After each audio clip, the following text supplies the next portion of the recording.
Okay, a very warm welcome to you all. Welcome to our very first session of HSMA 6. I don't know about you, I mean, Sammy and I met yesterday and we both said we were astonished how quickly this has come around.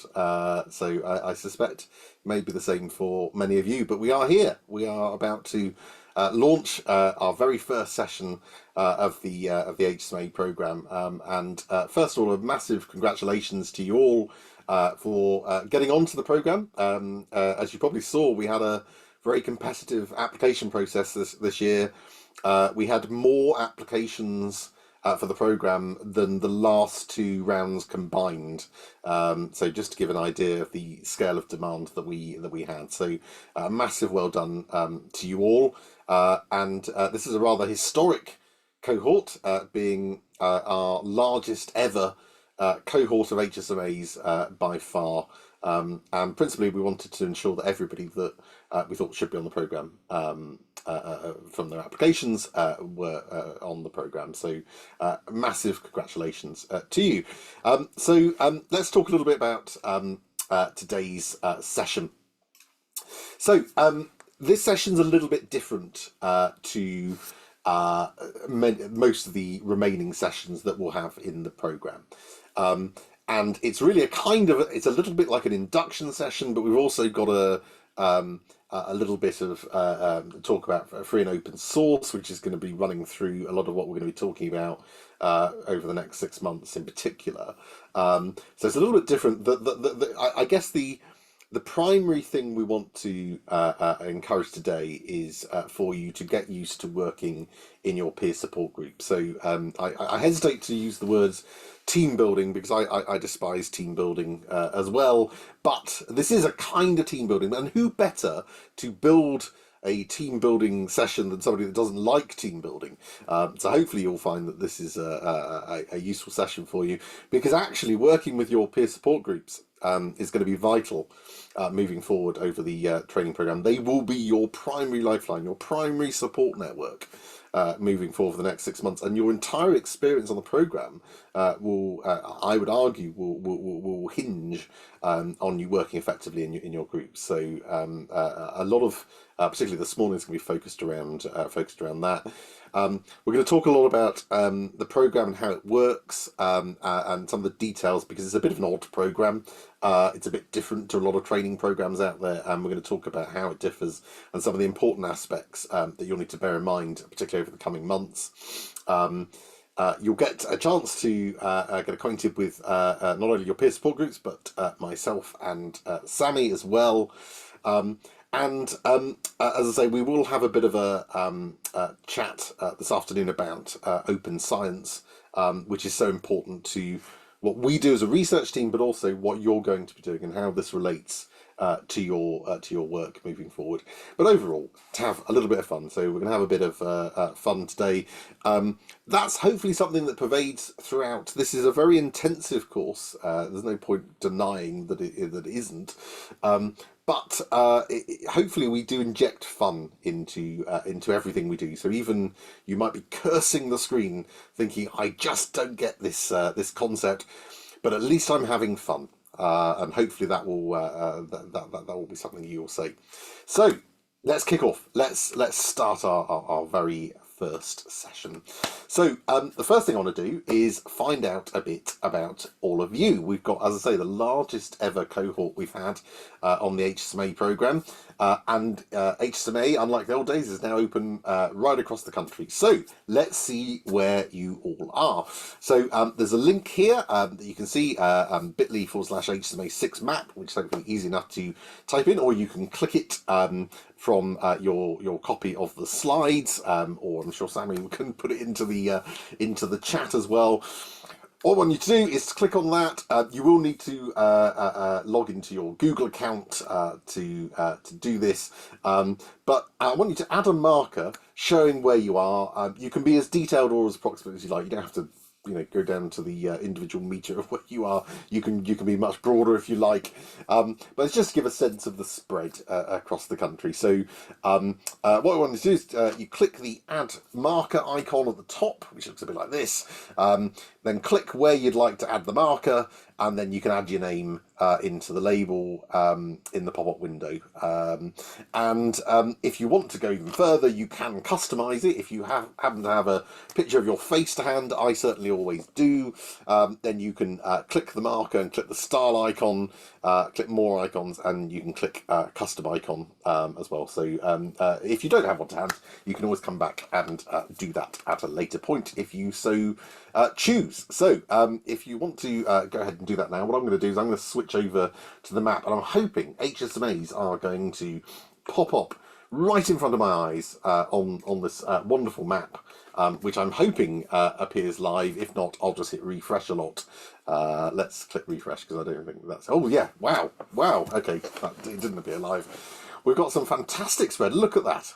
We've got some lots of people in the southwest, but also lots of people clustered around the country. So we'll just give that another minute or so for people to add. This is a fantastic thing for us to see just how many of you are spread across the country. It's often difficult. We've got so many, and we're doing it online, and we don't get to see you in that physical sense. So it's really nice to see a visualization of where you all are, more appearing here as well. Fantastic. Nobody put their face on yet. I'm very disappointed by this. I was hoping more people had a face image that was close to hand, but maybe later. We'll see. But fantastic. What a fantastic thing.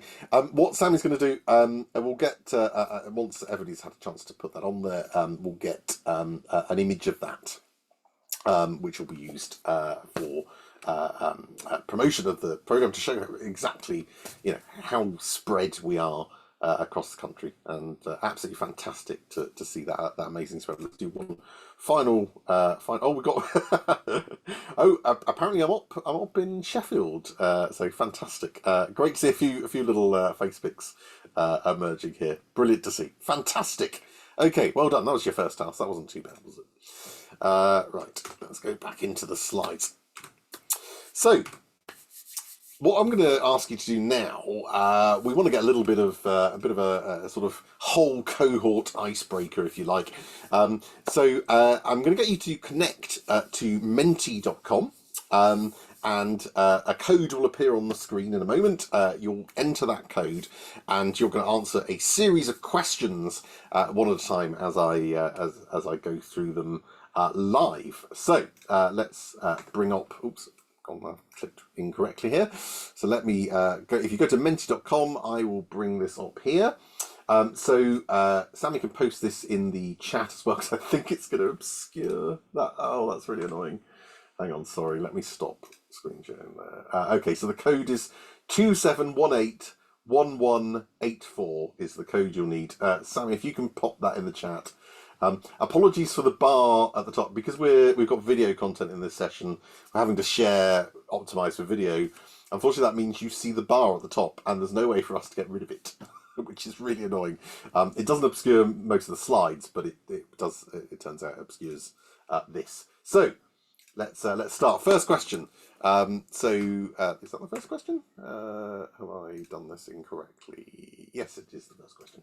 Brilliant. Okay, so what type of work role do you have? We know we've predominantly probably got analysts on the course. That's normally what happens, but we've got lots of other people from different kinds of roles as well. So great to see that spread. And we're seeing that being borne out in your answers here. So obviously loads of our analytical community joining here, but fantastic to see so many clinicians and managers and other roles as well.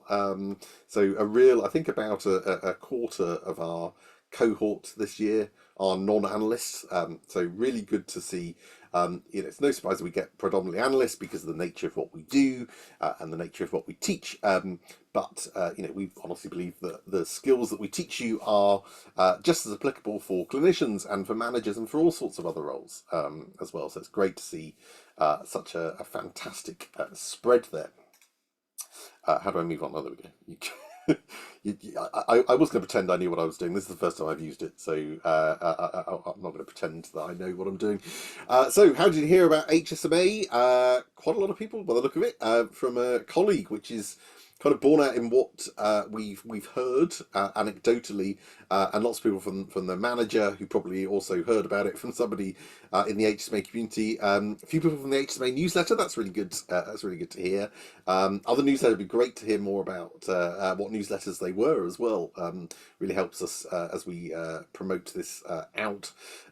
Somebody from the HSMA YouTube channel, fantastic. That's really. I think that's the first time we've had someone who came across us via the YouTube channel. Random internet find, awesome, and then other. So it'd be good to delve down into how some of you found. So please do put in the chat in Zoom how you heard about us. That would be fantastic. It's really helpful for us to know who we should be speaking to when we promote this program. So, a little bit of an assessment of your current experience, just to give us a little bit of a sense about the cohort we're working with. There are no correct answers in this. As I say, the program is designed such that you don't ever have to have coded before. You just need to be comfortable using computers in a slightly more advanced way. And that doesn't have to be coding. So we've got about sort of halfway up in terms of the agreement with I'm a coder, so that kind of tallies with the poll that Sammy put up a few weeks ago, where there was some moderate coding experience, but not a huge amount, which is what we tend to expect. A little bit less on the Python. I suspect most of the coding experience comes from R, if there is any. Even less for experience in simulation modelling operational research does not surprise me. Most people come onto this course have very little experience in that kind of thing. A little bit less again for machine learning, and even less again for natural language processing. So that's really handy to know, and it'll be interesting to consider this graph when we go when we get to the end of the course, and see how you would answer that differently. And I suspect many of you would answer that very differently, even in 6 months' time. So what kind of words come to mind when we talk about modelling and data science? Prediction and exciting and coding are predominantly up there. I see that's good. I like that. Prediction's a good word, and I like exciting. I'm glad to see exciting there. Saying machine learning, forecasting, complex. Indeed, it can be complex as well. Innovative, Python. Some fantastic words appearing here. We'll have to capture all this. But yes, really, really interesting insights about what you feel makes modelling and data science, and hopefully, I mean that tallies with a lot of what we're going to be teaching you, and great to see prediction come to the fore, because it is a lot of stuff about not necessarily crystal ball prediction. That's something that we'll talk about next week, but being able to try things out in a safe environment is something that's very much at the heart of modelling and data science. Okay, so we had some nice diverse options here for the greatest computer of all time. 73 of you are now going to be ejected from the course, so it's going up all the time. So well done to the people that said any of the other options. This is the first filtering. So I'm so disappointed. What? 90, this is depressing. 98 is going to break 100. There we go, 100. Okay. No problem. Well, for those of you who have answered one of the other ones, I'm unsurprised that I'm slightly surprised the Amiga 2000 has been getting a little bit of love. That's a bit more obscure, but I'm not surprised the Amiga 500 of the Amiga options is getting a bit of option. But yeah, fantastic. Okay, well, I realise that is perhaps a little bit of a skewed question, and I apologise in advance. There will be various Amiga references scattered through this training programme that, if you don't get them, don't worry about it. It's a little gift for those that do. I'm afraid I do maintain it's the greatest computer of all time. But let's expand out the options a little to stuff you may have heard of a bit more, or indeed even used.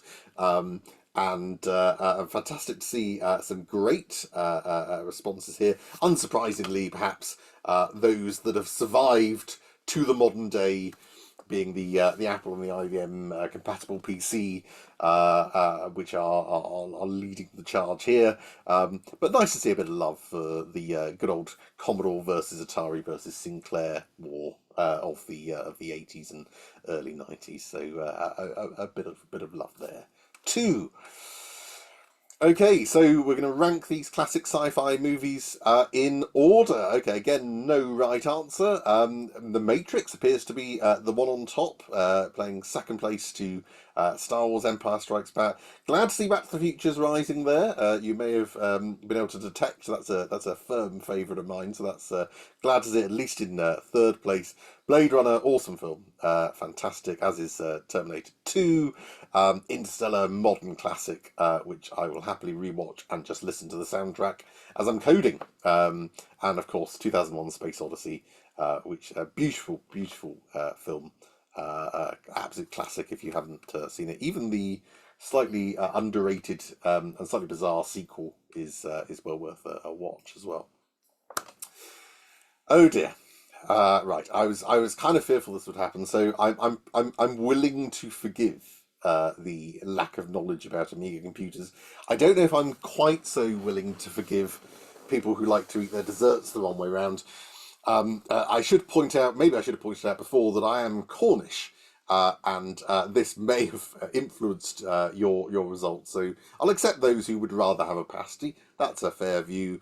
Not quite so sure about those who insist on putting cream on first. I really hope that you double down on that, and all of your food you eat upside down to make that logical. So very disappointed. Sammy is going to be rubbing her hands together now at the sight of this, and I'm sure is laughing. So which style suits Dan best? We're getting slightly odd on the questions now. Great to see the Indiana chalk look. I thought that photo was taken as I tried on a hat in a gift shop at a National Trust property. My friends' reactions were please remove that hat. I'm glad to see I now have firm proof that I should have bought that hat. In fact, I may indeed go back and buy that very hat. I think we now have empirical proof that hat is the one to go for. So thank you for providing me with that.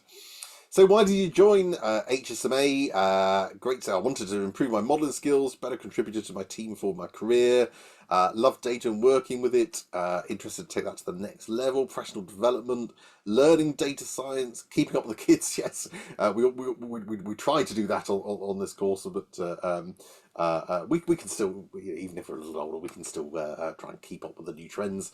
Building up skills in Python, misusing my analytical brain since starting med school. That's a really interesting response.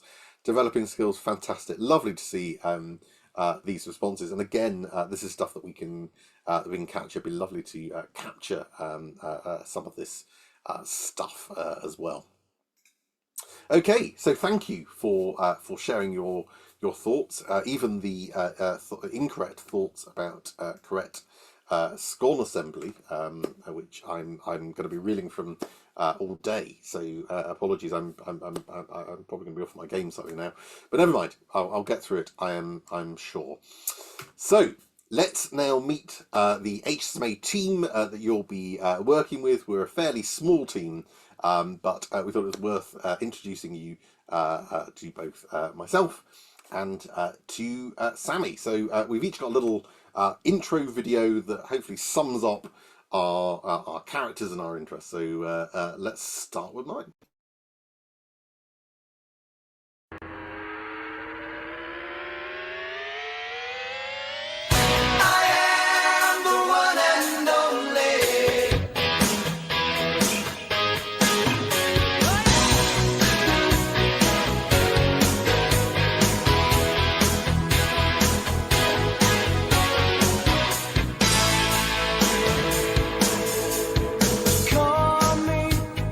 Call me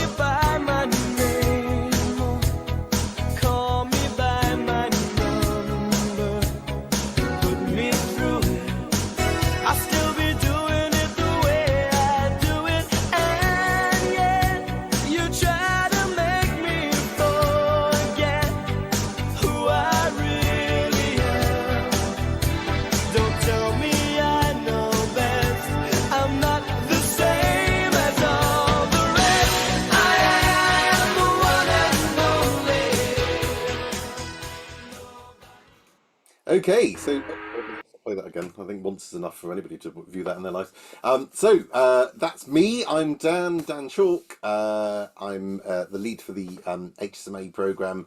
A little bit about me. 1981, the year I was born. And 4 years later, I got my very first computer, my beloved Atari 800 XL, surely the greatest of the Atari 8-bit line, and with a whopping 64 kilobytes.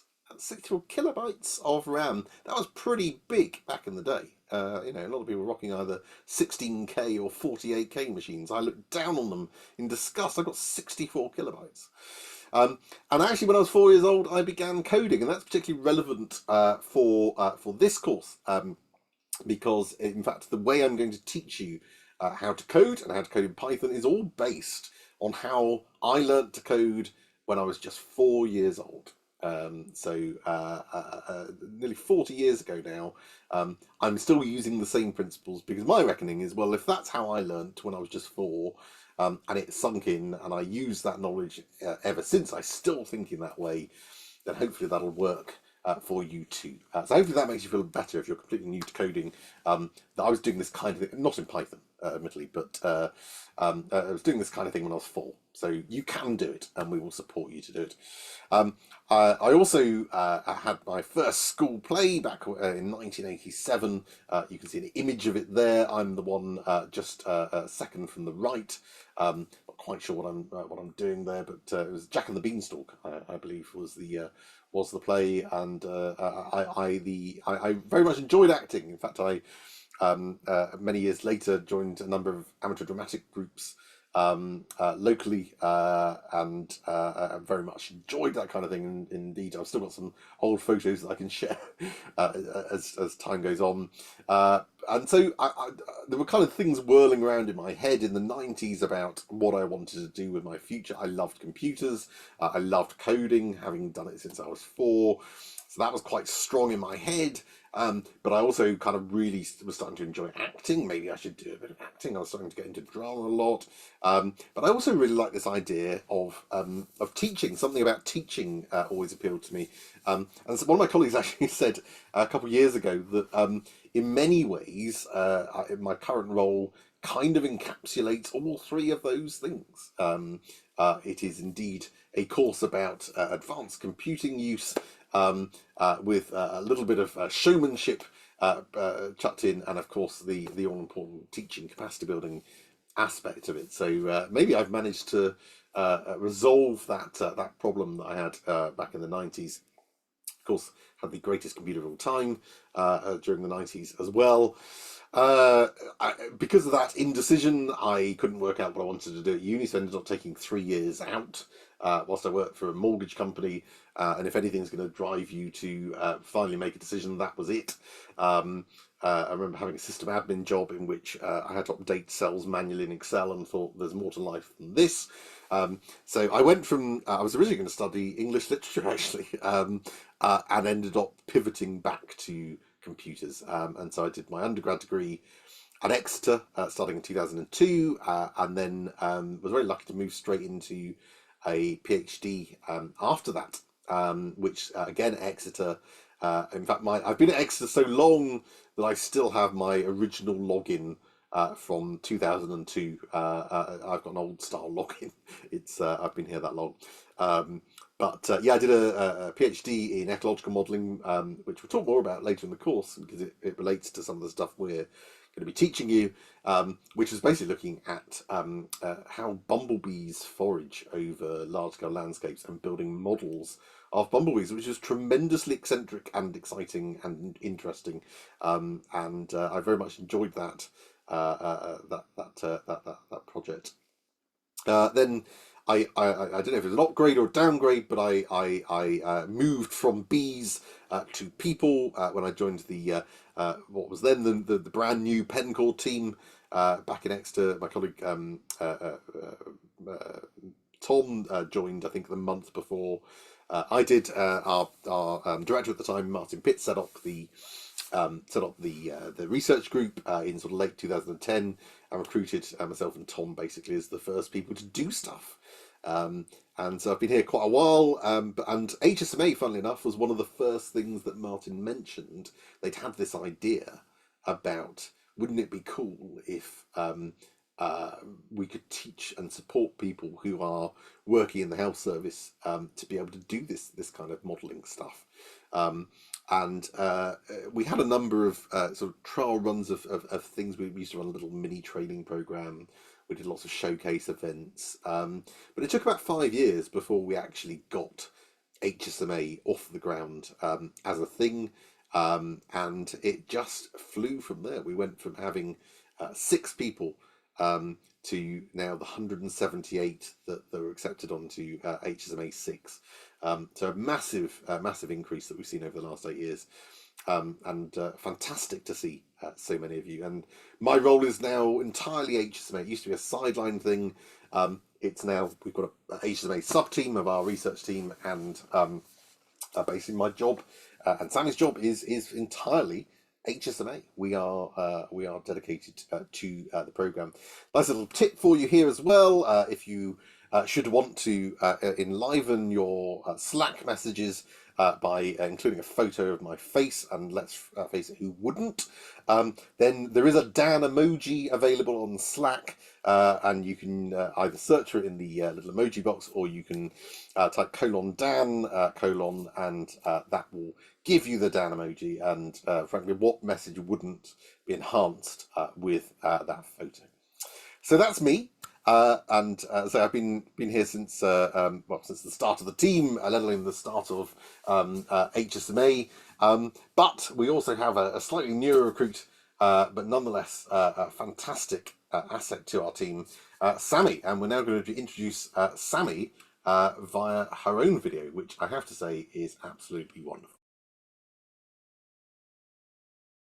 But before we do that, I should probably talk about my remaining slide.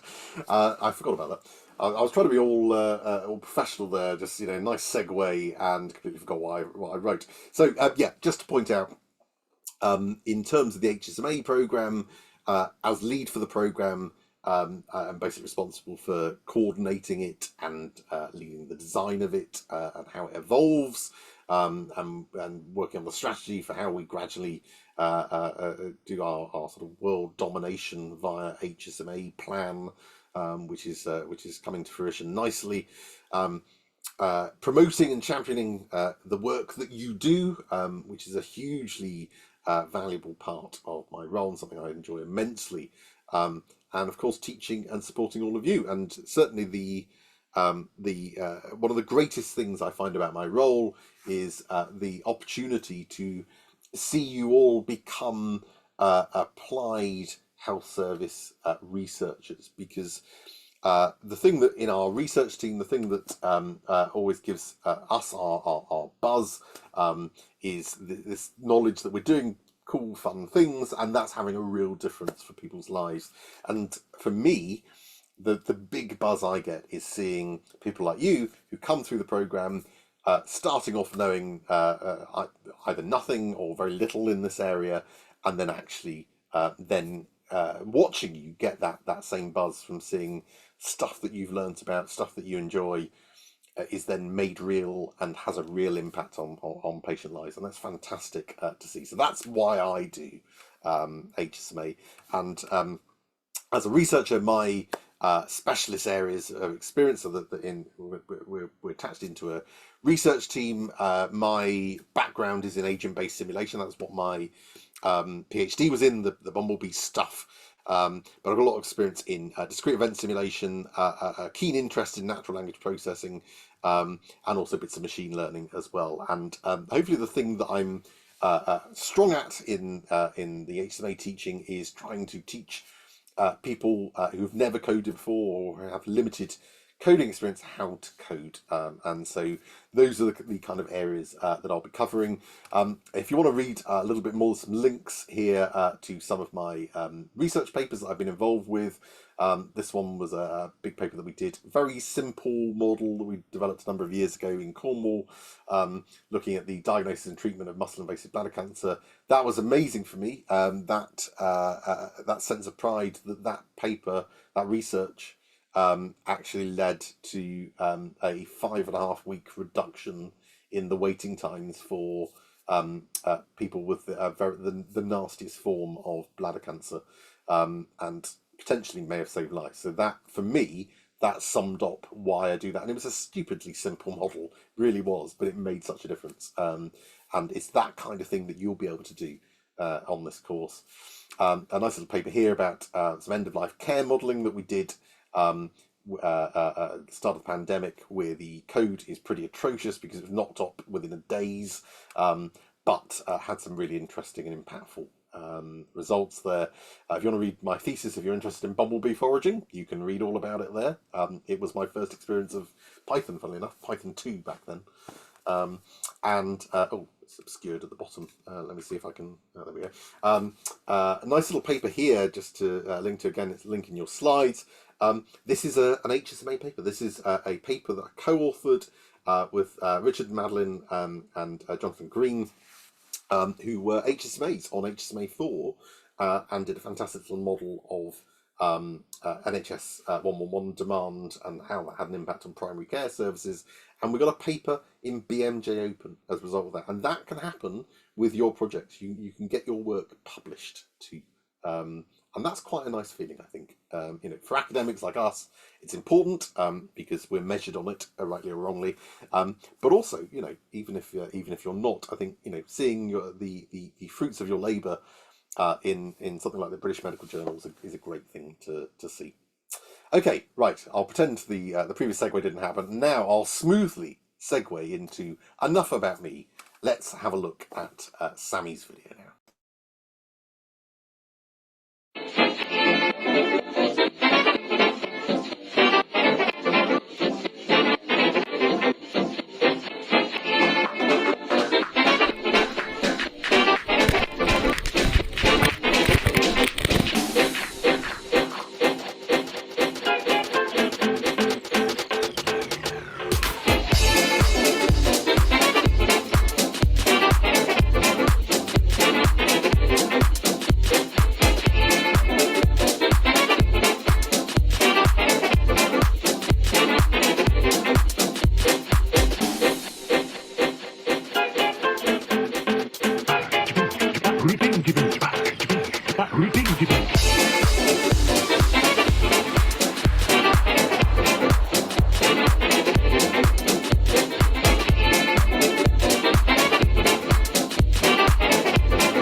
Okay, I'll hand over to Sammy now, who's going to introduce herself. Hello, everyone. Thanks, Dan. Well, I can't follow Dan's intro really. I think the music, and I've said before, I'm never going to be able to hear Chesney Hawkes without thinking about pasties at this point. But yeah, a little bit about me. So I'm sort of representing the 90s era. 1992, I came into the world. First computer in roughly 1996, I believe. It was kind of split pretty evenly between playing Disney point and click games and trying to do carrier landings in Top Gun. So my era then was, floppy disks, all that. So I've had a little bit of the early-ish era, but I'm loving learning all about the true dawn of computing from Dan and all your answers to the questions in the Menti.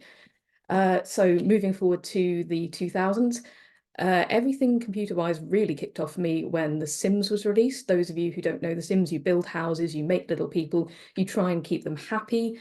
This, in the original one, was it particularly difficult. You're trying to balance their fun, their social, their energy. It's a really kind of depressing way to introduce people to the realities of life at a young age, but what there was out there was the Rejuvenation Chamber, which was a modification for the game where you could have a little chamber that you popped in and your Sims jumped in, jumped out happy, and it made everything a lot easier. I desperately wanted that mod. To do that, I had to learn to download things, put them in the right place, unzip things, fix the game when I broke it, and so on. And everything in my life has snowballed from there as far as I'm concerned. However, 2003, PlayStation 2 was purchased. I don't think much else happened in that decade after that, if I'm honest, apart from some truly, well, terrible teenage pictures, but I really wanted to showcase just how many colours I've tried to dye my hair over the years. Unfortunately, it's a little bit dull at the moment, but there's plenty of the decade left. 2011, started really getting more into computers, built my first gaming PC, had my first experience with R back in 2012. Now, for those of you who are R users, this was pre-tidyverse, pre-dplyr, ggplot and everything. It was interesting, but I loved it. I absolutely loved it. And then I thought, no one uses R outside of academia. I don't want to be an academic. And I thought that was going to be the end of it, as much as I had enjoyed it. Finished off my biology degree and began working in the educational technology sector. So I worked for a company that was making math software for schools. This was an incredible company to work for. Really got to see the power of education and building good content that can be reused and scaled up to lots of people. And they were also using R. So suddenly I had seen this opportunity for it outside of the academic sphere. They were using it to create an algorithm to assign the correct homework, the correct level of homework to different students. And then I saw someone do a presentation on clustering analysis. So they had clustered, they had looked at the behavior of different students for how they were doing their homework and how we could therefore help different groups of students better. And that was it. The data science bug really bit. I then started learning Python. There were lots of other people in my team at work who were starting to use Python for little bits and bobs, little useful tools. So that was where it all started. Well, Python started for me. And I thought I was going to become a data scientist, hopefully in that company. Pandemic came along, everything went a bit pear-shaped, got made redundant, but that gave me an incredible opportunity to come and do the health data science MSc at Exeter, which is where I first met the Pencord team. And the first time I did the operational research module, got introduced to things like discrete event simulation, forecasting, geographic optimization, the things we're going to be teaching you on this course. I was just blown away, and I knew that was what I wanted to go into. I was very lucky to then get a role as a data analyst at Devon Partnership Trust. That's a mental health trust down here in Devon. And then I went on to become the trust's first official data scientist for 1 year. But when the opportunity came up to join the HSMA team, a little bit like Dan, it felt like such an incredible sort of merging of all the different parts of my life up until then. And I really truly believe I've seen what HSMA does. I'd heard people say such good things about it, or everyone I was meeting in the NHS was telling me about this fantastic program. And I was sitting there going, this sounds a lot like what I've just sat through a year's worth of MSc, but taking it even further, even more exciting bits, even more real world application. This is fantastic. So here I am, hopefully trying to just further the mission of HSMA. Dan, next slide, please. So my role, very much like Dan, I will be teaching and supporting you. I'm sort of helping with development and design of certain aspects of the program, and I'm really here as well to promote and champion the work that you're doing to support you with your projects and to shout about all the incredible things you're doing and try and get it out there to the world just how good data science and operational research can be. I'm going to be leading the geographic modelling and visualization training. I'm covering certain aspects of machine learning, but some of my areas that I love the most is web development. I really enjoy making things accessible to your end user. I like making things that are fun to interact with, that look good, and that really kind of help bridge that gap between something that's quite difficult to understand and sort of break it down so anyone can get it. I'm also going to be teaching the modern analytics and pathway analysis. It's a brand new module that we're hoping is going to bring together, well, it's going to be partly shaped by you. I'll be asking a little bit further through the course for ideas of what are the things that the questions that you get asked that even with everything else we're teaching you, you still don't think you can answer for your stakeholders. But it will also be informed by what I wanted to be able to do when I was working in the NHS. I'll also be leading the revision sessions for every module, and I'll be talking a little bit more about that later. the other things on the screen here. So at the top, some of you who came along to our open day may have played around with our discrete event simulation playground. This is a bit of work that I've been doing to try and create a library, a Python library, that will make it easier to visualize what's going on under the hood in discrete event simulations. Works really well to get people on board when they can see visually where the queues are building up over time and see entities moving around the system. The other thing below is just a quick example of what is often called a theograph, or sometimes called a Pern chart. And it's just basically a patient service timeline moving through their time with services. This can be great for visualizing interactions with lots of different kinds of services, but it's also something that's very good, particularly for mental health, we found, because people often have a lot of different interactions that can span 10 or 15 years. So this was actually Python R under the hood. So I'm still a big fan of R, and this was just trying to create something that was, again, visual, easy for stakeholders to understand. I'm all about bridging that gap between the code and the people on the receiving end, and making sure they understand it and want to put it into use. And I think that's me for now. Brilliant, thank you, Sammy. Okay, so that's us, and I think hopefully you've got a sense about. Well, I absolutely love Sammy's video there. I think fantastic, and indeed, there's already talk of the team about HSMA, the musical. That I think that needs to happen for the next round. So let's talk a little bit about the program now.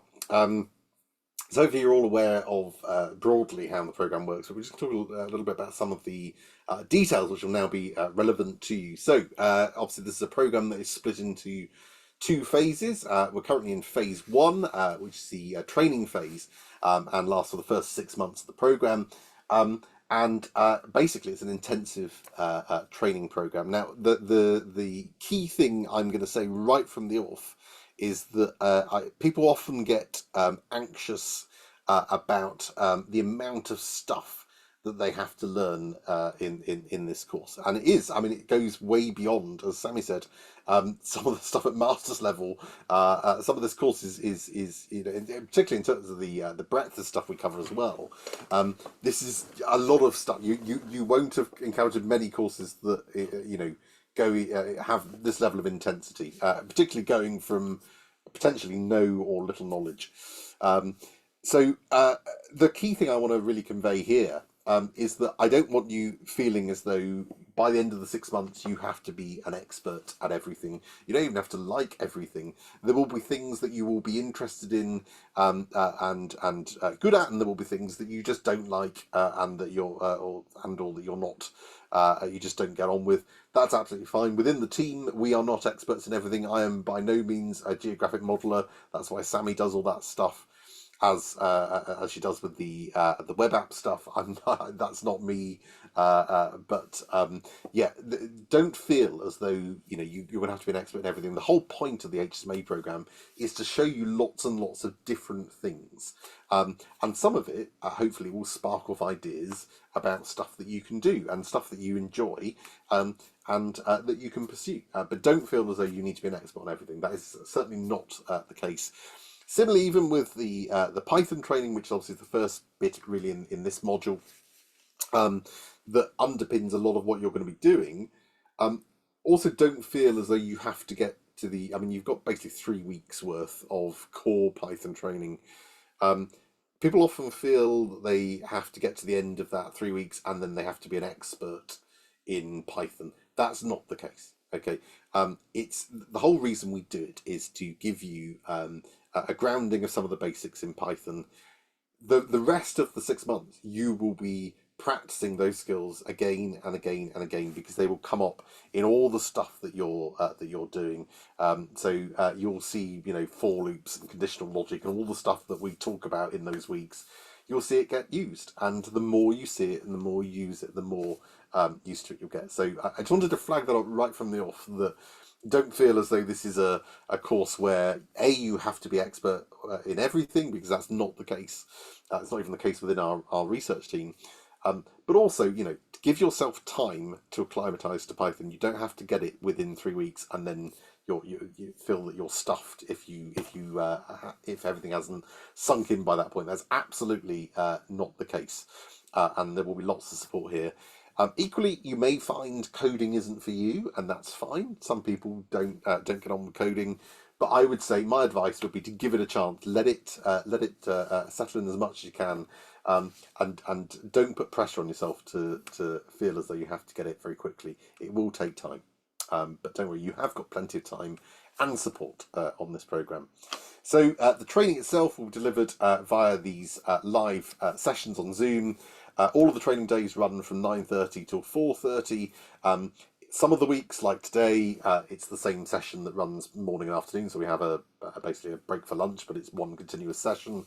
Other weeks you'll have completely separate sessions. So next week, although you'll have meal day, we'll be talking about an intro to OR and data science in the morning, and then moving on to principles of programming in the afternoon. So there'll be two different sessions. But all of the training days are full day training sessions. Over the next 6 months, they'll take place once a week, apart from the study weeks that will be in your dates. And obviously, you should be attending all of the training sessions fully, except in exceptional circumstances. And basically, each training session is a mixture of stuff like this, live lecture content where we'll teach you something. And then you'll go off in your groups and work in your groups in breakout rooms, one for each of your peer support groups, where you'll tackle a problem, and then you'll come back and you may report back on that, and then we'll move on to teaching you something else. And so it's about as the course goes through, you'll find the length of the lectures and the length of the exercises varies. Some of the lectures are as short as 10 minutes because we're just showing you something that we then want you to go off and try. Some of them are an hour. We don't tend to do much in the way of teaching beyond an hour because it's too much in one go. And similarly, the exercises, most of them are about 30 minutes-ish. But they can vary. And in fact, there are some sessions where you will be working in your groups on a big task for a couple hours. So overall, really, the course is kind of split between us telling you and teaching you stuff, and then you trying things out in your groups with your primary support network. And so there's a real mixture of being able to try things as well as just hearing about them. And that's really a crucial distinction between being on the HSMA program as a live participant versus either engaging with it separately via the YouTube videos or taking any number of other sort of online courses. And we'll also, as I say, get you to do a bit of reporting back from some of the exercises. You may even have to write little mini presentations. You may have to do that today. We will see. Also, we're flagging up. Sometimes we'll have group discussions in the session. Sometimes we'll have interactive games. One of the training sessions later in the course is basically a giant game that we're going to play all together. And we'll also occasionally signpost you to other sort of pre-recorded content and other resources as well. During the training sessions, there'll be a trainer who will be delivering the content and running the session, and then there'll be a second trainer who will act as an assistant and will help to kind of field questions and also sort of bounce around between the peer support groups as well as the main trainer during the exercises itself. So there are two trainers on HSMA. There's myself, Dan Chalk, and Sammy. And some sessions will be led by me, and some will be led by Sammy. And each of us basically will help the other when each of us is teaching. So you'll always get both of us. It's just one. Some sessions will be led by me, and some by Sammy. Obviously, because of the size of the classes, we ask you primarily to put questions in the chat during the lecture. If there's anything that's urgent, then whoever's assisting will interrupt the trainer. Primarily, that might be things like, Dan, we can't hear you anymore, or something like that. But otherwise, whoever's training will stop every now and then anyway to ask for questions. And obviously, if there's anything that's particularly pressing that the assistant will that's come up in the chat, the assistant can flag that up. Some of the lectures, though, will contain interactive content as well, so we will be asking you to shout out and say things. So we'll flag up when that's the case as well. So I don't want you to just think you have to sit there in silence all the time, because that's not the case. The group exercises, working in your groups is basically going to be a big part of this program. It's a big part of your learning, really, going forward. And there are basically 3 types of exercise within HSMA, and everything kind of falls into one of these. There'll be stuff where you'll be asked to, each of you, to work on something, but you'll be doing it in your groups, and you'll ask each other for help if you get stuck, etc. There'll be exercises where, as one group, you are tasked to tackle a problem, so you'll work together on a single piece of code or presentation or whatever it may be. And then there'll be exercises where you'll go into your groups and have a discussion about something. So I won't spend too long on these, but just to sort of go over some of the basics of this. So if even in situations where you are each working on something, but working still in your groups, you want first check to make sure everyone in the group understands what you have to do. That's really important. Each of you would then undertake the task, but we would encourage one of the group to share their screen as they undertake the task. So even if you're all individually working on it, have somebody share the screen, and I'd recommend you always alternate between who's doing the screen sharing, and that will really help, because then people can help follow along if they're feeling a bit stuck. If you feel stuck, you should ask for help, and that's really a really important message. And also, if you're the other end of the spectrum, you think, oh, this is all making sense, I'm flying ahead, make sure that everybody is with you and nobody needs help, because that's a really important aspect of your group. It sounds obvious, but it makes such a difference to the learning experience of everyone within your group. If you're all stuck and nobody in your group can answer, that's the point at which you call for one of us. Usually just post on Slack saying, we need help over in this group, we have no idea what you're talking about, and either Sammy or I will also, if it's a particularly complex question, we may even both descend on you, and we'll try and help. And that's really partly our way of making it a bit easier. If we had 178 people who all needed individual help, that would obviously be very difficult for 2 of us. But in this way, there are essentially 10 groups that might need help. And that becomes much more manageable. And it also means that you get to help each other, and peer support is much more valuable. We always recommend for the exercises, people try to have their cameras on wherever you can. It does make a real difference if people can see you. It is an online course, so it's very easy to feel sort of distance from people. So if you can put your cameras on, I would encourage you to do that. Although if you are all coding individually, you might want to just mute while you're typing, unless you need to say something. Otherwise, there might be a horrible cacophony of tapping. For exercises where you are working as a single group to tackle something, again, first check, make sure everybody understands everything. Nominate one of your group to share their screen and who will essentially facilitate that session. That person will be the one that will start assembling the code, or will put together the slides or whatever it may be for that particular task, with everyone else basically then feeding in. So people might say, oh, I've got this, can you put that bit of code in, or let's add these notes, and you'll basically be talking all the way through to assemble this task.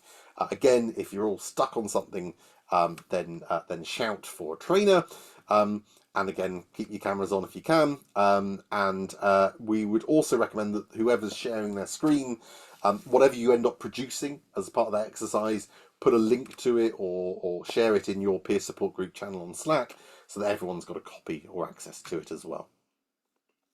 And then for group discussions, very similar. Have one person nominated as the spokesperson. They will be the person who will kind of lead that discussion, chair the discussion, and then would report back. If your group's selected to present and report back after the exercise, again, try and have your cameras on. And any notes that are made, it'd be really useful if you, again, shared that on your Slack channels, so that everybody in your group has got a copy of that too. And really, we keep banging on about the peer support groups, but they are such an important aspect of the training program and your experience. Every single exercise that you do will be in your groups. There is not a single exercise that you will do alone. You will always be working in your groups, and you will always have your group as your primary support mechanism. So as we're bouncing around, we should be hearing lots of chit chat. Even if you're all working on something individually, you'll be talking about, oh, I'm a bit stuck on this. How do people do this? X, Y, and Z, etc. You've also obviously got your own Slack channel as well, and please do make use of that. It's likely there's going to be quite a mix of abilities, particularly for this cohort, within your peer support group. There'll be people who are much more comfortable at the start even, and those who are completely new to this kind of stuff. And that it makes it even more important that you are pulling together as a team. If you're don't struggle in silence, and Sammy will talk more about this later, but don't sit there feeling as though you shouldn't ask. There are no stupid questions. That is absolutely the case. And always try and ask stuff on your Slack if it's between sessions. Ask stuff on Slack because other people will have the same question, and they may well not be feel comfortable enough saying it, but just put it out there. And similarly, don't sit in silence if you understand everything. Help other people as well, and it'll make such a difference, as I say, to your experience. Okay, so to really hammer home that point, we've got some fantastic guest speakers today. So back in HSMA 4, we had all our peer support groups were named after various AIs from various TV shows and movies, and one of them was the fantastic Talkie Toaster from Red Dwarf. And I have to say that this particular group were a model example of everything that I've just been talking about in terms of pulling together as a peer support group. And so I've invited them here today to talk about their experience of being part of Talkie Toaster. Okay, I'll hand over to you guys now. Okay, I think Ian's starting us off, but I'm the one sharing screen, so this is the first test of if I can get the slides up. But or is it disabled? Let me just check. No, it should be okay. Sorry, Tim. Let me know if you can't do it though. You can enable it for me. I think it. Yes. Okay.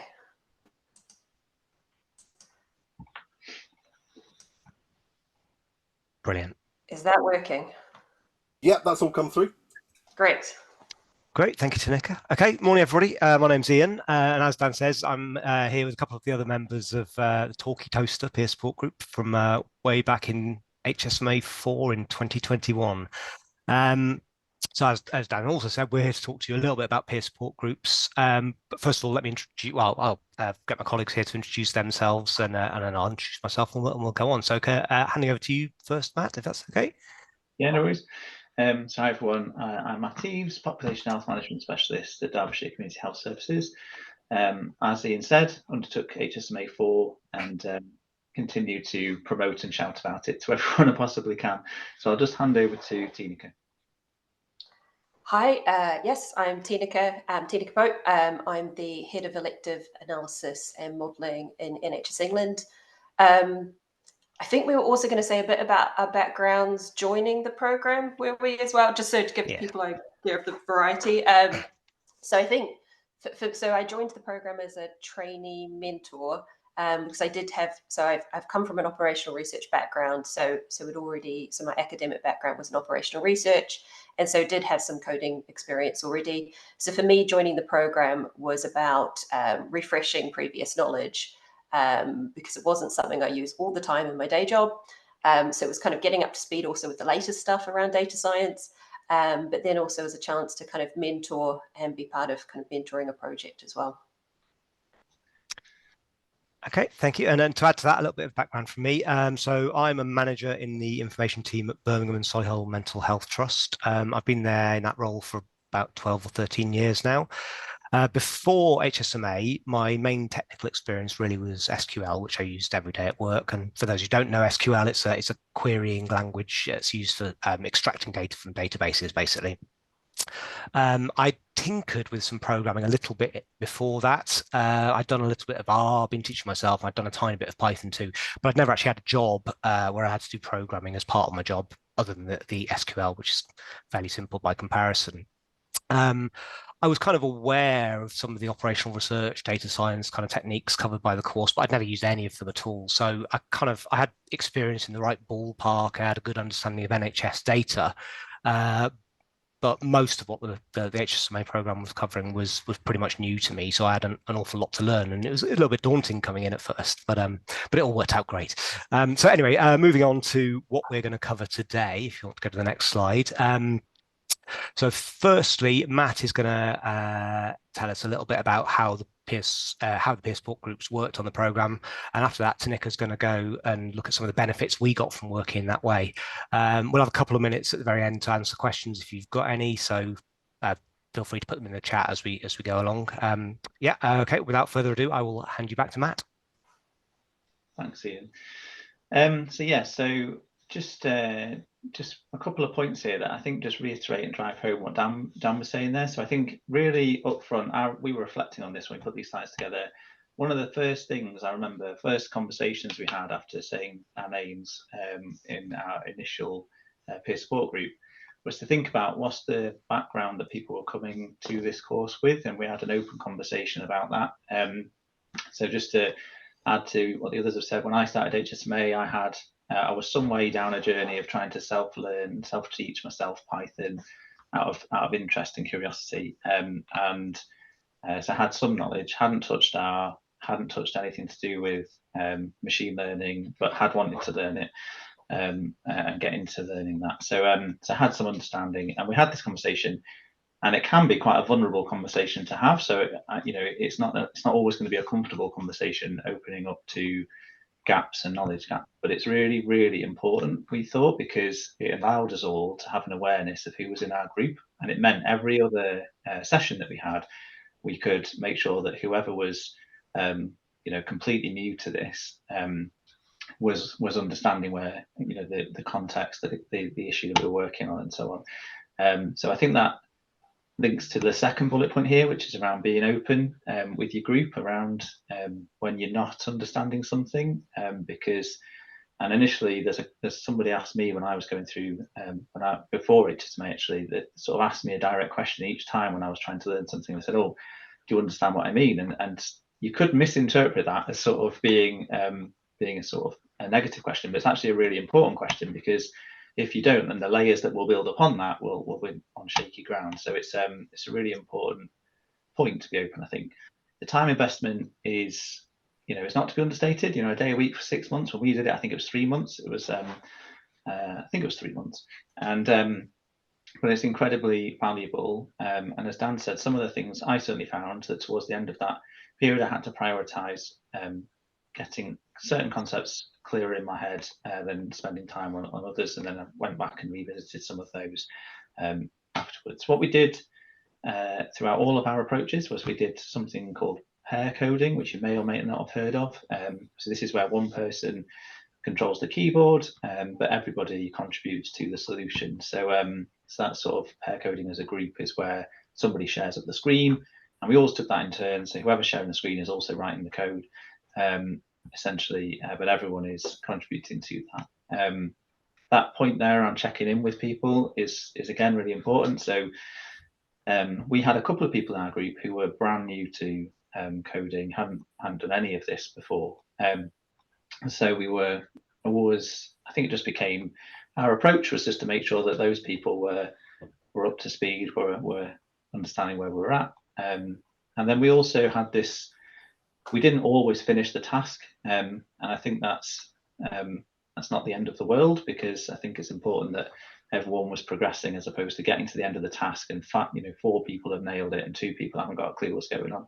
So that was sort of our approach. But when that happened, we generally set aside follow-up time as a group just to either finish it off or go through some extra content. So I remember Git being one of those things, which took a bit of time to get into our heads. So I'm going to pass over to Tinaka.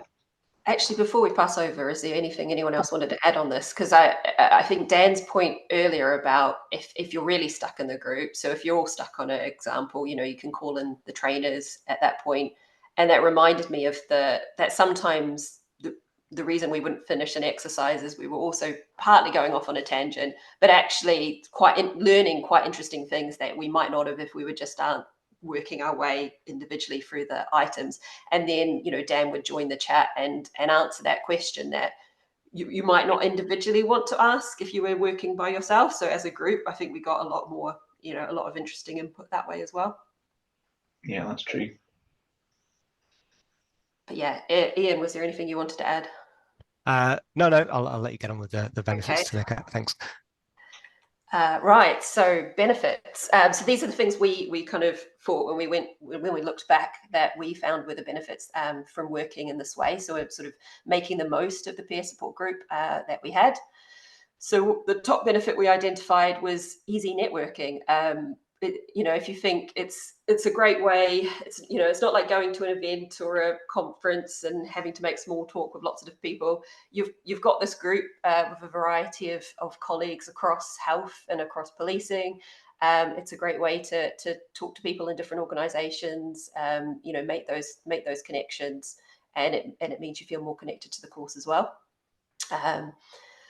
We also found, I think, when working through those exercises, not just for the ones where you're problem structuring or thinking about how you're going to approach something, even for the coding exercises, there's no one way to code something.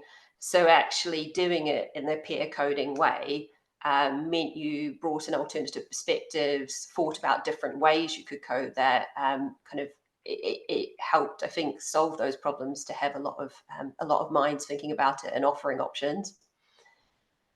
One of the other benefits, I think, very much is motivation. It kind of having that group with the shared screen, us discussing the problem when we have those breakout sessions, meant you're less likely to get distracted by your day job, your busy work, those emails, you know, when you're breaking out into the session, oh, just have a quick look at my emails and then I'll go back to the exercise that I'm coding. The fact that we are all actively working through it together meant, you know, you're more motivated to stay on task. And lastly, and I think this is particularly, as kind of Dan also mentioned earlier, for the people who might already feel that you've got some coding experience. So particularly with some of the earlier exercises, you might think, well, I already know how to answer this. I could just go off and do this exercise and I'll wait till we get to the later stuff. I think a huge benefit, even if you think even if you've got that answer already, being able to explain how you get to that answer, or how that is the option or the way you think you might code that to others, being able to teach others is such a huge benefit in terms of the next step if you're learning as well and consolidating that learning. So I would say that's a huge thing in terms of working with your peer support group. So those are the benefits. Anything else, Ian or Matt, you want to add? No, but I can wrap us up with a conclusion. So you've heard from Matt and Tanika about how our peer support group went, which was really well. We all found that way of working really, really beneficial. It was a safe space. We could learn from each other, help each other. And for all of you, it is going to take a little bit to get to know each other and to get your group up and running. But if you work in this way, you are going to get a lot out of it. You really are, and you'll feel like part of a team, and you'll get on really well on the course. And I'd say that sort of the opportunity to work like this is one of the real strengths of the HSMA program. So, as we said at the start, please do embrace it.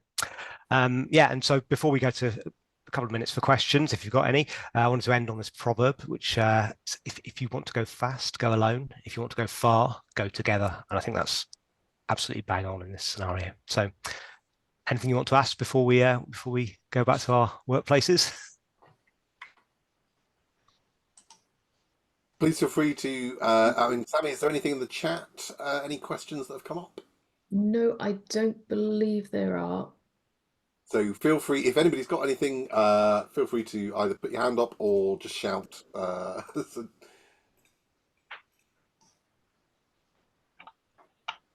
Just scrolling through. There's so many people, I have to scroll through. See if there are any hands up. Don't think I'm seeing anything. Well, if people have questions later as well, we're all still members of the Slack, and so yes, we're kind of still around. Yep, yes, please feel free. Yeah, please do. And I think that's yeah, a fantastic idea. And yeah, I mean, it's it speaks volumes, I think, for your group that you are all still sort of active on Slack and still, you know, part of the community. Not a week goes by where I don't see Matt's developed something else now. So like some sort of mad inventor in the corner that's created. Oh, I've got this. I've looked at this package now, and I've just revolutionised this bit of our system. So fantastic to see that. And yeah, thank you all. For coming along to talk to us today. I mean, really, it was a joy seeing your group do the wonderful things that it did, and it really, you know, it was such a model example of how working in that way can make such a difference. And you really did get so much out of the course that was, you know, demonstrated and continues to be demonstrated. I think moving forward. So, thank you once again for coming along to talk to us today. Okay, right, I will start sharing my screen again. I should go back to the slides. There we go.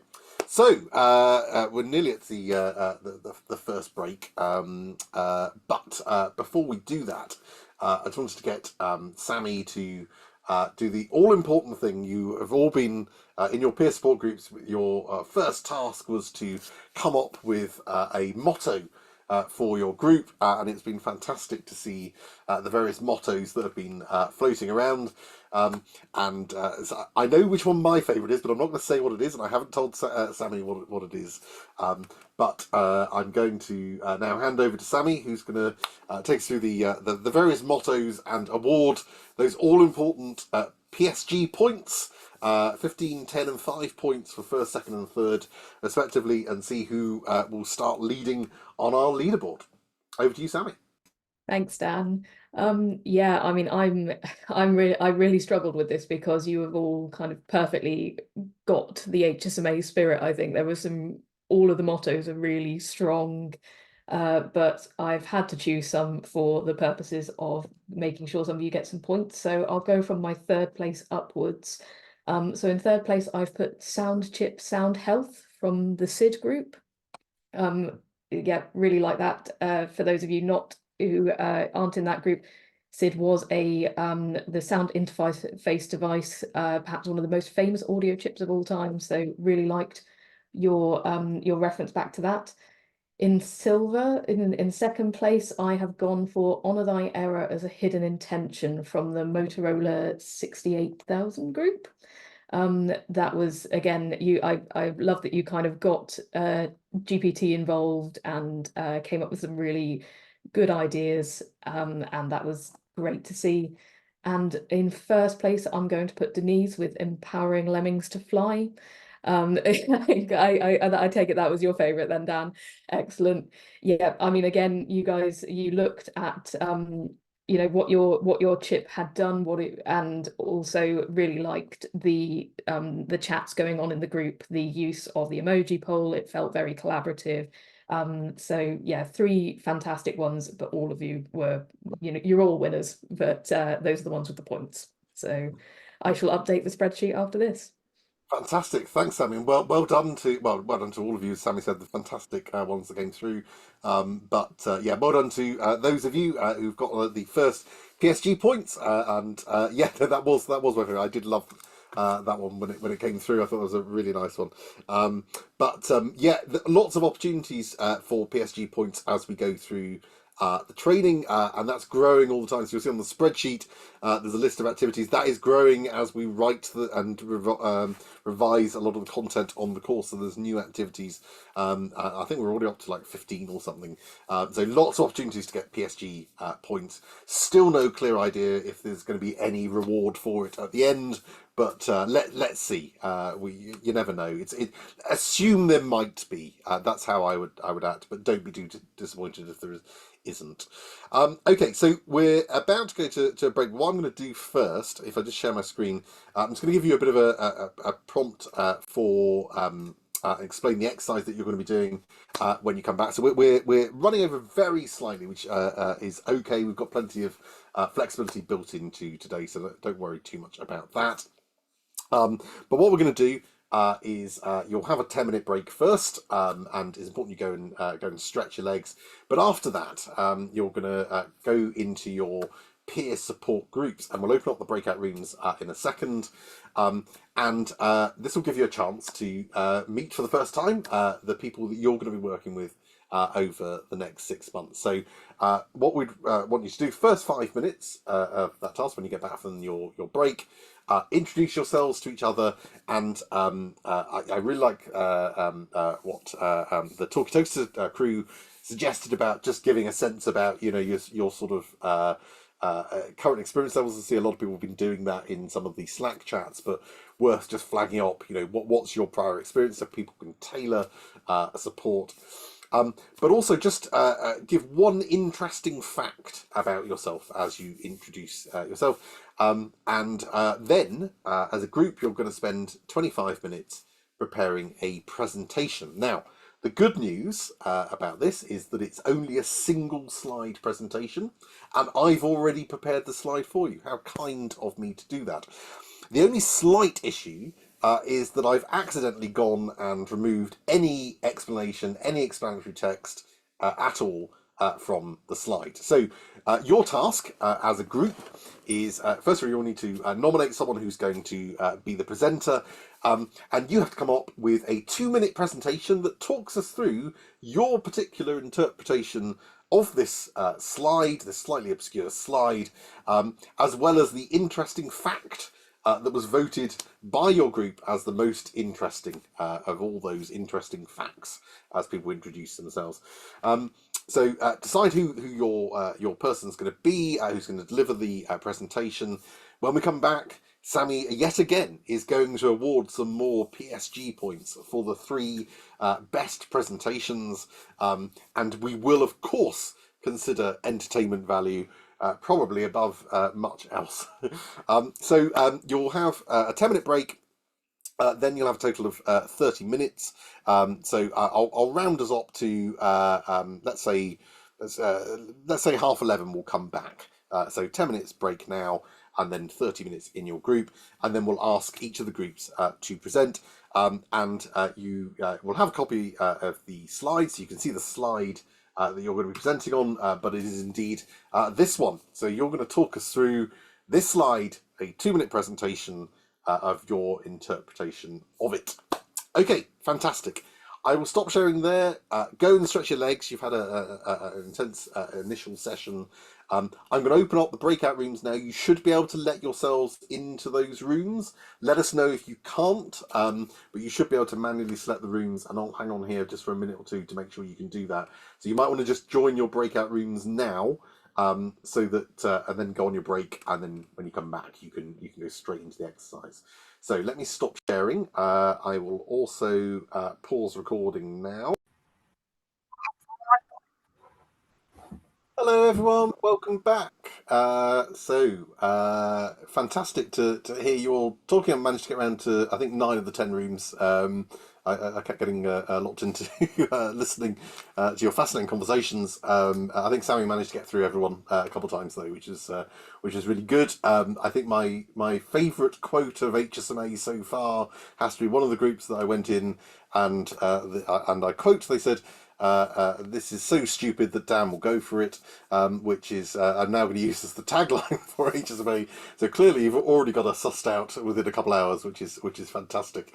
So I'm going to ask you all now in turn to present your slides. It was fascinating hearing you all your interpretations of what this meant.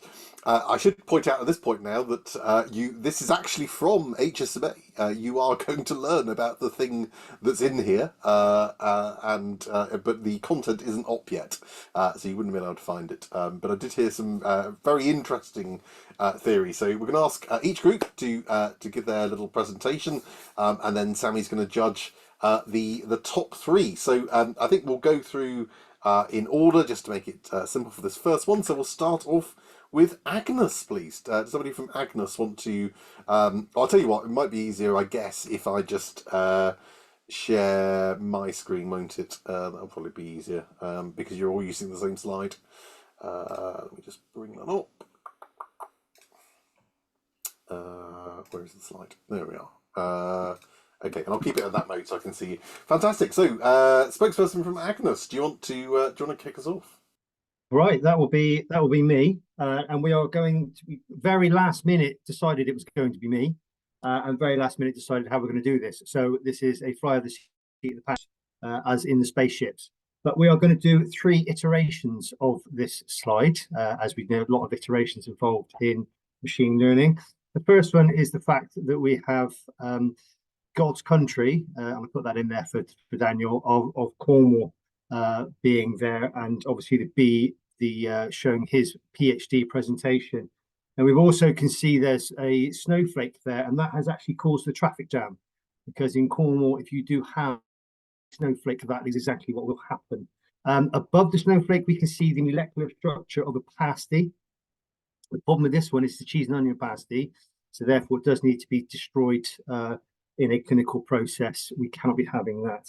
And then we have above it the equation involved in how many flakes and scoops of cones, ice creams you get with a cone. A very important equation when it comes to being in Cornwall. And then on the top left, we have a puzzle that we can use and give the kids in the back of the car whilst we're traveling to our destination, to avoid the "are we there yet, Dad?" question or mum. So that's our kind of Cornish interpretation of it. But we'll go through the fact that our most amazing confession was that one of our team had to deliver their own baby. So that's quite an amazing fact. So we're just sort of going through. Obviously, we've got the birds and the bees there of how it all started, with possible delivery via the stork or spaceships. And as we know, babies will consume. So that's kind of part of this one. And then finally, we're going to finish up where we kind of noticed that we had some of the elements of data science and machine learning, with possibly some random forests, some data mining, some Monte Carlo stuff. So again, all very important to tie in delivering your own baby, living in Cornwall, and becoming a data scientist. So that is what our interpretation of this slide is. God forbid. Fantastic, thank you. Well, I thought that was highly entertaining. So thank you very much. I love the Cornish interpretation, and if I were, you'd get extra points if I were judging just for the Cornish interpretation alone. So fantastic, and what an amazing fact! That's a fantastic fact, and one to beat there. I think. Okay, thank you. So I'll move on to the next team, which will be Antic.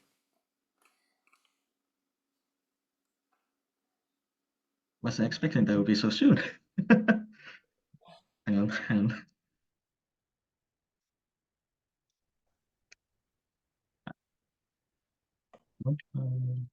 Get my notes up.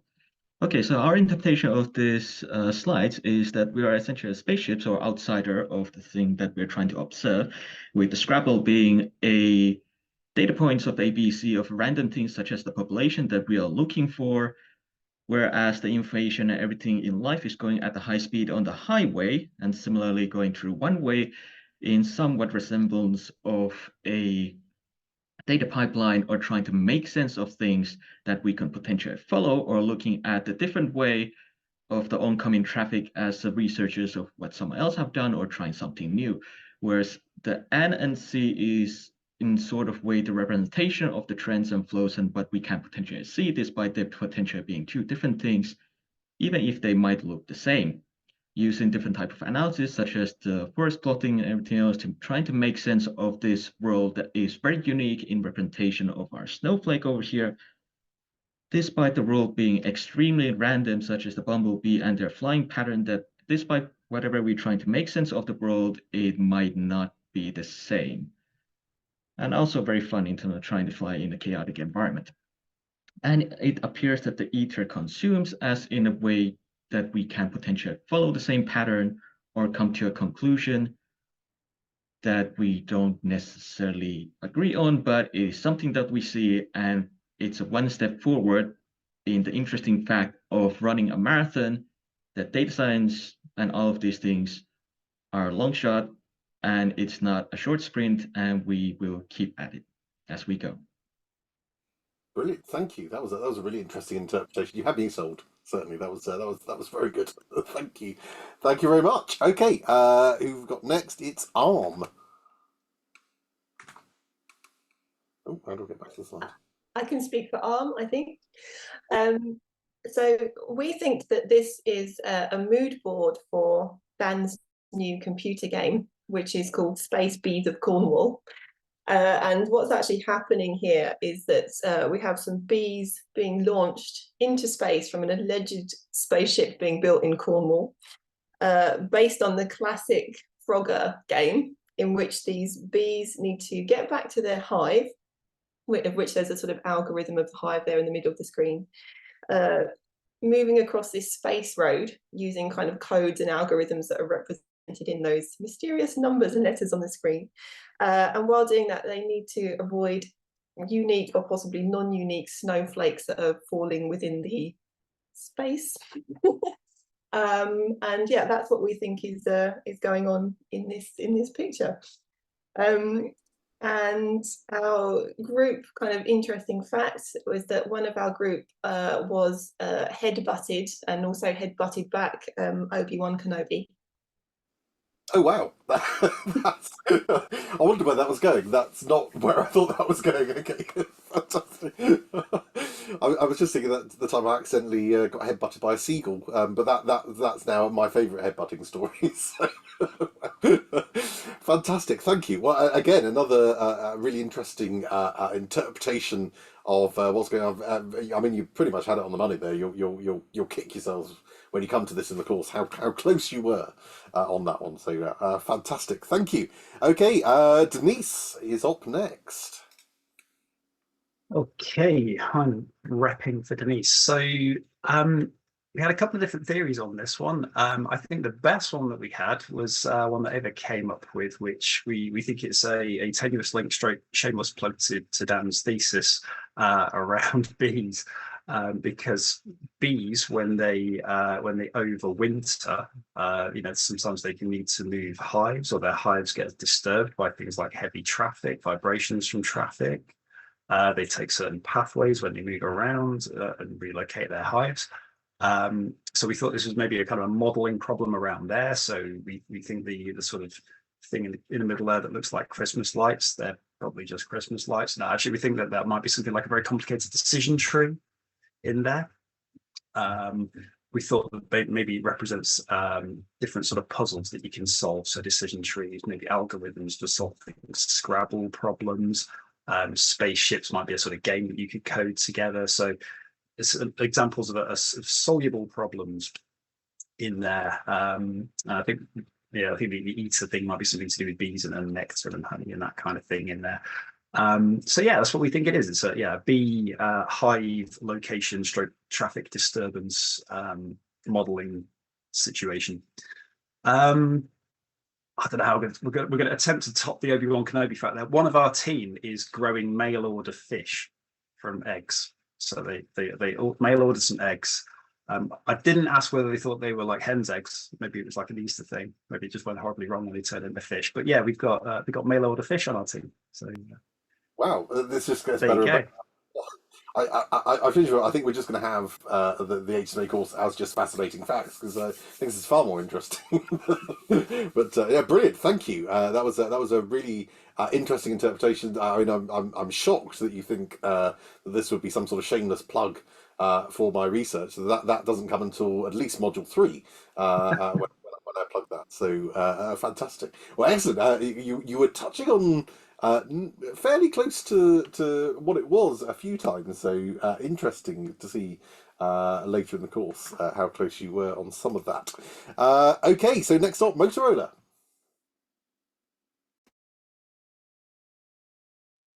That's me. Okay, so we've decided that aliens have crash landed in Cornwall and took the form of bees, who they deemed were dominant and intelligent species. The alien bees got dispersed during this crash landing and ended up in various directions. So the queen bee, with a special interest in cartography, has created a map of where the bees have landed, locations A, B, C, D, E. But on traveling around trying to find her bees, she's got stuck in Cornish traffic. So decided to computer model the best way to navigate Cornwall using light refraction techniques. N1 and N2, and by traveling at the speed of light, c. However, after enacting her computer sort of biomodel, she's hit a snowflake, but seemed very mesmerized by its patterns, which queen bees realized matches her own wing patterns. So she's decided to stay in Cornwall, live off cream and jam scones, and continue flying around trying to find more snowflakes. In terms of fun facts, one team member has had a career in sniffing men's armpits. Again, didn't think you were going there. That's that. However, those sentences start, I'm continually amazed by how they finish. So they just get more and more fascinating. Brilliant. Well, thank you. And again, another fascinating interpretation of that. Seems entirely reasonable to me. I feel that's what a queen bee would do, and would undoubtedly end up living in Cornwall, because, of course, who wouldn't? Is what I would say to that. Okay, thank you. Next up, we've got Paula.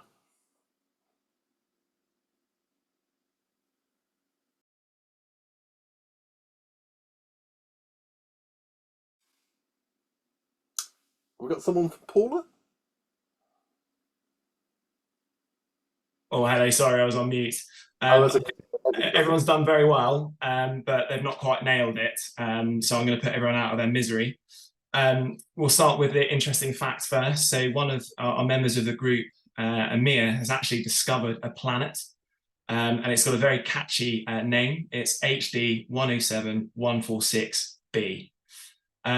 So it's quite obvious if you look at this, it tells a story. So Dan has spent a lot of his life working with bees and colonies of bees, and he's actually had enough of HSMA, and he wants to move Earth and take his happy colony of bees and establish colony of bees on the new planet that Amir has kindly discovered for him. So we look at the planet, there's a snowflake on there, so we're lucky there's going to be some water, so Dan can survive on there. So we all know that Truro, very close by, has got a spaceport.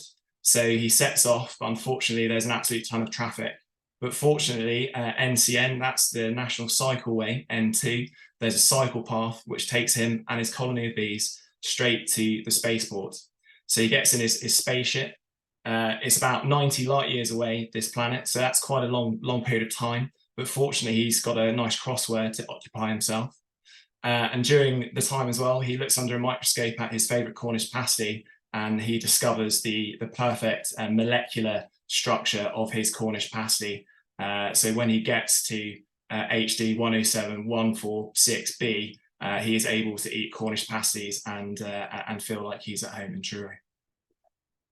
Wonderful, thank you. What a fantastic interpretation, and I love the fact that you've woven in your amazing fact into that. I don't think we've had an HSMA that's discovered a planet before, so another first here on HSMA, and again loving the weaving in. I think the Cornwall thing is coming through quite strong. I think I might have clearly made that a pressing point towards the start, because I think quite a few people are picking up on that. But I love the idea that that's a molecular structure of a pasty. I think that's a great interpretation. So thank you.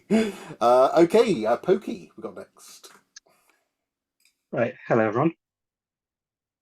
So the slide speaks for itself pretty well, but just to explain it for anyone visually impaired. In the 1900s, aliens descended on Cornwall, and from outer space, they brought their ultimate scone technology to Cornwall. You could see N1C, N2. That is the chemical compound for the key ingredient of the ultimate scone topping. As part of being able to produce these amazing scones on Earth, these aliens created genetically modified bees that can produce jam for these scones. The snowflake is very symbolic. So just like every snowflake is unique, every scone is unique. There are no two scones the same.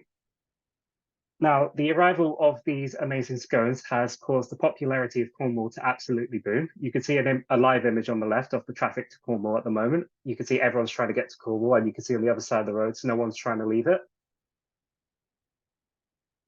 However, this led to a concerning message. So we received this signal from space that we were able to decipher as it appears the eater consumes.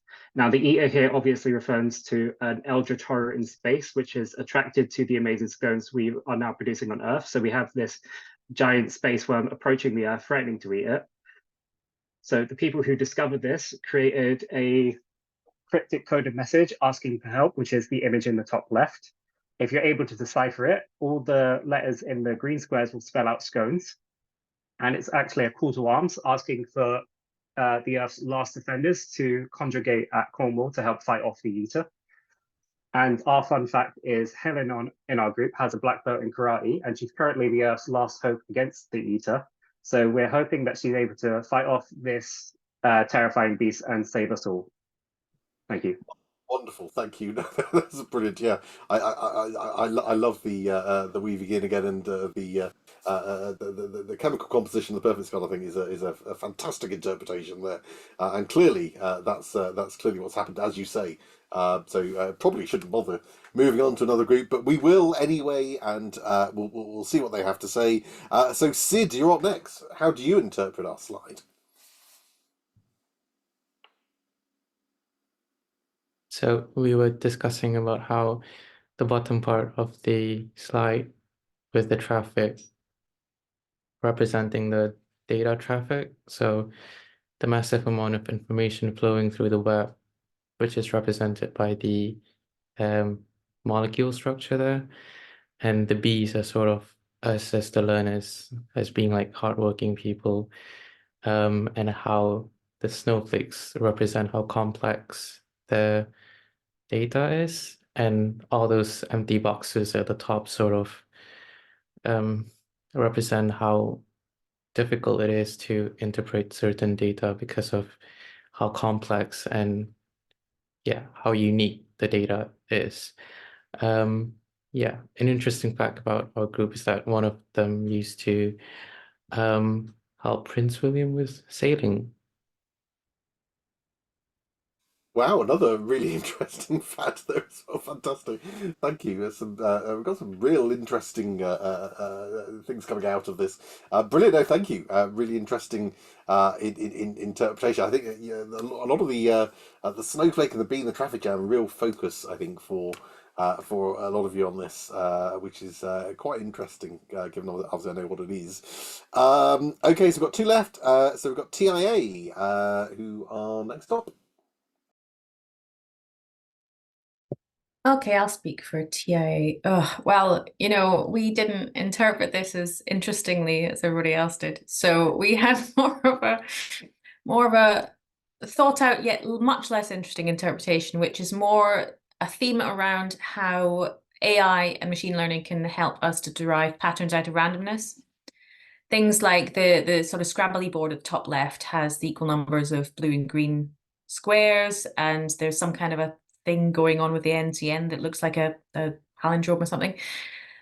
And AI and spaceships, we were thinking about how AI uses have been there to help satellites to predict where wildfires are, which seems like a really random outcome, but isn't. Same with why everybody would want to go to Cornwall. Who knows why? Maybe AI can help us out with that. Don't know. Get marked down for that, I realize. And then things like making predictions from the models that we generate using AI is possible, but there's also risks. And this sort of tautologist statement at the bottom appears to be one of those things whereby AI may have been used to generate this, saying that it appears that the eater consumes. Well, of course it does, it's an eater.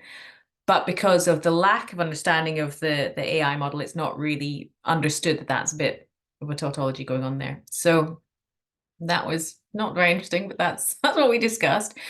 Our interesting fact was actually mine, and it's pretty recent, was that I've just applied to be one of the zombie extras on the new 28 Days Later movie that's being filmed up the road from us.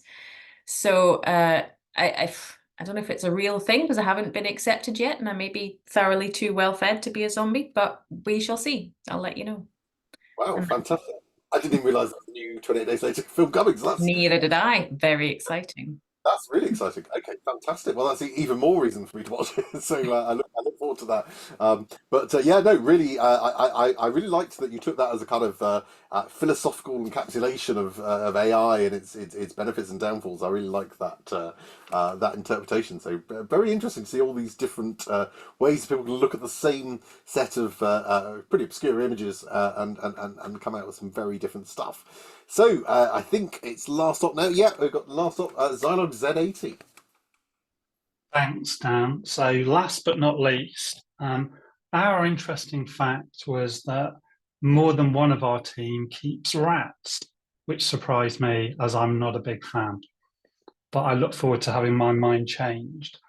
So like everyone, we had quite a few interpretations ranging from my initial reaction, which was the West Country's been invaded by aliens, to maybe this is a biography of Dan, to maybe this is all about Frogger and 80s video games. But finally, we settled on that this was about complex systems, so traffic jams, trees, the fractal nature of water crystals. We know bees keep complex systems, but also how these systems can be analysed. And we interpreted the NCN as the ticker tape of a Turing machine, and tying that together with the bottom phrase that each part of the ticker tape is consumed one part of the time at a time, going back to the sort of origins of where we're going to with computer science. Fantastic, thank you. Well, I have to say, I won't say what there were certain things you said that are absolutely correct. So you absolutely, in terms of correctness, came the closest of all the groups. So well done there. So yeah, and again, really nice, interesting facts. I too am willing to be swayed by our numerous indeed rat lovers that we have. I'm a general animal lover, so I'm sure I can be swayed across. Okay, fantastic. Well, thank you to all of groups for some fantastically entertaining and insightful interpretations and some amazing facts. We've got planets and extras in movies and all sorts of headbutting Obi-Wan Kenobi. I mean, what more can you ask for from an HSMA session? So I'm gonna, Sammy, I don't envy you the task of trying to pick the best three there, but nonetheless, that is what you must do. So there are PSG points on the line. We know how important they are because they may contribute towards some undefined reward yet. But what are your conclusions on this? It was very difficult. I've written reams of notes which have also slightly garbled what was said. So it's very difficult to you know, these fantastical stories become even more fantastical when you try and type them that quickly. But I have made my decisions. In third place, I am going to put ARM for their fantastic story and the fact about being about Obi-Wan Kenobi. I'm going to catch up on the chat in a minute and see if that was expanded on. In second place, I am going to pop Paula, partially because of the fantastic fact about the planet, and also I loved your confidence that you started with, that everyone else had got it, but not quite nailed it, and you were going to set them straight. But yeah, love some of the creative interpretations, like the National Cycle Network. And finally, I'm going to put in first place Pokey. I loved your story, and well, all of you, I'm really blown away by how creative you were with this. I really liked the very data-y interpretations as well, but I'm a sucker for a good story. So yeah, that's my choice. Fantastic, thank you, Sammy, and yeah, totally agree. Amazing to see all those. As the kind of Dumbledore of HSMA, I think I'm going to use my position to also award a bonus 5 points to Zilog, because they were the one team that actually came and managed to capture some of the correct answers on this slide. So I think that deserves some sort of point. So bonus 5 points there for Zilog. So well done you. I won't tell you what you got correct. You'll have to find out in a few months' time when we get to this bit. And I suspect you'll all be like, that's what it means. It was about alien bees. Okay, so let's plough on. So let's now talk about the the training sessions and some of the stuff that we're offering beyond that. So we already mentioned that the training, all the training sessions, obviously the core training sessions every week on Tuesday, which are compulsory for everyone. We are also putting on, though, a number of optional sessions which you don't have to come to. You don't have to come to all of them. You may choose to come to some of them and not others, or you may choose to ignore them completely. But I would advise you dip into some of these at least where you can, because hopefully this will help you when you come to, in particular, think about some of your project work and to kind of cement your learning. So as Sammy mentioned earlier, there will be a number of revision sessions. There'll be a revision session for every module within the program, and that will take place after that module is completed. They'll always be on, I think it's on a Wednesday. I think they're all on a Wednesday. Basically after that module is completed, Sammy will lead a revision session. She'll talk more about how they will work later. But basically, they will be an opportunity for you to go back through things, or to ask if you may have things that you're a bit unclear about, that you'd like to go over again, or ask questions about, or try out something new, all that kind of stuff. So Sammy will talk more about those later. The other thing I was going to flag up was the project development clinics. So these are clinics that we'll start to put on mainly in the second half of this phase. They're basically a chance for you to come along, and you can just drop in. They're just little drop-in sessions where you can come along and just chat to us and chat to others about ideas that you might have for your project, your Inception project, which I'll talk more about in a moment. Sammy and I will be on hand, and I'm hoping to drag in some of the rest of the Pencil team as well, to at least some of those. Basically, just talk to us about what you've got in mind for your project, and we can help you and give you some advice and help you shape that into a nice little project with sort of clear aims. Or we can say you might have issues doing this, or have you thought about doing X, Y, and Z. So they're really useful, and hopefully that will help you just think through some of the project ideas that you might have. So Sammy's going to talk to you a little bit about the revision sessions now. Thanks, Dan. Yeah, so as Dan says, usually it will be a Wednesday. I believe there may be one or two on Thursdays where they clash with project development clinics. But yeah, on the Wednesday after each module ends, there will be an optional revision session. It will be running for the whole day, but you don't have to come to the whole thing. I will be putting out schedules ahead of time so that you can decide if there's any bits that feel more useful to you. These are introduced after last year, where my predecessor Elliot ran some revision sessions, particularly for the introductory Python content, and they were so successful that it was thought that actually let's get these running for every module. If you could click once down, that would be great. So what I'm hoping for these to be is a chance to go over the concepts you didn't quite get the first time. As Dan says, you'll be able to ask me questions. If I don't immediately know it, I can go away and look it up. We might also have a bit of a chance to talk about how you might apply these concepts to a problem in your organization if you haven't kind of quite got that link yet, or can't quite see how it can be applied in practice. Also, there'll be lots of chance to do additional practice or extension exercise, and I'll be on hand. There'll be your peer support group on hand, possibly not all of them. And we're also going to try exploring a little bit of pair or trio coding, most likely trio coding. So actually you'll be in slightly smaller groups. You'll have one of you navigating and the other, or two of you navigating, one of you driving, and taking it in turns to work, being the one typing the code whilst the others kind of lend a hand. And this can be a really good way to have a bit more hands-on practice and just get a bit of a chance to solidify those concepts. Next slide, please.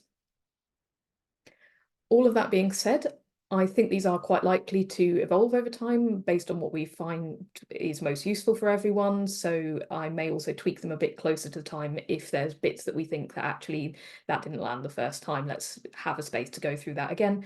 All of the exact dates are in the syllabus for the programme, or the dates file. You should all have access to that, and I'll pop the link in the chat again in just a moment. That's it from me.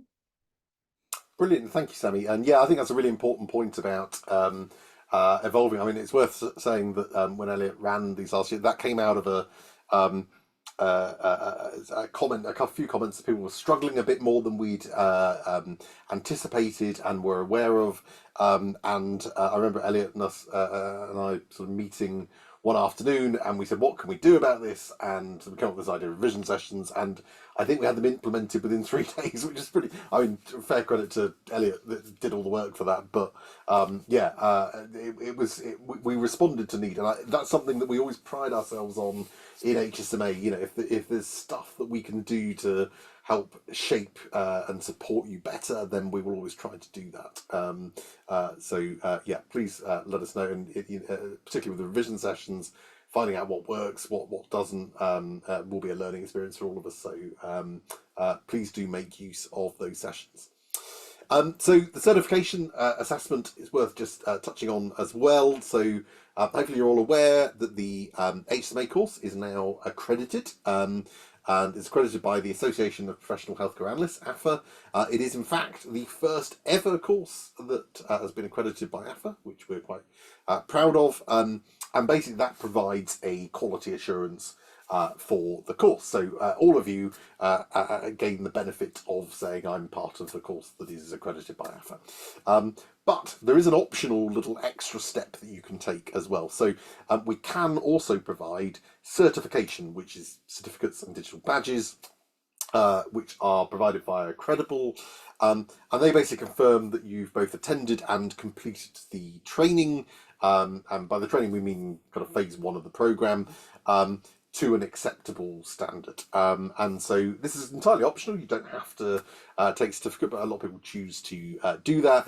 And if you'd like to get some sort of certification for being part of the course, then you will need to take an assessment. It will basically... So one of the things worth flagging up, any assessments we do in HSMA, we always try to make them as friendly as possible.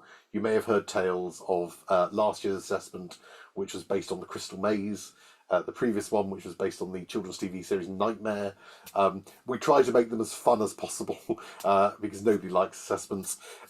And we will likely do the same here as well. It's not going to be onerous, and it will also encapsulate the fact that we do not expect you to be experts in everything. So it will not be an assessment where you have to understand everything about machine learning and discrete event simulation and geographic modelling and also. It'll allow you in some way to be able to focus in on the things you find most interesting and are good at. It's just some way that we can measure to make sure that you've taken enough in from the course that you can get a certificate. The reason I'm talking slightly vaguely is because we will share more details because we haven't written it yet. So more of that will come, and that we're 6 months away from that. But don't panic about that. We will make it. As I like, it's entirely optional as well. But if you do take it, it will be as friendly as possible. I'm going to go on. There we go. So that's the training phase. After the training phase, we then move into the next phase, which is the following 9 months of the programme, which we've called the Inception Project. So named as fascinating is my fascinating fact. I named it the Inception Project because I happened to be rewatching Inception the night I thought of it. So it's literally named after that. But I thought, that would be a really good name for this thing that I'm trying to convey. Basically, the idea of this is that if phase 1 is the smorgasbord of stuff that we show you, look at all these cool things that you can do. Phase 2 is the real heart of the program, where actually you go and you do stuff based on the new skills that you've learned. And you do something that is not a toy example, it's not made up, it's not someone else's problem. It is a project that comes from you and your organisation. It is a problem that is being faced by your organisation that you use your new skills to try and solve. And so therefore, during the training phase, you'll want to be, as you're learning about new things, you will likely be wanting to speak to various people in your organisation to identify if there are potential projects. There may be stuff that you're already aware of, or that you will become aware of, and you think, oh, that would be a really good fit. Perfect example of that was one of our famous impact stories from HSMA 3, where we had a GP from North Devon. HSMA 3 was launched at the end of 2020. Of course, there was a big pandemic, as you are aware, going on at that time, and it was around the time that the mass vaccination program was about to start. The vaccinations had just come online, and being a GP, they were being asked to set up mass vaccination centres, and they were doing that, and we taught him how to use SimPy, and he thought, well, hang on, this is a discrete event simulation problem. Why don't we model it? And he did, and as a result of that, they found, oh, actually, that's not going to work. What we were going to do, we ought to do this instead, and that's what they did, and it made an immediate difference. And so stuff like that, anything that you see from the training, you think, actually, that I can now see that kind of problem as it's like this is it's a discrete event simulation, or it's they want to work out where to place the services. I know how to do that now. I can do some modelling around that. That kind of stuff. So all throughout phase one, be thinking in the back of your mind, how could I use this to undertake a real problem that would have a real impact for my organisation, our service users, etc. When we start next week on the in session 1B, where we talk about introduction to operational research and data science, we'll give you lots of advice about how you would design and shape a modelling project. In particular, we'll talk a lot about what's known as conceptual modelling, which is basically how you design a model and how you work out what you should include and exclude from a model and all that kind of thing. But as I say, we'll also have these project development clinics, and I would encourage you to make use of them. So even if you come along and say, I've got this mad idea, do you think this would work? It's worth coming along to speak to us about that. I'd also strongly encourage you to collaborate with others when you are thinking about these projects. Most of our successful projects over the last few years have been big team collaborative projects. In some cases, sort of 3 or 4 people, in some cases more, who have come together because a lot of you will have very similar problems, and actually coming together to tackle a shared problem on a shared project creates massive benefits. So always worth doing that. So as well as sort of communicating, this isn't a competitive process anymore. We used to have, before this year, it used to be that we would select which projects to take forward. We now move to a model that anything, as long as it meets the eligibility criteria, which your projects inevitably will, then you can take it forward. So we would encourage you to be shouting about the kind of things you want to do. See if other people are interested. We've got lots of mentors in the community who can provide advice and guidance as well. So always worth shouting about what you want to do and how you want to try and tackle that, and see if people are interested in collaborating. And as I say, you can now, because of the way we've changed this, anyone in the HSMA community can register any project at any time. You may have seen in Slack that over the last couple of months we've had some new projects that have come on board from people that have been on the program last year. We've got Matt Eves, who you heard from earlier from Talk Toaster from HSMA 4, who's currently running some projects as well. It also means that you technically can start your Inception project whenever you like. You may choose, for example, if you learn about discrete event simulation and think we've got a problem, some modelling could help support this. So I was to do that over the next few months. You can go ahead and do that. That's not a problem. Generally, we would recommend try and follow the 9-month structure as best you can, because there are support mechanisms in place for that. But don't feel constrained by that. We appreciate that real life may need to be more flexible, and so you have got that flexibility. You can start and finish things when you need to. When you're working on your project, you'll be able to get support and advice from the community as a whole, which is made up of myself and Sammy as the HSMA trainers. We'll be your primary kind of support, but there's also wider members of the Pencore team. We've got a lot of experience within the team, people like my colleague Mike, who does a lot of work in machine learning, for example. We'll be able to chip in with thoughts and suggestions. We've got within our HSMA community, outside of the team, we've got people who are working in operational research, working in data science, either as academics or practitioners, who have mentored on the course before, and who are able to chip in with their valuable experience as well as of course the HSMA alumni, people that have been through the program, have done projects, have worked on projects, have done this kind of thing that can provide you with advice as well. So really making use of that community structure. that you're not alone when you do these projects, and in fact, you should make use of seeking advice. They are your projects. You will run them. People won't do the work for you, and some projects may fail. Some projects will fly. And that's part of what happens. But there is a support network that can advise and guide you as well. So to register a project, it just has to meet these criteria. Has to be in an area we teach, which probably is self-explanatory. It doesn't mean that you can't do something that we haven't covered, as long as it's in an area. So you might choose, for example, to use a new or use a machine learning technique that we didn't cover on the course. That's okay. We still teach machine learning. Just be aware that that might limit the number of people that can give you direct advice about that method, if people don't know it. But that shouldn't put you off doing that kind of thing. But it has to be something that we cover in an area we cover. It has to use free and open source approaches. We won't support Excel modeling or anything like that. It has to be, if you meet the first criteria, then you have to meet the second criteria. And the third thing is the application area has to be in health, social care, or policing, which it should be, given you're all from health, social care, and policing. So that should be an easy tick. And assuming it meets those criteria, you can register a project, and you basically just say, look, I'd like to do this thing, post about it on Slack, tell us a bit about it, and we will register it as a project for you. It gets put onto our HSMA project register. There's a link on Slack for that.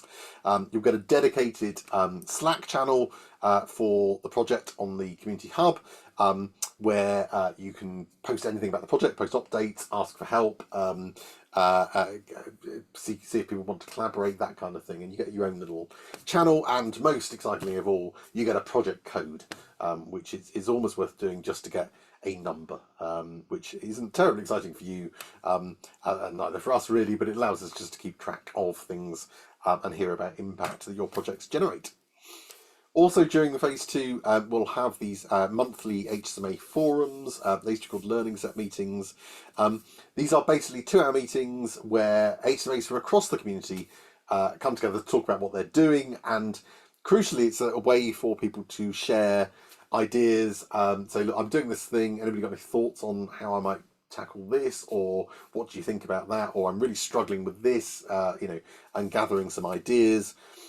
Or just to see if people are interested in collaborating. They're really important. So I would encourage, particularly for anyone that's in your community where you're going through your first Inception project, particularly important to come along to those and just share and listen. A really nice example of this is that we had in last year's programme. Those of you who came along to the open day and saw the project presentations will remember that I think the vast majority of the projects ended up using Streamlit, which you'll learn about later in the course. Sammy will take you through as a way of developing a web app that people can interact with. It's the first time we're teaching it as part of the core training program this year. We did a little masterclass on it last year, and we had a little bonus tutor the year before. There was a little bonus video that we put up about it. But even though we just did it as a sort of optional masterclass last year in phase 2, and a few people came along to it, somebody on one of the projects came along and they said, "Oh look, I've decided to use this Streamlit thing. Look how this looks." And actually, it turned out it was really easy to use. And just by doing that, virtually every other project then adopted it. Just by sharing that, so there can be hugely powerful ways of coming together and share ideas and and get some advice, and they were able to help other people get up to speed with how to use it and overcome any problems they had. So they're a really useful thing to do, but they're also open to the wider community as well, so anybody from who are alumni of the programme can come along and talk about what they're doing too. At the end of the 15 months, there will be what we call the HSMA conference, and basically it's an opportunity for you to come together, the whole HSMA community to come together, and it's opened up to anyone who works in health, social care, and policing practice or academia, and particularly we get a lot of people who are interested in applying. Many of you here today, I suspect, came along to the open day, which was kind of like the conference for HSMA 5. Most of the talks at that conference will be from you, from your inception projects, but there will also be talks from people who are alumni who've gone on to do other things as well, and there'll be various workshops that will run and various talks from members of the Pinnacle team about the wider research work that goes on within the team. So that'll be on the 24th of June next year, so we're a way off thinking about that, but just bear in mind that that's a key sort of output. It's likely going to be online, although we are hoping at some point to do a live event, but we are funding constrained at the moment. So when we get the funding, hopefully for HSMA 7 and beyond, we're going to try and get a live event. What I'd like to do, actually, 2026 marks 10 years since the inception of HSMA, be really nice to do a 10-year celebration event, so do look out for details of that. But at the moment, just mark that in your calendar. 24th of June will be a time for you to share your work. One message that's worth really pushing, though, is that you shouldn't see this program, and your organisation shouldn't see this program as you're on it for 15 months and then we wave you goodbye and wish you all the best. That's not how this thing works. And we're a lot of the things that we've done this year to really change the program are moving away from that model.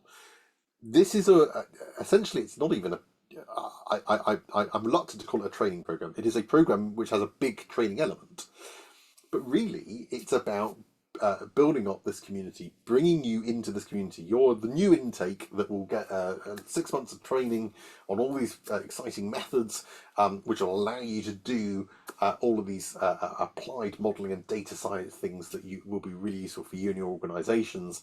But the real key advantage of being part of HSMA is you get to be part of this community, and that is lifelong.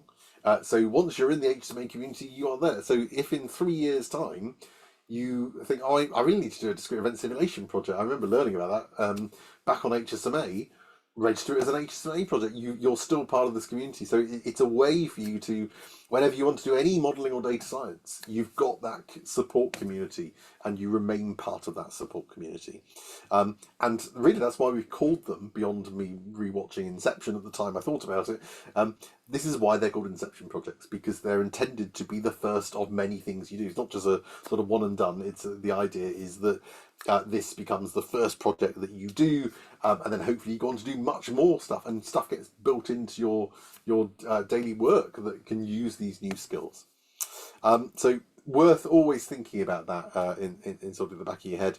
To support that as well, towards the end of phase 2, we'll be running what we call next steps clinics, which are going to be a little bit like the project development clinics, but they're sort of drop in, where you can come along and say, actually, I've got this idea for something else I want to do. What do you think about it? And we can help help you unpick that and explore ways in which you can build these skills into your daily work. Also worth flagging up about the HSMA Community Hub. So all HSMAs are brought into the HSMA Community Hub at the start of the programme. This is your Slack workspace, basically. You'll have already seen that this is now, Slack is the primary means of communication on the programme. We will unlikely send you any further emails other than anything you might get off the mailing list. All of the communication about the programme is on Slack. Okay, so all of the preparation instructions and sharing stuff and all of that, we communicate directly on Slack. And we've got lots of dedicated channels that cover different things. So the main sort of central plaza, where you get all the general announcements and instructions about here's the resources you'll need to download ahead of the next session. Admittedly, you haven't had to do much of that at the moment. I promise you that the repositories will get a bit more interesting than here's a PDF of the schedule for the day. There will be a lot more to it as we go on. And obviously general community chatter as well. There's a coding clinic, so once you get stuck into coding, if you just have some coding questions, you can post them there. Impact Studio is really important for, as an organisation, our organisation is PennArc. We're funded by the NIHR, and basically our whole reason for being is that we are supposed to generate real world impact, i.e. make a difference for people. And that takes place in terms of the research work that goes on within the team. And in HSMA, that means you lot generating impact from your project. So it's generating impact from us in terms of, you know, we develop your skills, and obviously that is an impact in itself. But also there's the wider impact of you going off and doing amazing things. And the Impact Studio is basically where you post and say, oh, as a result of doing this thing, this has happened. And it doesn't always have to be, you know, and as a result of this model, I've saved 5.5 weeks on my referral to treatment time. I mean, fantastic, we need to hear about that if that happens. But there may be also little smaller things like, well, hey, you know, Sammy taught us how to do this really cool thing last week, and now I've started doing that for our reports, and this is much easier, and it saved us X amount of time. Brilliant, that's amazing impact. We can capture that. So it may not seem much to you, but to continue our existence, it's really important that we capture this kind of stuff, and we can shout about all the amazing stuff that you're doing. So do use that channel. We've got a channel for each currently active project. There's a few at the moment from alumni projects, but obviously when you all start registering your own projects, you'll each have a channel for that. Each peer support group has their own channel, and there is a high score table for the HSMA game. Yes, we do have a game, of course we do, and you will find more about the HSMA game in 2 weeks' time. So session 1D is the one where you will discover the HSMA game, and then that high score table, I'm sure, will light up with entries. But basically, this is your central hub now for HSMA. This is where we'll post everything. This is where you can chat and talk. We've put in the new HSMA cafe now. If you want to sort of just general chat to everyone about anything you like, that's the place to do it. You might find some. You know, you found some links to something that you found really interesting and useful, post it there. You might have just found an amusing meme that sums up how you're feeling at the moment, post it there. Please do use this as your central hub. It's also worth saying that during the phase 1, obviously there will be these regular announcements about which materials and other preparatory tasks you need to undertake in order to get ready for the next session. You'll have seen we generally post them about a week in advance, so I'm going to try and get in the habit of posting them on a Monday, although be aware that because we're running HSMA in the summer this time, that does mean that we're going to run into a few bank holidays, so it'll be a week-ish. But it'll include stuff you need to download, any Python packages you need to install. You'll learn how to do that in 2 weeks' time, how to install Python packages, and any other downloads or anything else you need to do ready. There might be downloading a file for that you can use as data or whatever it may be. But we'll post those instructions. They'll always be in the Central Plaza channel, and just keep an eye out for those. And make sure you do them well in advance of the training day in case there are issues. As I say, everything so far is literally just downloading a PDF really, but it will get a bit more advanced than that. So don't leave it until the day in case you do have any problems. Always try and do it in advance if you can. So Sammy, I'm conscious we've overrun a little bit now, and we are 4 minutes off scheduled lunch. So you're about to give a talk. I'm wondering if should we move this to after lunch? Does that make sense? Yeah, I think that sounds good. I think everyone will appreciate having a break now, and we'll start off afterwards. I think so, and it'll be good. You know, I'm always very conscious that to make sure people have an hour break for lunch, because you know these are long days where we're all sat around a computer listening to me prattle on for ages is enough to drive anyone to having lots of food for lunch. So let's stop there. Let's pause. Sammy will then resume, and we'll try and make up a bit of time later, and that's all cool. So what we're going to do, we will now pause for lunch. You can remain on this call. The call will remain open. You can leave if you so choose. If you do remain on, just make sure you're muted and your camera's off. We have had instances before where suddenly somebody thinks they're having a private conversation on the phone. So just make sure you're muted if you stay on. But the call will remain open.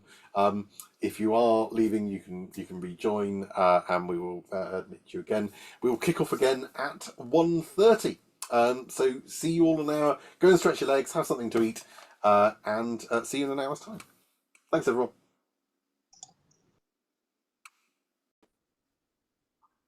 Thank you. And I've just realised someone has posted, is this segment being recorded? It was. I will re-record it afterwards a little bit slower and pop that into our chat so that everyone's got access to this in future. I said one of us would didn't I? Yeah, it would happen, and straight away, first time I need to click record. So good to get it out of the way. Cool.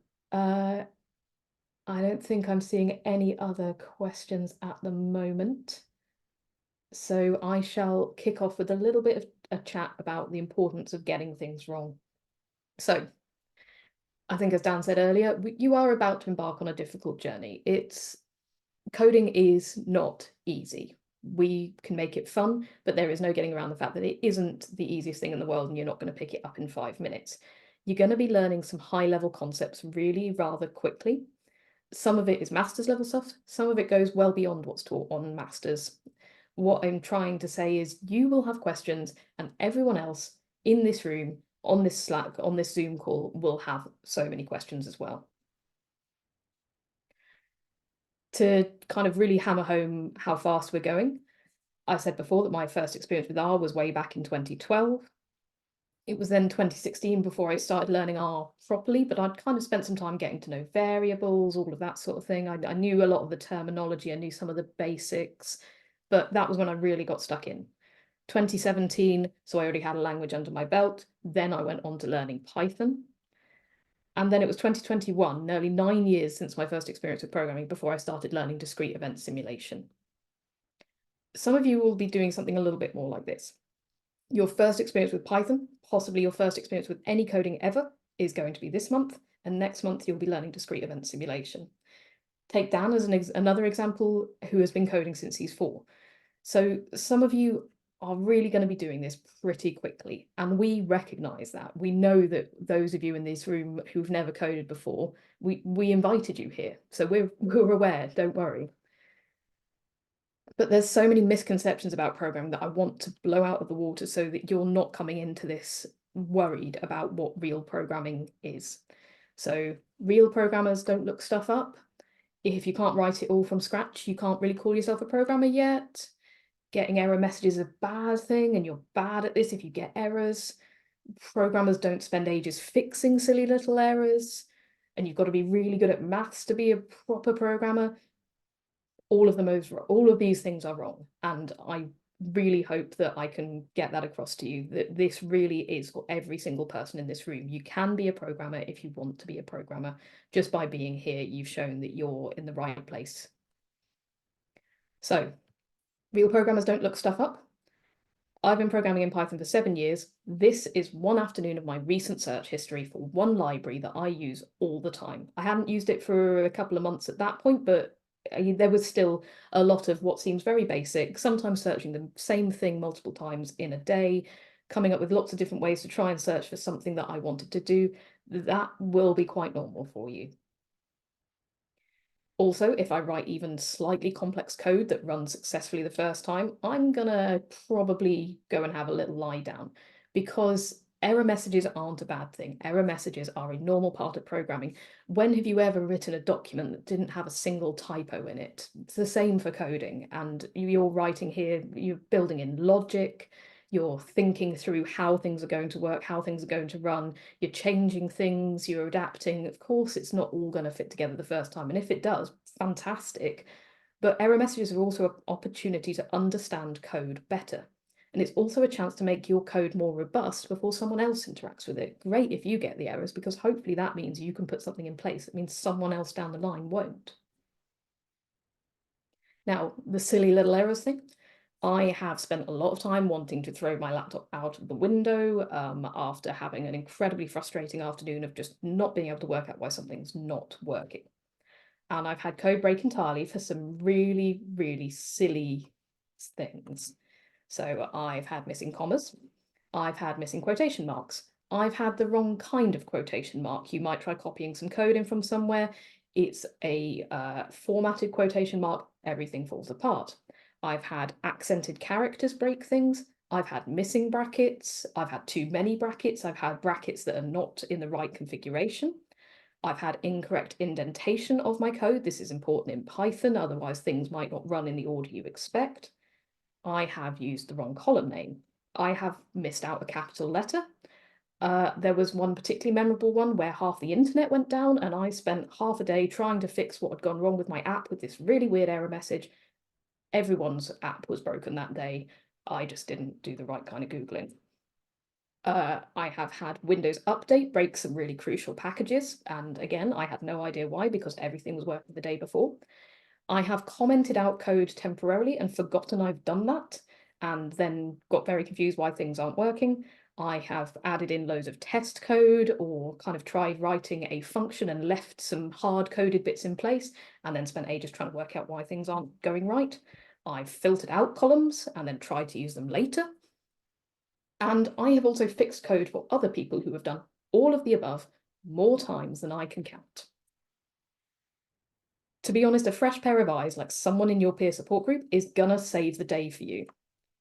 And every time you make a mistake, you're not gonna make the same mistake next time, or if you do, you're gonna spot it so much faster. You're gonna send things out to people who've programmed for longer and they're gonna see the mistake like that. You're gonna feel silly and then you're gonna realize that's because they've done it. You recognize the errors and what goes wrong, and you will get faster and faster at fixing these things. But until you make those mistakes, you will not have the chance to improve. So when your code inevitably goes wrong, I would recommend take a deep breath, maybe take a walk, have a bit of a think about if it's likely to be one of the things I've mentioned before. Read the error message really slowly. We will spend time on good debugging in the course as well. That's a skill in itself. Step through your code line by line. You might need to do some really manual breakdowns of what's going wrong and just see what's happening at every single step of your program. If there's an animal in the house, I would really recommend petting it and maybe even talking through your code to said animal. It really does actually help you explain what's going wrong. And finally, ask for help. Now, finding the balance between trying to fix it yourself and asking someone else for help will also take time. It's not an easy skill to find. There is benefit to trying to fix something yourself, but there's also a huge skill in knowing when it's time to take a step back and ask someone else. Now, this is a great place to practice that. Again, if you can't write all the code from scratch, are you really a programmer? Well, absolutely. Why would you start from scratch when someone else has already done what you want? That's half the reason we're here. That's half the reason that groups like NHSR and PyCom exist, so that people can share the work we've already done. Is what you're trying to do a previously solved problem? Fantastic. However, the more you take apart and reuse other people's code, the more likely you are to write what you want to write from scratch eventually. I couldn't write everything from scratch at the beginning, but now I'm going to be writing the code that you will be working from, and so on. And actually being able to adapt code, being able to understand code that other people have written well enough to adapt it for your own uses is a hugely valuable skill. And we're not all experts in every aspect of programming. As Dan said at the beginning, he doesn't like web apps. I love web apps, but I'm really not going to be any good at natural language programming, but I'm here to learn that too.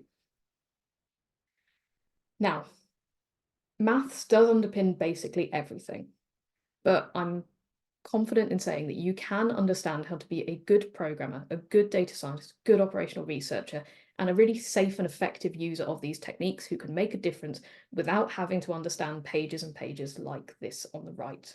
Don't be worried if you don't feel like you're a confident user of maths. Now, mistakes, as I'm trying to say, are really normal, and everyone is actually trying to normalize it more. So there was a great event that I unfortunately missed because it was at 1 o'clock in the morning about data mishaps. Now, this is a huge event, and for those of you who are part of the R community, Hadley Wickham wrote the tidyverse. He wrote what a lot of people are using day in, day out to do huge amounts of R.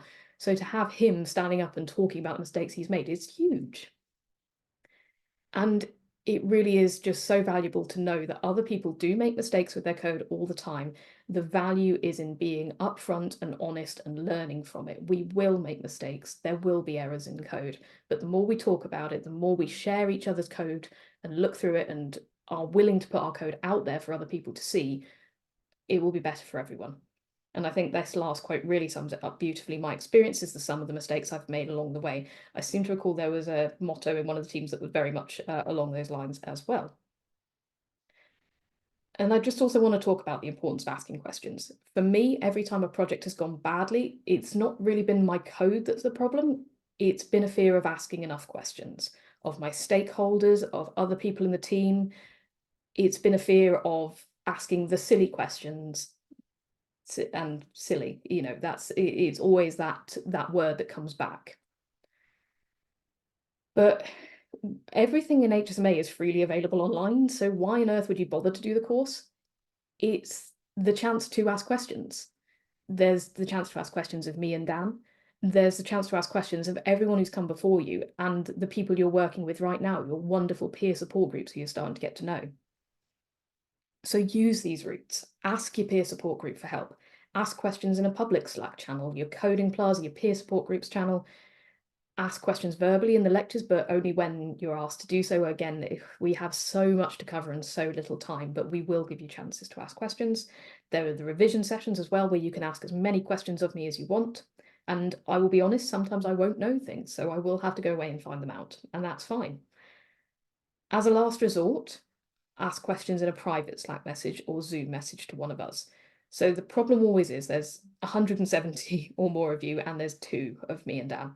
We'd never want you to struggle in silence. So genuinely, if you really do feel uncomfortable asking something to the wider group, then please, you always can message me. But I would always ask to try and be confident enough to ask it elsewhere. And that may take time, but that's why we're doing everything we're doing here today. We may also ask if we can share your question and the answer anonymously more widely, because to be honest, someone else is probably wondering the same thing. And again, obviously, if you've got something personal that you do need to message us about, then please, you know, direct message is absolutely fine. That's not a problem. But more general questions about programming, about the course, then they're great in a public forum. And we can guarantee that there will be none of this. We will not tolerate people laughing, being unfair to anyone asking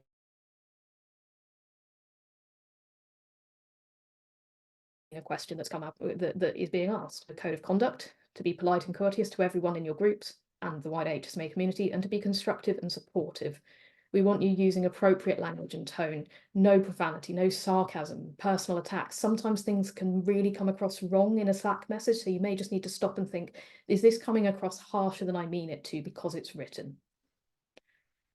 We will come with very different opinions, very different backgrounds, and very different perspectives on the best way to apply data to the problems that our organisations are facing, and different ways of doing coding. But do respect the opinions of others. We're all here to learn from each other. Please do try to avoid interrupting others when they're speaking, and do try and make sure that everyone in your team, everyone in your peer support group has a chance to contribute if they feel able to. And everyone should feel able to. We want you to provide helpful feedback and encouragement to others.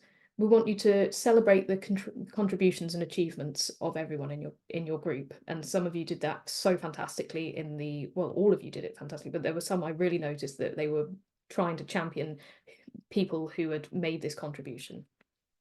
Appreciate that people learn at different speeds and support others wherever you can. We've all got different levels of prior knowledge, and some things just won't click, but you never know when you're going to be the person it doesn't click for. Avoid spamming, trolling, flaming, anything particularly disruptive, and we'll all have a good time. Now, quick little bit as well about growth mindset. You can either view failure as the limit of your abilities or as an opportunity to grow. Now, the first is what's often termed a fixed mindset. The second is what's termed a growth mindset. Now, in a fixed mindset, you probably believe that your intelligence and abilities are fixed to a greater extent.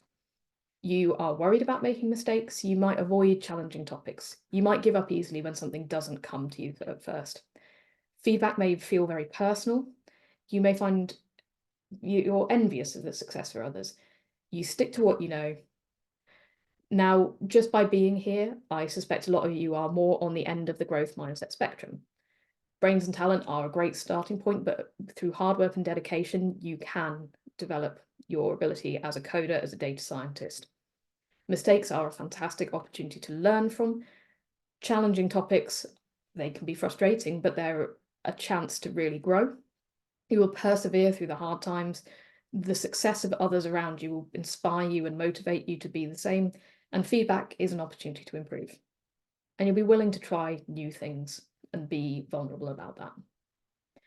Growth mindset isn't just endlessly trying, endless effort above all else. Effort is really good, but if you're just trying to do the same thing again and again and it's not working, then maybe you need to step back and go, can I ask someone else for opinion on what I can do next? Is there another way that this problem can be structured? Or is there a different source I can go and get an explanation from? The internet, someone else in my peer support group, and so on. Growth mindset also isn't the idea that if you don't get it, you just haven't tried hard enough. Again, we know effort is important, but it doesn't mean that just try harder is the answer to struggling. Maybe we haven't taught it very well. That's entirely possible. Some of these things that we're going to deliver are brand new this year. Maybe we need to refine our approach. Maybe we need to provide you more or different examples. Maybe we need to help you approach it from a different direction. Or maybe it is just something you don't take to as naturally as some other people, and that's fine. It might just take a bit longer. Growth mindset also isn't just being positive. You might get frustrated. You might find things difficult. That doesn't mean you don't have a growth mindset. It's what you do with that frustration that counts. It's the perseverance after that. And it's also, you won't just have a growth mindset or a fixed mindset, and that's the long and short of it. They're two ends of a spectrum. You might not be at the same place at different points in your life, different days, and that's fine. But working towards a growth mindset will really set you in good stead to make the most of this course. Finally, giving and receiving feedback on your approach, your code, your presentations, it can really be quite tough, but it is an incredible chance to learn. And understanding how we respond to feedback can really help us to sort of take a step back and take it on board better. I was at a course once where they pointed out that people are often on two ends of a feedback spectrum without really knowing the other end exists. So some people take bad feedback as a judgment on themselves. On the other end, you have people that take bad feedback as a judgment just on this individual piece of work. And you'll probably be somewhere, again, on different ends of this, depending on what the work is. But it can be really hard as someone who really is very invested in your work to realize that it doesn't, a bad piece of work or a bit of work that needs improvement isn't a judgment on you. It's not the be all and end all. Now, feedback on code is actually another skill all over again, and you will be feeding back on code here and there. There are a couple of good tips to make it feel really constructive and not an attack on people. So when you're suggesting an alternative, or when you're saying that something isn't right with code, suggest an alternative and explain why. So don't say this is a bad way to do it. Say, I think it might be better to do it like this because. You can explain code's problem with the code, it's not a problem with the person. So rather than just going, you haven't done this, try and do, the code doesn't do this.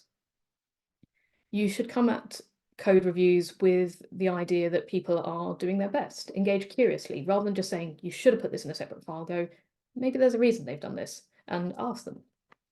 And also frame it from your perspective. There's a lot of things that aren't completely clear cut with the right way to do things. So rather than saying this code is hard to understand, say, I find this code tricky to read. They're really small things, but they can make a massive difference to how friendly and approachable a code review feels. And especially when you're new to code review, it can be quite an intimidating process. And also the benefits of peer support for everyone. Some of you have already coded before, some of you have done it in a different language, some of you are actually quite advanced in Python already. You might have already learned some of the more advanced topics. But you really do have so much to gain from the group exercises. You can gain experience of how you will share learning with your team back in your role. The more you get these techniques out to people, the more chance you'll have that they will really embed in your work and you will get to use them and continue to write code. Peer teaching and troubleshooting helps to cement and enhance your own knowledge. I thought I knew a lot of topics really well until you actually try and take it apart and really explain it to people. It gives you a whole new appreciation for a topic. You might learn a new way of approaching something. And you also might change someone's life. I'm only here because I had patient people who were willing to share their knowledge with me. They didn't have to do that, but that's why I managed to learn to code. So in closing, I want you to be open to making mistakes. It really is a chance to grow. I want you to be kind and courteous and respectful when someone asks a question.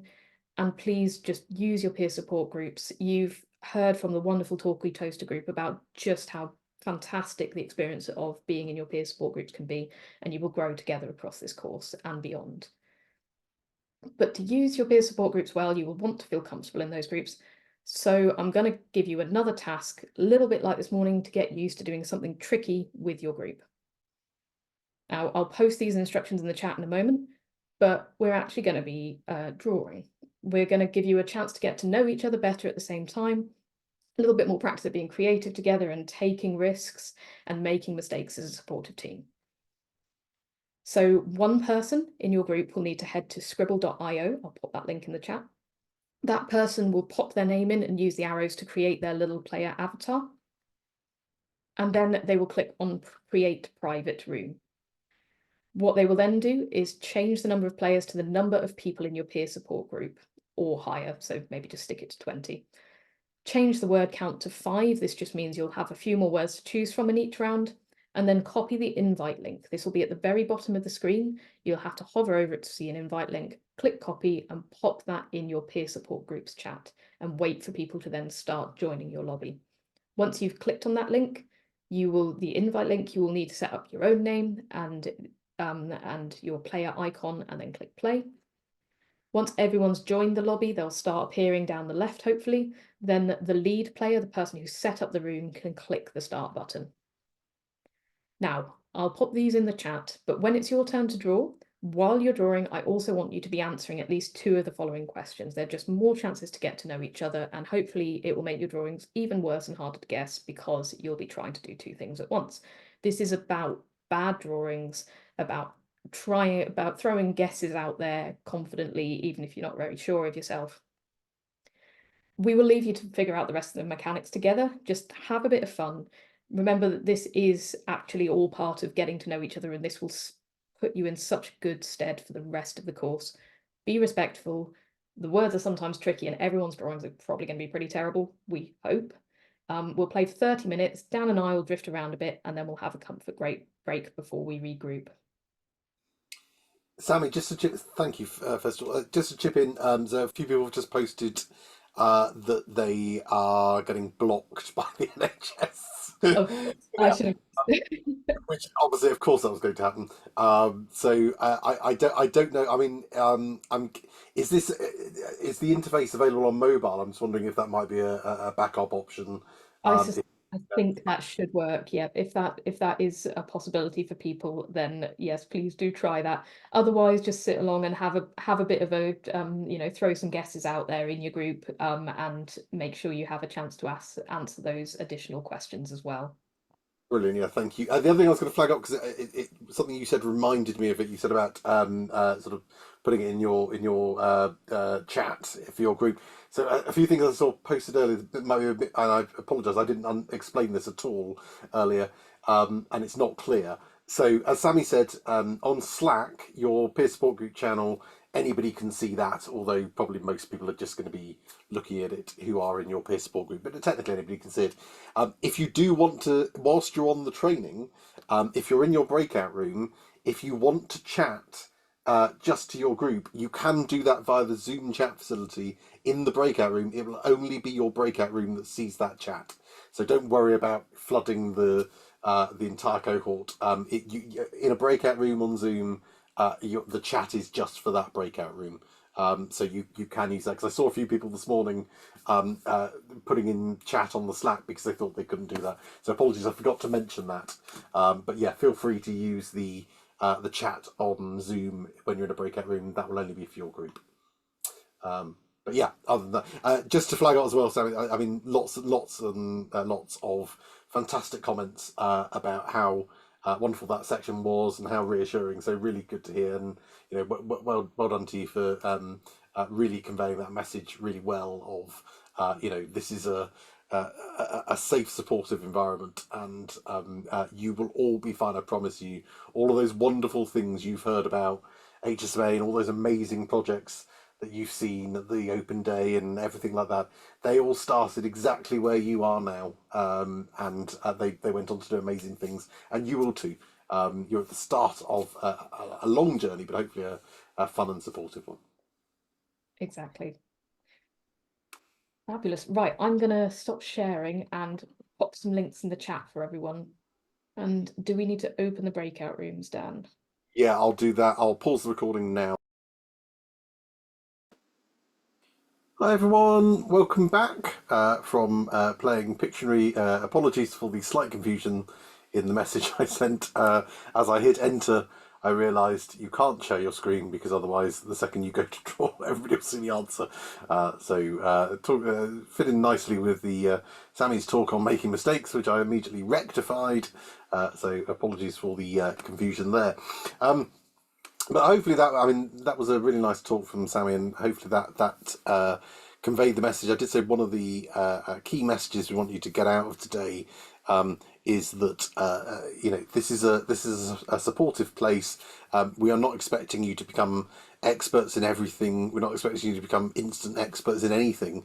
This is a journey for you all, and to make use of your peer support groups who will act as your primary support network. There may be lots of stuff we're going to cover, but we will do so in hopefully an engaging and supportive way as possible. Okay, right, I will share my screen. We're going to talk now about free and open source software. Let me share. And here we go. Right, so this talk we used to give as part of the Git version control session. We've decided to change it this year because this is something that really you kind of want to have near the start of the program, and Git is not something you want anywhere near the start of the program. For those of you who are unaware, Git is, well, the name is very apt. It's a very important piece of software that will, and we'll talk more in the Git session later in the course. It is, however, an absolute nightmare, particularly if you're new to it. So it's not a very friendly thing to use, but it is very important. So it seemed a bit unfair to bring Git to the front. I think that would put you off before you even started coding. So instead, Git's near the end. But this talk is near the start because it is important that you're aware of the importance of FOSS. So what is all the FOSS about? So HSMA, as I said, this program, we're all part of a research team called Pencord that we've been going since the end of 2010. And our group is basically set up in order to undertake advanced modelling and data science for health and social care organisations, and specifically applied research. So this is stuff that will help and have a real world impact. And HSMA is kind of the training branch of Pencord, which basically builds capacity so that all of you can do what we do. And indeed, the HSMA course is a kind of mirror that reflects virtually everything we do within the team, and that's part of the reason why the course is so big now. One of the core things about our team, though, is that we are now an exclusively open science team. And we believe fundamentally in the principles of open science, particularly for the kind of work that we do, and therefore, by extension, the kind of work that we are teaching you to be able to do. And so because of that, we use only free and open source software, or FOSS. And it's the reason why on the HSMA course, we only teach free and open source software. Now, most of the HSMA team, most of the Pencord team are using exclusively Linux as well. You'll note that Sammy and we do have Linux, but because of the various issues that we will get into a little bit in a few weeks' time, there are some wrinkles in terms of things that work in Linux that don't work in Windows. So because of that, and because we're aware that most of you are going to be using Windows, we are using Windows. We are taking that sacrifice for you. But in all other aspects, we are using free and open source exclusively. So what do we mean by free and open source software? Basically, FOSS refers to any software that can be used and changed by anyone for whatever purpose they need. That's the free bit, okay? And that it can be interrogated by anyone to see how it works, and that's the open source bit. It refers to the source code, the code that underlies the thing you've developed. That is open. Anybody can see how it's been developed. And basically, it's the opposite of proprietary software, which is where software is distributed under some sort of copyright license, and you can't normally see the source code. Windows is an example that you can't go in and look at the source code for Windows, at least not easily. It's proprietary software, and one thing that's worth flagging up is that sometimes people misunderstand FOSS and the free bit of FOSS as meaning free of charge. And that is largely the case in most FOSS software applications, and is another benefit. So all of the software that we teach you about is cost free. Technically, the Anaconda distribution, depending on if you had there are licensing conditions, and you may end up working for an organisation that would have to pay for it. But technically, all of the core stuff that we do is free of charge. But it is possible to have open source software that is that people purchase. I mean, you've probably all seen distributions of Linux that you can buy. You can charge. There's nothing stopping you charging for open source software. There is a distinction when we talk about free in this sense. We usually mean free in the sense that anyone can use it and it can be changed by anyone for whatever purpose they need. But that's the definition of free in FOSS. So let's talk a little bit about the history of FOSS. The first thing to say is that we often think of FOSS as being this new thing, particularly because of data science, and because the growth of data science, particularly over the last few years, that open source ways of working have become a bit more prominent, I guess. This is absolutely not a new thing. Indeed, I put it to you that the first ever non-trivial computer program, which was developed in 1843 by Ada Lovelace for the Babbage Analytical Engine, was open and shared. There it is. Okay, first ever proper computer program was open source. There we go. So that's in some way should set the precedent. There was no a sense that this would be closed anyway, that people wouldn't be able to view it. And indeed, in the early days of computing, software was typically bundled with the hardware. So what usually happened is you would buy a computer that came with the software that you wanted, and you pick your computer based on the software it came with. I mean, in reality, in the early days, that would have been probably companies buying this kind of stuff, or hobbyists, very extreme hobbyists. But typically, you didn't buy the software; you bought the computer, which came with some software, and that's what you used. But in the late 60s, early 70s, we started to see this new software market that began to emerge, and people began to see software as being something that was standalone and separate. But of course, if you're creating software and that's separate to the hardware, then you're not making the money from the hardware, and therefore you need to make some money, and therefore a market starts emerging where you need to start charging for the thing that you're creating. And indeed, this concept was not lost on some early nerds. You've probably heard of Bill Gates being one of the most famous early nerds, who wrote to his fellow nerds in 1977 a very, very angry letter that people were bulking this idea that they had to pay for software, and why should they do that? And Bill Gates was saying, well, hang on a minute, we're putting in all this time and effort, and you're not prepared to pay for stuff. This is outrageous. This is disgusting. I want people to pay up. I would appreciate letters from anyone who wants to pay up, were his exact words. Okay, so it started this mentality of, hang on a minute, we shouldn't be giving this stuff away for free. So in the 70s and 80s, software companies began hiding the code that drove their software, the kind of code that you're going to be learning about, that would develop up various applications and various pieces of software.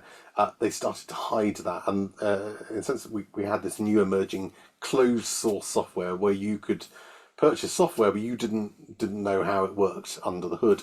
And in fact, in 1980, copyright law was extended to cover software, and previously that wasn't possible because the argument was, well, it's not copyrightable because software was seen as an idea or a method, and you can't sort of copyright those kinds of things. But they actually extended it in 1980. And I remember, you may have heard of it. There was a famous story about Alan Sugar, who was approached in the early days by Bill Gates, who approached him as for Amstrad, his company, to start selling his software. And Alan Sugar said, I basically laughed him out of the room because I could not understand how you could possibly sell something that you couldn't physically touch. How could that possibly have any market? He did also recognise that was a really stupid thing for him to do, and that he regretted it deeply after. But it just showed that sort of difference in mentality. We think about software very differently now, but that wasn't the case back then. And of course, the emerging home computer market was full of failed experiments and a lot of different competitors and a lot of different computing brands, most of which descended into nothingness eventually, particularly by the mid-90s. So Microsoft were around, starting with DOS and moving up to Windows 3.1 and 95 and all of the successions after, and obviously pervades to this day. Similarly, Apple with their early Macintosh and the gradual evolution of that over the years. But people also forget that really during the 80s, the big two were, for home computers in particular, were Commodore and Atari. Those were the big players, and there was a massive war between these players. In fact, there's some fantastically interesting stories about what happened with Commodore and Atari, particularly regarding one of the co-founders of Commodore, Jack Tramiel, who then defected to Atari, and there was a massive political battle that went on between them. Fascinating stuff, really interesting story. Both of those giants crumbled into nothingness, certainly Commodore by about 94, and Atari limped on for a little bit, but certainly the home computer market was dead for them by about 93 at the latest. We also had some wonderful British upstarts like Sinclair with the ZX80, ZX81, Spectrum, etc. Amstrad themselves, who then realised, oh, they are onto something with this software malarkey, and created a number of computers and some very weird phones that sent emails. I've still got one of those somewhere. I don't think I've ever used it, but I picked it up at a car boot sale. But but they all fell by the wayside. And in fact, ultimately, what emerged, certainly by the second half of the 90s, was a pervading dominance, particularly from Microsoft. But Apple were sort of hanging in there and sort of carved out their own kind of niche market by recognising there's quite a nice little way of making computers, lots of multicolours, and they managed to get in a particular niche there. But one of the side effects of that is that the idea of computing became redefined.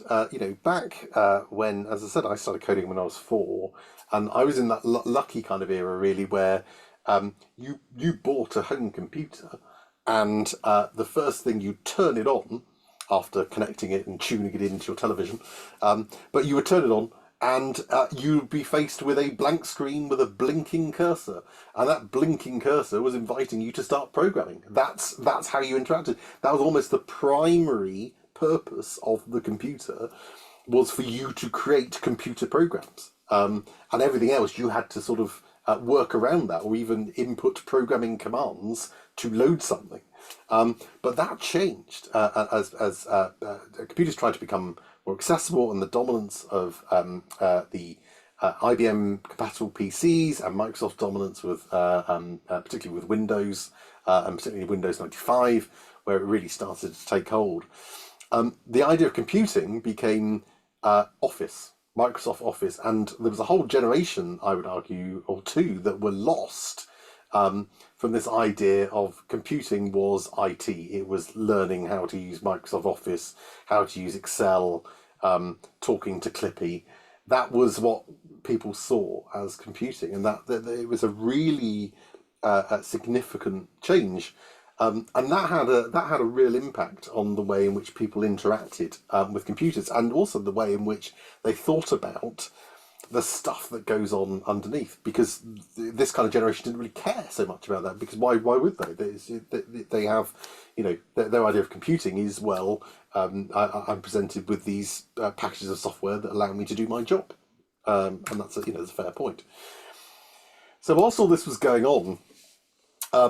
And whilst Microsoft and probably, as I say, to an extent, Apple, certainly in the early days a bit less so, but they were slightly growing, while they were trying to take over the world, this idea that software should be open hadn't gone away.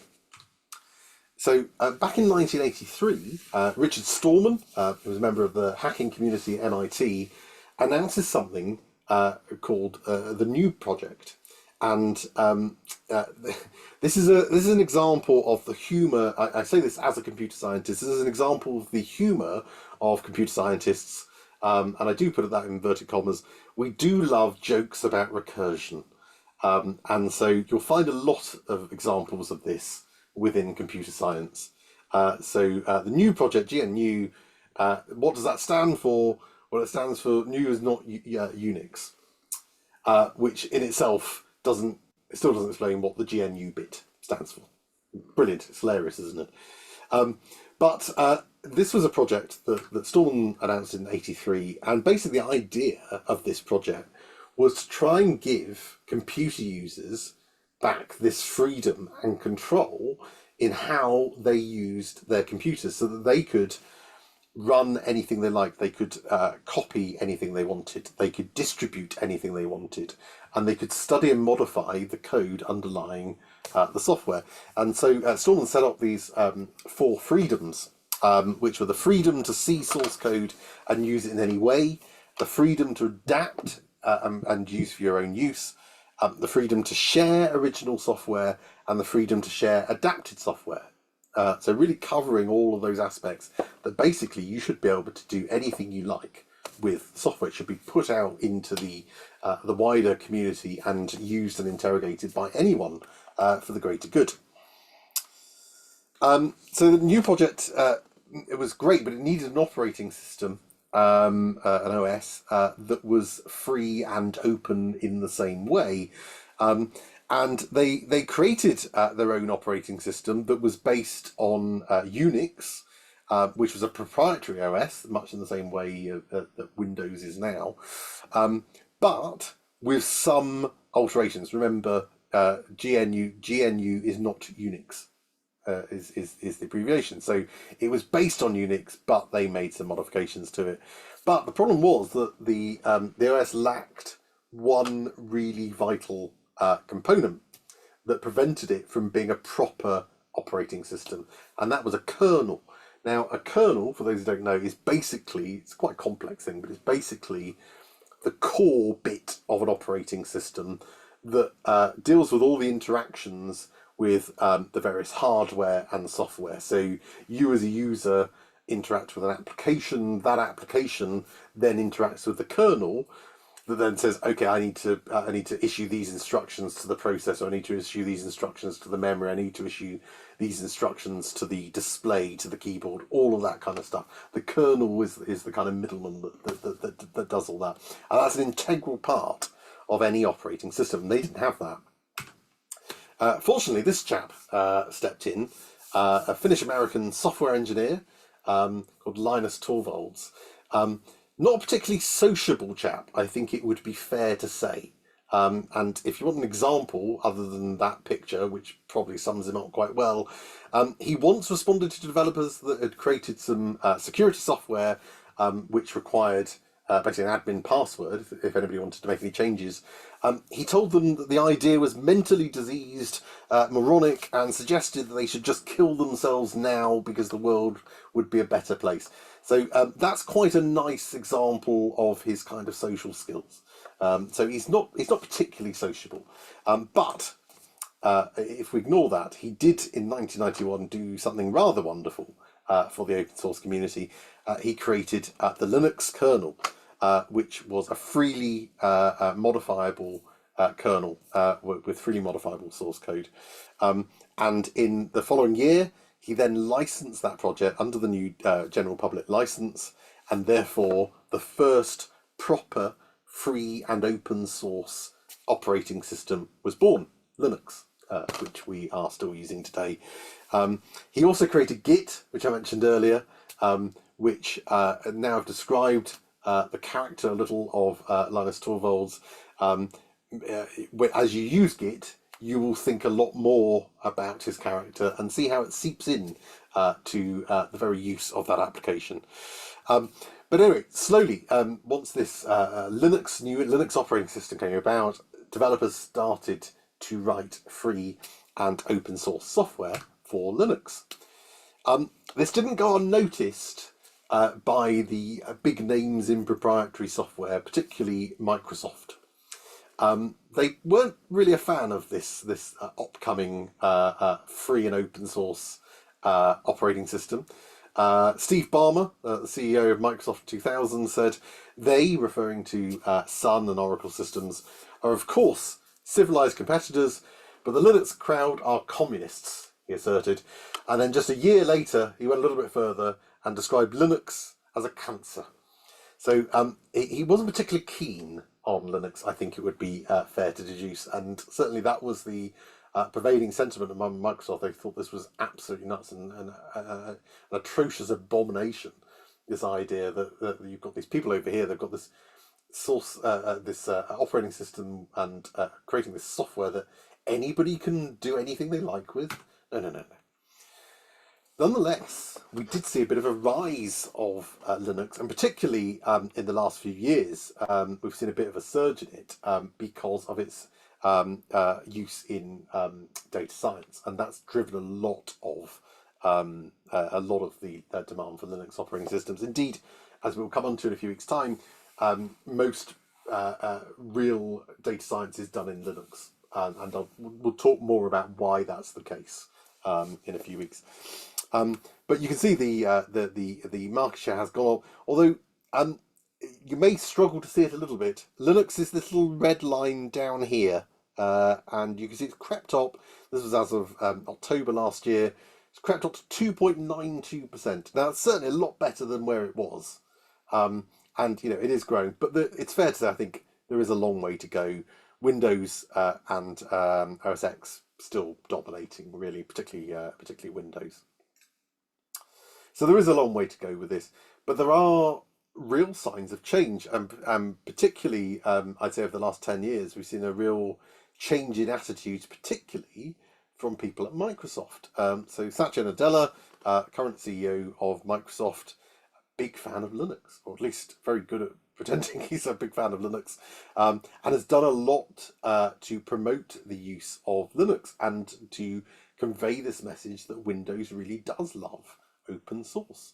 Indeed, we've seen things like the Windows subsystem for Linux, WSL, which we'll talk more about in a couple of weeks, which allows you to run Linux programs natively in Windows. You can install a Linux operating system within Windows and run Linux commands, Linux programs. You can do that. Indeed, we'll talk about how that's, if that option's open to you, a really nice way to get Linux without having to install Linux as a native operating system. 2016, GitHub, which is the main, probably you're all aware, I mean, you've all used GitHub to download the materials, but GitHub is basically the big FOSS repository that's used globally. they announced in 2016 that Microsoft were the single largest contributor to FOSS for that year. In 2017, Microsoft announced that all their cloud services, Azure, will run on Linux, and they'd adopt FOSS SQL database systems. In 2018, Microsoft bought GitHub. That was a big thing. That was you compare that to where we were with Steve Ballmer 18 years prior, saying that they were a bunch of communists. That's quite a journey that we've come on there. And indeed, that same year, Microsoft also broke up their Windows division. They were starting to see software in a slightly different way. Really nice story that probably many of you may have heard about when this happened back in 2019. Dr. Katie Bauman and her team created the first ever image of a black hole. It was a big thing that came up in the news. Their algorithm called Chirp constructed this image, and that was all done using free and open source software, including a package called Matplotlib, which you can see in the image. That's Matplotlib. You're going to learn about Matplotlib in a few weeks' time. Okay, so that software that was used to do this amazing scientific advance was all done using free and open source software that you're going to learn about. So that gives a little bit of understanding about the history of FOSS.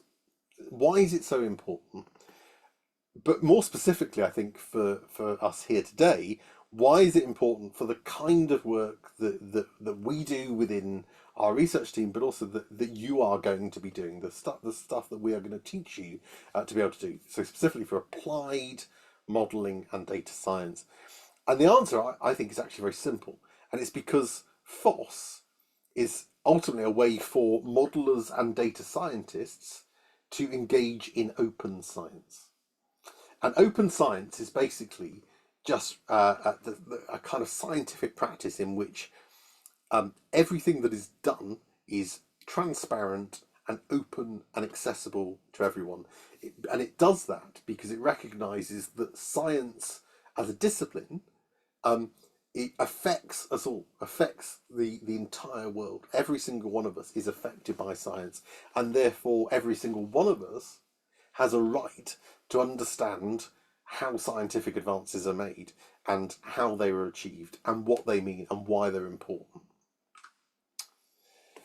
And you're going to be building models, you're going to be building machine learning algorithms and tools and web apps and all of this kind of stuff. And the whole purpose of you doing so is that you are building this stuff so that you lead to a real world change for your organization, for the people that are using it, for your patients, whoever your service users are. That's the whole purpose. That's why you're doing this thing. A lot of the models you'll be building will be designed to reduce the waiting times for patients, or make the improve the diagnostic rate of a particular service, or improve the patient experience in some way.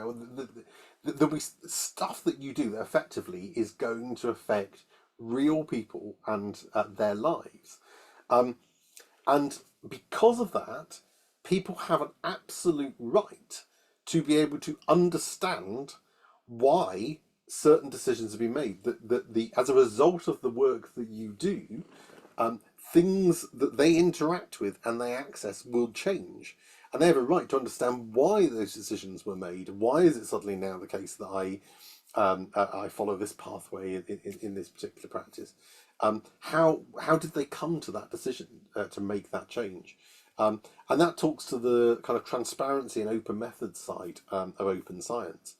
They have a right to be able to question the evidence that's been used to formulate that decision and to the work you've done. That's the kind of open peer review aspect of open science. They've also got a right to be able to try and reproduce what you did and to use and adapt the work you've done for other areas, to say that's really useful that they've done that, we could use that over here. And somebody that's working in a different trust has a right to be able to say, well, we want to be able to use that for our data and to be able to use and to improve things for our patients. And that's the kind of the open source bit. And to be able to do all of those things, they have a right to be able to do all of that freely and accessibly without barriers. And that's the kind of free open access side of the open science. And so all of the work that you undertake as part of this program will be free and open source. And that's the reason you're doing it, because you are going to change people's lives, hopefully for the better. But it is going to have an impact. It's going to lead to real world change, and people have a right to be able to interrogate that.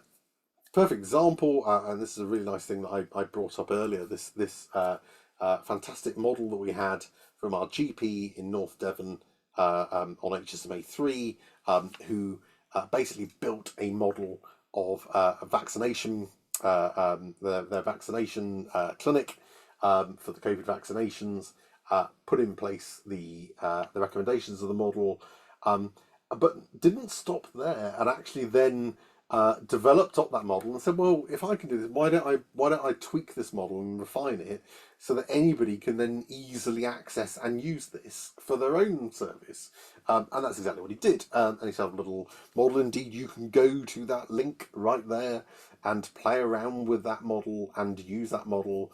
It's even got little neat things that you can put in the time that it takes for people to get from the car park to the clinic. There's all sorts of things, and you can build up your own little model of a vaccination clinic, whether that's COVID or something else. And it was a real success story of free and open source and open science. And since that point, so many of our HSMA projects have done similar things. If you look on the HSMA resource site, you'll see so many links to, and here's a link to the model. You can go in and you can not only use that model, but you can interrogate the source code. So many of our HSMAs now have got GitHub repositories. You can go in, you can play with that code, you can adapt that code and use it for your own purposes. It's free and open source. It's out there for anybody to use. Our journey within our research team certainly has been significant. Back when I first joined, back at the start of 2011, we were predominantly using this piece of software here, Simulate, which is a piece of software for discrete event simulation. Indeed, HSMA 1 and HSMA 2 used Simulate. We taught Simulate. It's a nice piece of software. It doesn't require coding, although it's got its own weird programming language. It really is weird, but by and large, it's a drag and drop type thing. It's very nice. Visualizations fall apart a little bit, but it's got a visual interface, and it's useful, and it allows people to see this kind of thing.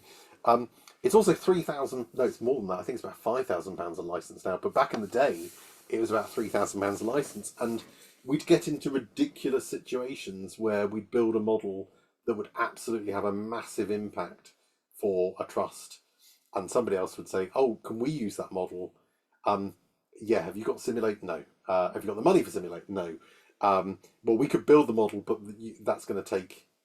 We haven't got the time to be able to do it, and if you wanted to buy out our time from the university, that's going to cost you more than buying the package. Our colleague Tom had some fantastic stories about that, and those of you who went to his talk at the Open Day will have heard similar stories about when he went to Southampton and some of the horror stories that they just had to say no to stuff because it just wasn't practical. And it's not a good situation to be in. We don't want to be. We are scientists. We are trying to improve people's lives. We don't want to be in the situation where we say we can't do things. And indeed, so for the first HSMA program, we had it was all Simulate, and we managed to get a deal where everyone had free Simulate licenses for the duration of the program, and then they basically had to pay up. And I think one trust did, and they never used it. And I saw that as a massive failure. So we rapidly pivoted. And there were already talks going on within the team about transitioning to free and open source. And fair credit to our colleague Mike Allen, who spearheaded a lot of our move to free and open source about 6 years ago now, and really pushed that forward. And now we are proud to be exclusively free and open source. Our tools now are SymPy, our Python, our Insight Maker for system dynamics work. We use QGIS, well, Sammy will teach you about. It's all that kind of stuff. We don't use proprietary software at all. There's some great packages out there, but ultimately we want to make sure that the stuff we do can be openly shared by anyone. And I think it's probably fair to say that well, it's not just the health service. I think probably from what we've heard about policing as well, probably a similar kind of situation, that perhaps these sectors are a bit slower to embrace FOSS. You've probably encountered that all already and are continuing to encounter it in your battles with your IT departments, where they hear the words Python and FOSS and run screaming for the hills. Why on earth do you want that? I've heard people in previous cohorts say their IT department thought that if they gave them anything like this, they'd suddenly hack them. There are all sorts of misconceptions. A lot of those misconceptions come down to misunderstanding, as most fears and misconceptions do. But I would say that NHS England in particular are really trying to push forward this idea that we need to be open source in the NHS. And it's so important. And there's a nice little link there that where they talk about why you can see that the Storm's 4 freedoms there, and they talk about the importance of why open source is so important. And indeed, we link to this in the resource site, so it's a handy little thing to use if you are getting any friction from your organisations to say, well, there is an exemplar. NHS England are doing this centrally and are pushing this centrally. And I think in the future we will see much more of a push towards FOSS, and HSMA is doing its little bit to try and help with that. And but ultimately, data science is built on the foundations of open source software, and you, as we'll talk about in a few weeks, things that are outside of FOSS in data science are pretty much dead. Microsoft are doing their own little, after doing a lot of good work, they are doing all sorts of weird little things like putting Python into Excel, which sends shivers down my spine. Maybe it's a good thing, maybe it'll get more people interested in Python. My worry is that things like that will just end up with people not really using the Python, just using Excel more, thinking, oh, I can use Python in Excel, and it's just not the way. It's not data science, and I think in order to be a data science sector, we need to embrace FOSS a lot more. So I'm going to hand over. That's quite a nice segue that I accidentally did there to Sammy, who Sammy has worked on the coalface of NHS analytics and has a lot more experience of this kind of stuff than I do, who's remained frustrated for many years on the outside. But let's hear an insider's tale. So, Sammy, do you want to talk about your experiences here? I will indeed, once I remember to unmute myself. Thanks, Dan. If you could go to the next slide, please. So yeah, my experiences of the NHS are, I was in quite a progressive trust in the grand scheme of things, but what I started to see across different people that I was chatting with, meeting at conferences, even just across a single region, there's a real disconnect starting to happen between different trusts and different organizations. You'll have one trust who are doing very simple analytics through very manual processes. You've probably got a spreadsheet that's very important, that's held together with duct tape and dreams, and no one really knows how it works, but it's kind of propping lots of other things up. You then go to another trust and they might be starting to use something like Power BI, and they're quite interested in self-service analytics. People are maybe having a proliferation of dashboards, but not necessarily feeling like people have the skills to understand what's coming out of these dashboards. You might have a few people starting to dabble with R, but they don't necessarily share their code. Again, there may be a bit of a feeling that sharing code is a dangerous thing, and they might not have a dedicated data scientist role. You might have people dabbling in data science, but no one that is having time set aside for that to be their main role. And then you will go to another trust, and all of their analytics is code-based. They have peer code review in place, all their code is shared openly, and that's kind of the default. They have an actual data science department with multiple people in it. They're exploring all the opportunities that data science and operational research will allow them. And their leaders understand data as well. It's not just seen as something that the analysts do and throw out into the world. People are really actively engaging with it. People want data and are really using it in their decision-making processes, not just as a number that gets thrown into a report and not really looked at. And this is a really worrying sort of inequality that's starting to creep up. And I know that a lot of you will be from trusts that are at very different points in this journey. Next slide, please. And this is changing. The NHS, as Dan says, is really aware of just how important data is at this point in time. There is the Data Saves Lives strategy that came out in 2022, the Better, Broader, Safer review as well. 2022 was a fantastic bumper year for all sorts of policies about data use in the NHS and bringing it up to a modern standard. Next slide, please. And I think this really sums it up. A quote from the Goldacre review, Better, Broader, Safer, Ben Goldacre, who's also part of the team that's created the Open Safely data portal for large-scale research. There were always lives waiting to be saved through better, broader, faster, safer use of NHS data. And that really is, at the end of the day, what we could be doing with data. Every time we are not using data to its fullest potential, we are leaving opportunities for better care just sitting there. Next slide. So these reviews do call for open source software to be part of the solution, a core part of the solution. They want NHS IT policy to change so that people can access the software that they need, the software we are asking for you to be able to install, GitHub, Python, Docker. And they recognise in this review that IT policies are blocking this. And this 2 years ago, and a lot of you are still finding that that's still the case. But the government outside of health, their analytics communities have really overcome this. You look at surveys from across governmental departments, and they seem a lot further on in terms of access to and use of these tools. So it can be done in very important areas, data that is quite sensitive and personal. Next slide, please. And carrying on with what Dan says about code and the importance of code being open, why do we think code is so good when there are some really good graphical interface tools out there? One of the biggest things for me is that code is endlessly customizable. Every time you bump into a limitation of what code can do, well, you just write that out of existence. You will find a way around it. And you might not even have to do that because someone has probably already written some code for that, a library that you can go and use yourself.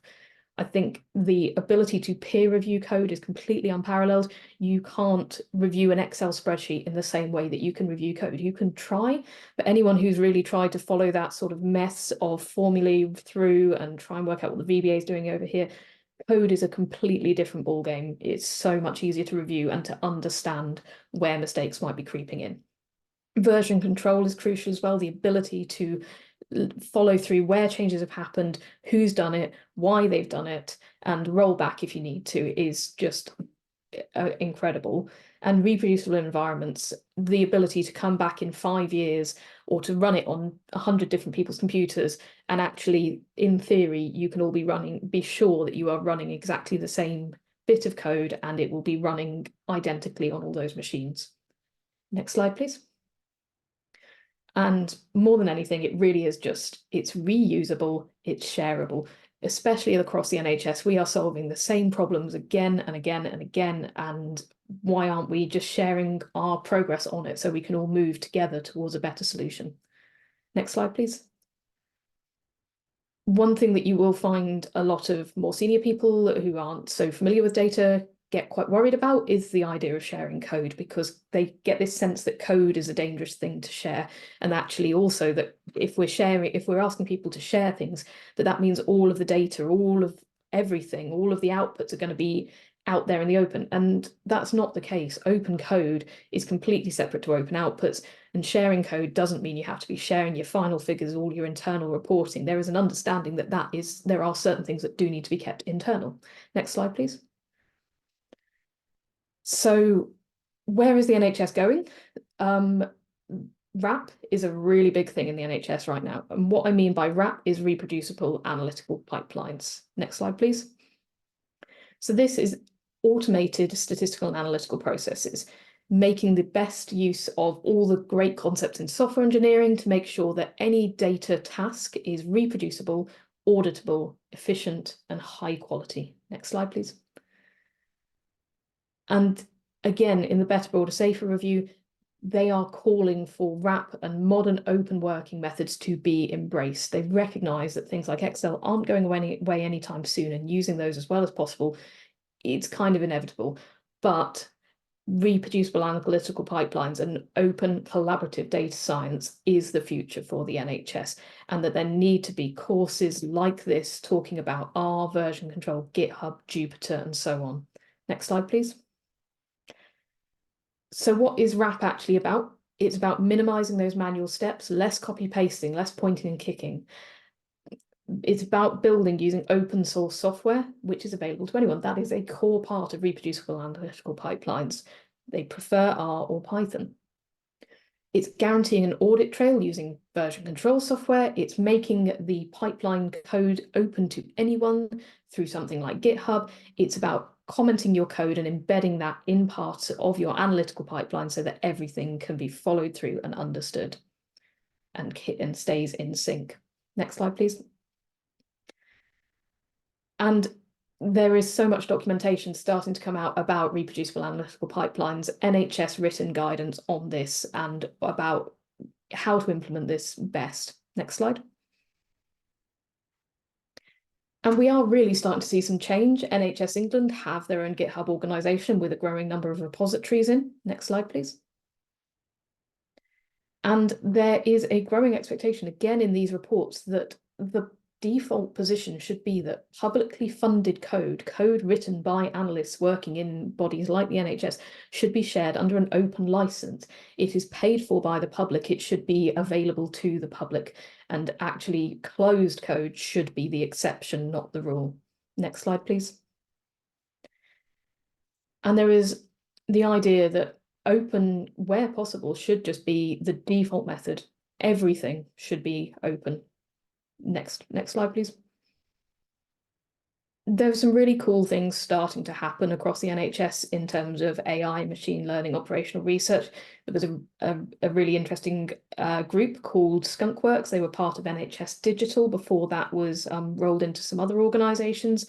And these guys were working on small proof of concept projects on a range of topics. Next slide, please. Unfortunately, they're gone. That got closed down. They're not considering any more applications, and it's such a shame because they worked closely with organisations on the kinds of things that were a problem for those organisations specifically. Exactly the sorts of things you'll be doing in your projects. Next slide, please. But the great thing is, because it's code-based, it's all still there for people to reuse and repurpose. Everything is available on their GitHub, and they have case studies that you can go and look up and use as inspiration for your own work. Next slide. So my own experience was that I came straight from my MSc to a trust. I came from nice clean code and nice clean data sets and clearly defined problems to actually the reality of real world data and real world problems. Next slide, please. I, as I said, was actually at quite a progressive trust, but the trust primarily used R when I started there. Only one person at the time was writing Python, and they were quite early in their own Python journey, so actually writing everything in R made the most sense. Everything I've found about being in the NHS is being pragmatic and realistic and making decisions based on what is going to be the most long-lived option for making sure things that you write can be maintained. R does still have a bit more of a foothold in the NHS. Python is definitely catching, but you will find a lot of inspiration from the R community, and they're incredibly friendly. So there's definitely no exclusion from the R community of people that are just writing Python. They are both working together, the NHS R community and the PyCom community, to widen the exposure to what's going on and what's possible. So it's worth joining their Slack communities, and I will post links to those. Next slide, please. In a lot of ways, though, I felt the trust that I was at was not quite ready for data science and modelling. There are so many other factors that come into this. There's data literacy across senior management. There's data quality and completeness. You know, garbage in, garbage out is the old saying, and it might not be garbage, but you really need to think so carefully about the reality of your data, the issues that may be there. There was still a lot of manual effort at the time involved in regular reports when I first started, and that really does just take away time from the ability to create new and more advanced and creative reports that can really start to answer the problems that exist. And the other side of it was my own limitations. There is so much to know in data science, and a lot of it isn't just how good your code is. It's how to present things to people. It's how to get people on board, and it's how to really bring an organization along on that journey. The more of you there are, the better. And that's another thing that HSMA really helps with. Next slide, please. There was still a lot of value to be gained from improving analytics and automating processes with the code. And whilst that's not the core of what we teach on the program, the skills you learn in Python will help you to do this. So for example, we fixed the daily sit reps. We turned it from a manual process requiring 30 minutes of daily work and having lots of possibility of errors through copying and pasting. We needed to work with other people. We needed to work with our data engineering team to actually get it past that final hurdle of actually just running the script every day automatically, fully automated on a remote machine.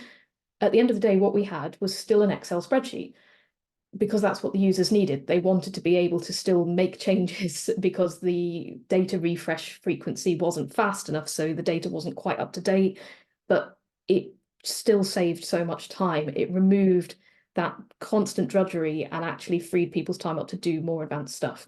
Next slide, please. I started writing all of my ad hoc analyses in R Markdown documents. So this is a sort of literate programming thing. You're interweaving code and text. You can have standalone outputs from this. It can be anything from an HTML web page report with interactive graphs. It can be a dashboard that can be self-contained. It can be just a document, a PDF document that you spit out. All of this is possible in Python as well via a tool called Quarto, which we're going to cover later in the course. Next slide, please. Started a coding club as a space to demo interesting bits of work, a space for people to ask questions about code and to show the sort of warts and all side of coding, including a couple of live coding demos, just really trying to demystify. And coding clubs, you may want to start one of these in your own organization. You may want to group together and share it across a few organizations. There's such a valuable space to continue this after you're outside of the main HSMA course. Next slide, please. An opportunity came up in the trust to work on a 1-year fixed-term contract as a data scientist, specifically on a project for urgent and emergency mental health care. I really wanted to be able to create Python web apps for our trust, but there were just too many barriers at that point in time. This is this whole thing about being pragmatic with what you can do with your code and building gradually towards the ideal solution. We'd just invested in Power BI. We'd just recovered from a 4 months outage without an EPR. This was a nationwide problem for a lot of mental health trusts, and now we were changing EPR. No one had the appetite or capacity to talk about servers for web apps, money to talk about enterprise solutions for example, Plotly Dash Enterprise, a Python enterprise solution. So I had to be pragmatic. Next slide, please. You can get creative and find ways to sort of make open source and shareable outputs even despite those constraints. So for example, you can create R-powered custom visuals for use in Power BI. It's a middle ground. It's frustrating. There are limitations, but sometimes that's the perfect stepping stone to getting people on board, because they see the limitations, they ask you to do something better with it. You say, I fix that. But if you give me Python, if you give me a web server, etc., then I can do everything you want. So it really is all just about bringing them on that journey with you. And it's a great time for it. People are really starting to understand what data can do for the NHS. Next slide, please. We'll skip over these, I think, because we're running a bit out of time. So if you go to the next one, and the next one, and the next one. So every trust is different. There are teams of data scientists I've met. They've got people that share their code online, and they have these enterprise level tools available. It can be done. They're out there. It's just finding them. Next slide, please. The other thing is conferences are great. I cannot recommend the conferences I've been to enough. NHSR/PICOM conference, that's happening in November this year, and we will be trying to get a bit of an HSMA crowd going along to that so we can all meet up in person and just share the wonder of what can be done with data. Next slide, please. So yeah, in summary, my own experience with the NHS and open source data is there are frustrations, but it really is getting better. And I think we've already seen in the chat someone saying that actually HSMA was the catalyst for you finally being able to get some FOSS into your organization, which is fantastic. So all of you who've managed to get that into your organization this time round, you've paved the way for change, which is fantastic. So now we just need to give you the tools to be able to write code. Fantastic. Thanks, thanks, Sammy. So we're skipping this bit, aren't we? Yeah, I've popped in the chat a Menti, but I'll pop this in the Slack as well, and maybe if people can just fill it in over the next week. I think we're a bit short of time now, but it would be great to see where you all are in a bit more detail in your different organizations. So I will share that in the Slack, and we will catch up on that next week. Excellent. No, thank you very much. So yeah, thank you, Sammy. I think it's really really important to see you know, that perspective, and I think you know, this is, I think, you know, without being sort of I genuinely feel that HSMA in its small way through the work that you are all going to do is really helping to kind of push this forward and to show people the power of better. There is a better way of doing things, and I honestly believe that all of the work that you do will add to that. You know, it is no shock to me that those of you who have come from organisations that have had HSMA, more history of engaging with HSMA, have had an easier time probably of getting the software, etc., installed, because they've already started to see the benefits of this kind of approach. So before we go on to the next, I just want to leave you with some words from Richard Stallman, which I think, you know, should hit home whenever you're doing anything in terms of your modelling and data science work. Be generous with knowledge, share it freely, and give other people the freedom to share it freely. And that's really the heart of FOSS and the work that you are going to be doing. But if that doesn't do it for you, then here's a short brainwashing song that will hopefully do the trick.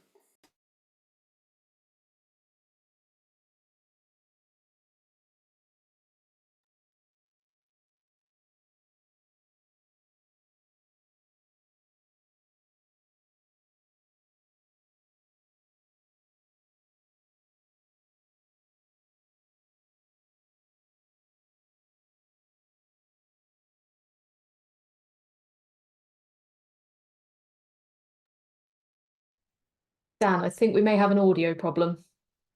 Oh, are you not able to hear it? We were able to hear it briefly when your mic came on. I think maybe that you may need to share. I don't think we're in video sharing mode, possibly. Sorry, 2 seconds. Please stand by, listeners. Yeah, that's what it'll be. This is a common error that you'll encounter on your data science journeys, in fact, as well.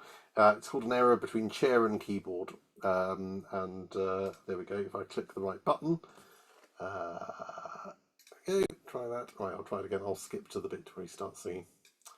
Okay, I'll try it again. Error. Por ejemplo, es este ritmo.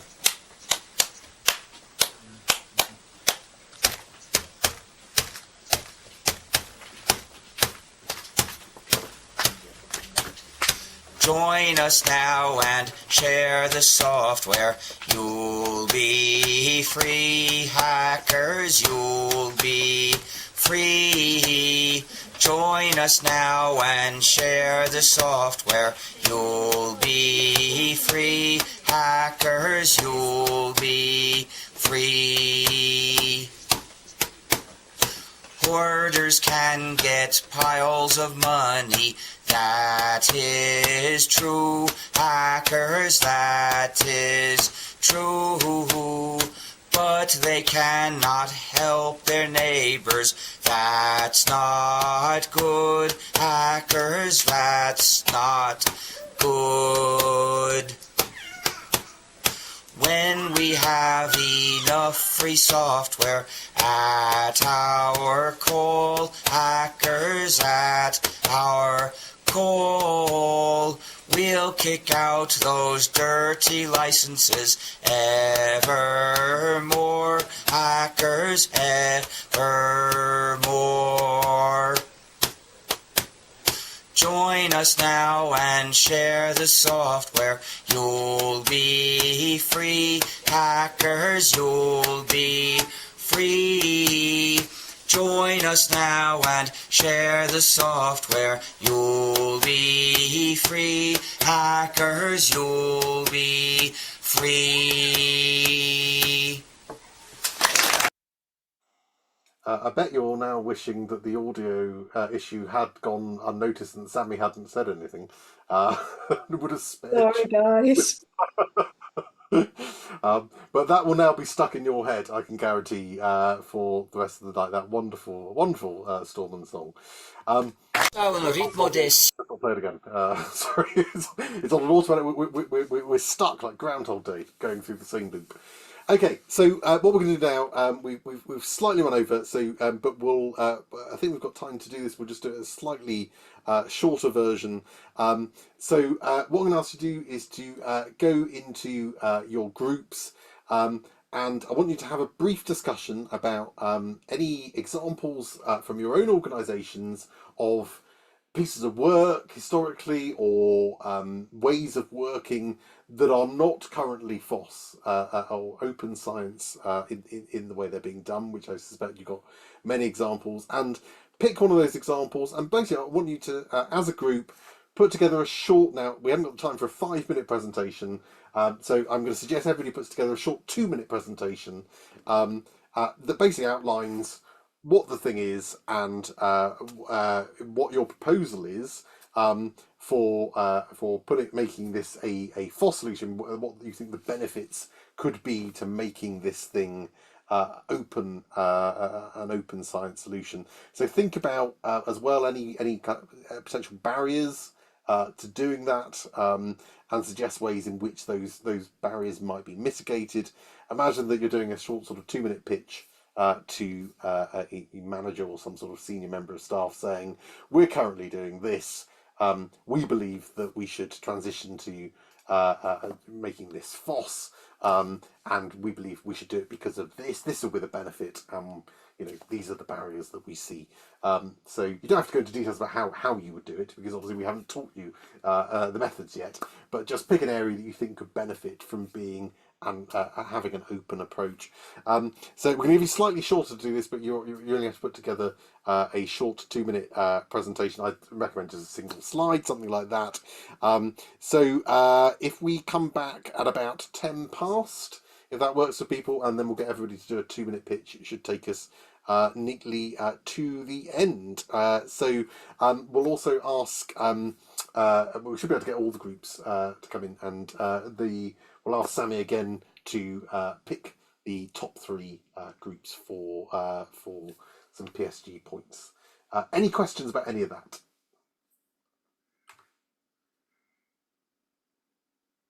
Nope. Excellent. Okay, in which case I will stop sharing and I will open up the breakout rooms and make sure one person's sharing, get one person nominated as the person that's going to present, who put together the slide, all chip in, and Sammy and I will bounce around between the rooms and listen in, and we will see you at 10 past.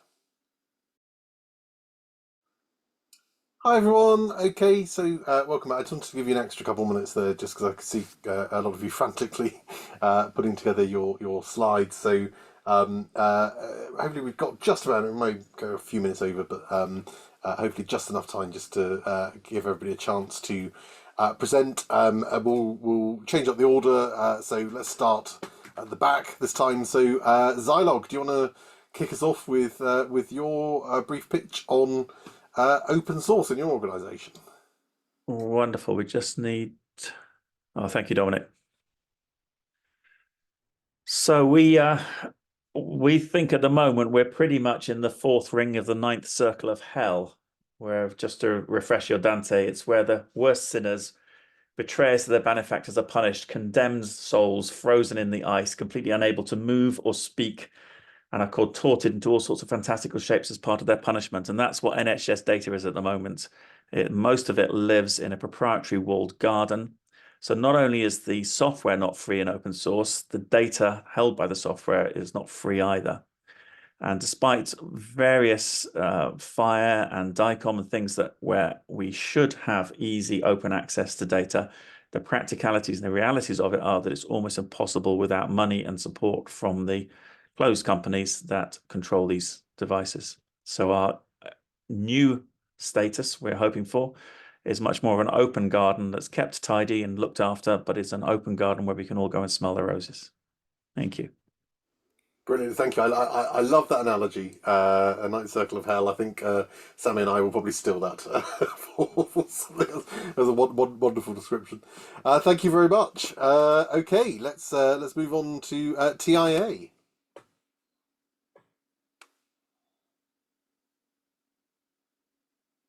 Cool, that's me. Let me just share my screen.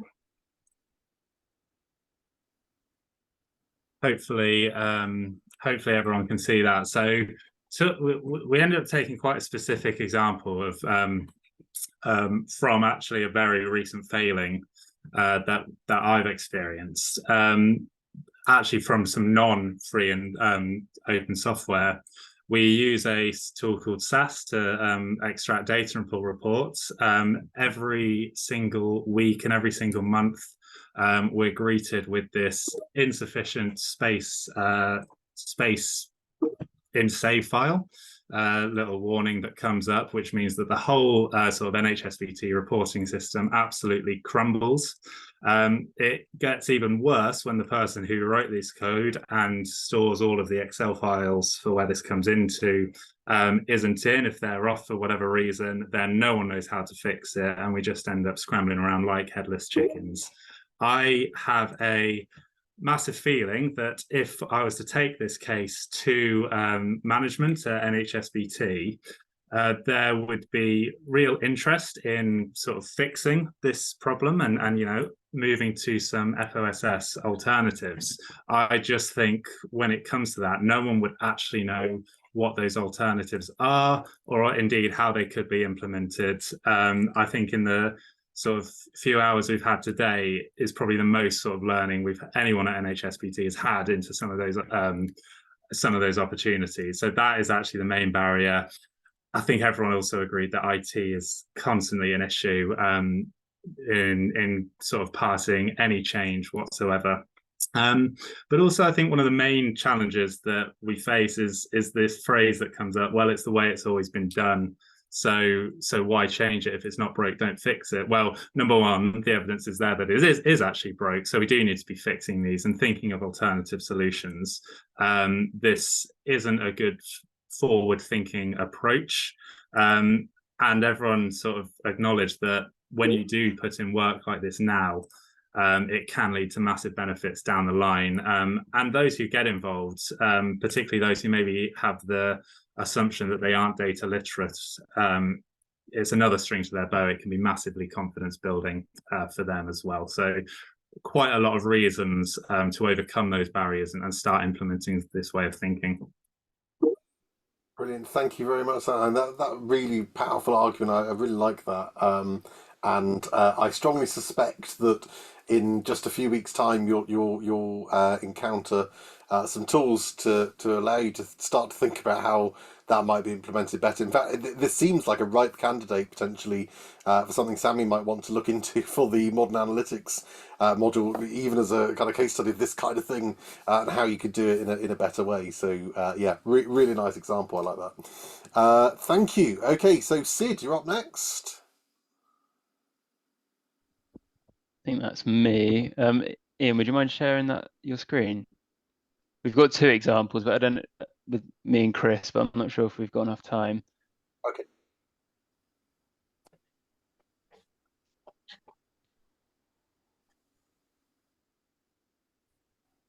I don't know if Ian, are you there?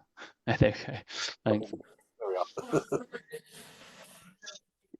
So I come from a police background rather than a health service background, but we chose my example, which was quite a specific one, I suppose, but it's and I suppose an overarching theme of our work is that we are very archaic in our approaches, mainly to scanning. So when we're trying to identify issues to focus on, we tend to rely on a big Excel spreadsheet that brings back a lot of intel reports and occurrences, crimes to the intelligence analyst for them to sort of risk score in their brains. So they're trying to compute tens of thousands of reports without utilizing any data science process. There is one team that is using a current process in Excel, but again, that relies on a lot of human reading of data and interpreting it. And that means that those interpretations are subjective, and Ian's written probably quite kindly there, potentially flawed, I'd say almost definitely flawed. So myself and the data science team have sort of thought about creating a risk scoring model to identify vulnerable children as an example. But if we use data science, we can apply this model to any different crime type, intelligence type, thematic that we want. With the main one that we're looking to focus on being knife crime in Bristol. A lot of you have probably heard the news recently about all the different murders we've had. So that's a real key thing that we want to try and sort out. Utilizing a sort of a regression model to predict these vulnerable children or these people potentially becoming involved in knife crime would make this process repeatable and not just within that specific crime type, but other crime types as well. And I suppose the issues that we've got here, a lot of things that have already been mentioned, but like the leaders of various teams not being data literate, the lack of data quality, the lack of technological capability, mainly due to our IT capacity, which is just extremely bad at the moment. There's a general lack of trust throughout the whole organization in data science. And I suppose the main one, particularly for knife crime, is that there's a real lack of sharing of data between partner agencies and local authorities, because if we don't have all of those different variables to base our regression model on, then we're not, the model's not going to be achieving what we want it to achieve just looking at police data. And then a sort of a related issue is that it's great that we can have these models to assist with the scanning and risk scoring process, but it does need an intelligence analyst at the end of it interrogating and interpreting those risk scores before it goes to our end customers and those units that are going to actually deal with these vulnerable children. And I think I've covered everything there. I've probably gone over 2 minutes, sorry. Thank you. That was really interesting. I think that does sound like the machine learning module in particular. I reckon you can get some really nice stuff out of that and be worth exploring. That sounds like a nice data science project, actually. Yeah, look forward to hearing more about that. Fantastic, thank you. As ever, with all of these, please do share your slides on Slack as well, so that everybody can just put them in your peer support group channel, and then anybody can access those, and that would be fantastic. Thank you. Okay, I'll move us on. So Pokey is up next. That's me. Right, let me figure out to share screen. I've had to move to my laptop, so I'm mouseless and everything at the moment. Share. Okay, so our context is, sorry if you can all see, can you see my screen okay? It's threatening to come through. it's just stuck on shutting the stuff. Oh, there we go. There we go. It's come through now. Excellent. Okay, so the context was from my trust. So we have we're a mental health trust, and we have an adult ADHD diagnostic service, which is cost per case commissioned. Waiting lists are, you've probably read in the news nationally, they're huge, but we have something like 7 years of people waiting, 3,000 odd patients waiting to be seen just for a diagnosis. So we've it's been a sort of contentious bit in the trust at the moment. So we've had CQC rectification notices to reduce these lists, manage the risks, etc.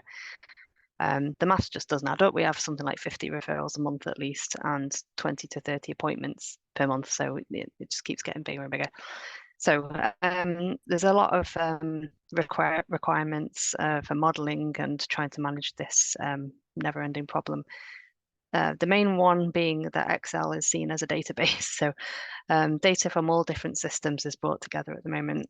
It's a big mass of formulas and pivot tables. So we're looking at clinic timings, staff rotas, staff availabilities, which comes from ESR and rostering systems, which we don't have access to specifically. So there's a few different areas where we have to grab data from. And then there's also the referrals and appointment care contacts from the EPR system. And all of this is in one very unwieldy spreadsheet to try and model basically what we need as a funding investment to renew contracts and how we can manage these waiting lists. So I just know that this is going to be something that can be solved or much better managed with data science. I've put the first bullet point as a solution, a benefit of it being transparent and replicable for national benefit. But I think selfishly, probably the second bullet point would be speeding up the process. That it literally takes a week for people to analyse this and put it together into something that makes sense for the commissioners and for the senior managers to look at. And we're asked to do it once a quarter, so it's a big chunk of time. We also discussed there could be an additional option where we manage referrals using NLP before they even hit the waiting list. So rather than having to read through referral forms and figuring out if they meet criteria or not, that could be data sciencey sourced it out as well, so that we don't have 50 people being referred and only 30 being kept on the waiting list and such. Potential barriers to the solution. So there is a very heavy reliance on Excel in our trust. Staff keep their own lists. They don't tend to trust the EPR system as much, or they don't use it very well. And senior manager and exec preference, they're very used to using Excel and having it there in front of them. So this really ties in with data culture and literacy. Perhaps they're unaware of the alternatives, and we should demystify these issues. There's also training for staff on capturing the data correctly, so making sure that people are upskilled in just digital in general. And then there's the lack of expertise to build this model, so we don't have any dedicated data science roles. So this is all very new, but it could definitely help. Brilliant. So Thank you. and then we just added a picture of good old Rick for. Oh yes, well of course. Because why not? No, really interesting. Thank you. That's a really important area. I mean, it brings on. You might want to check out a couple of past HSMA people and projects. Irma Tanovich's project, who worked in Oxford for HSMA 4, I think it was HSMA 4, who did some discrete event simulation modelling around delays in ADHD and autism assessment in children, was a massive important project, and well worth looking at that. And the other thing that springs to mind is well worth looking at with Matt Eves. Matt, who was here this morning talking from Talkie Toaster, has done a lot of work on automating current manual processes using Python and various other FOSS approaches. And one of the things he did for HSMA, for his HSMA project, they ended up turning the automating the health inequity reporting, which just most of their departments just didn't do because it just took too long. And it ended up scaling it down from what would have been sort of a year's worth of manual work to a few hours, and suddenly then something that just didn't get done now can get done because it's much more practical. So yeah, really interesting to look at that, and great to hear talk about moving away from Excel. I often feel like the tagline for HSMA should be "Step away from the spreadsheet," which Excel is a wonderful piece of software if you work in finance. That's what it's designed for. So we need to you as pioneers are going to be helping to push, gently drag people away from it for this kind of thing. Fantastic, thank you very much. Okay, who was that? That was Pokey, wasn't it? So Paula, you're up next. Okay, I'll just share my screen, everyone. Just give me a second.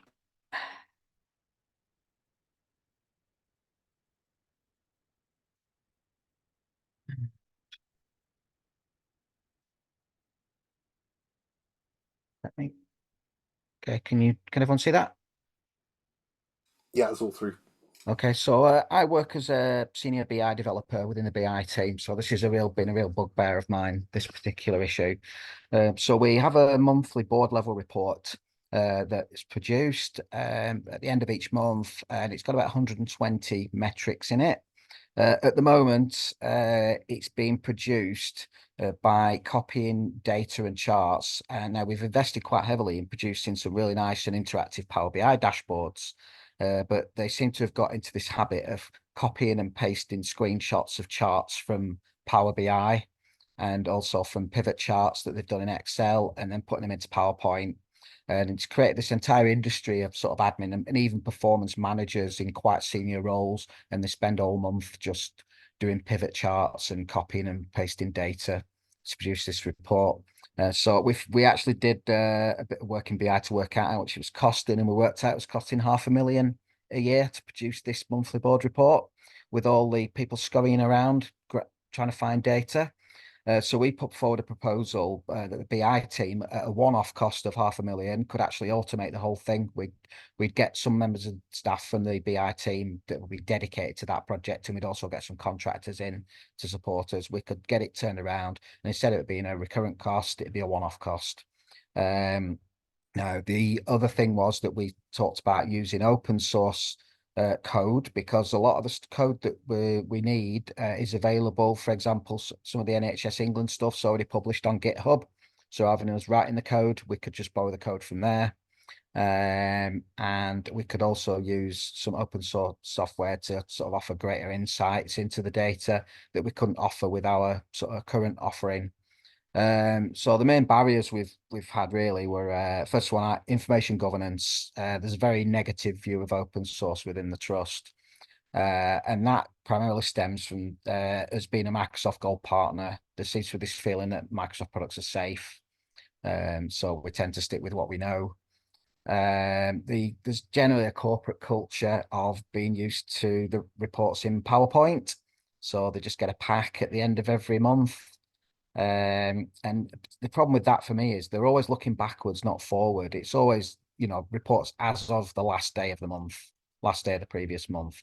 And they're very scared at looking at data as of today. They want to check it, they just don't want to let go of that. And then general data literacy within the trust.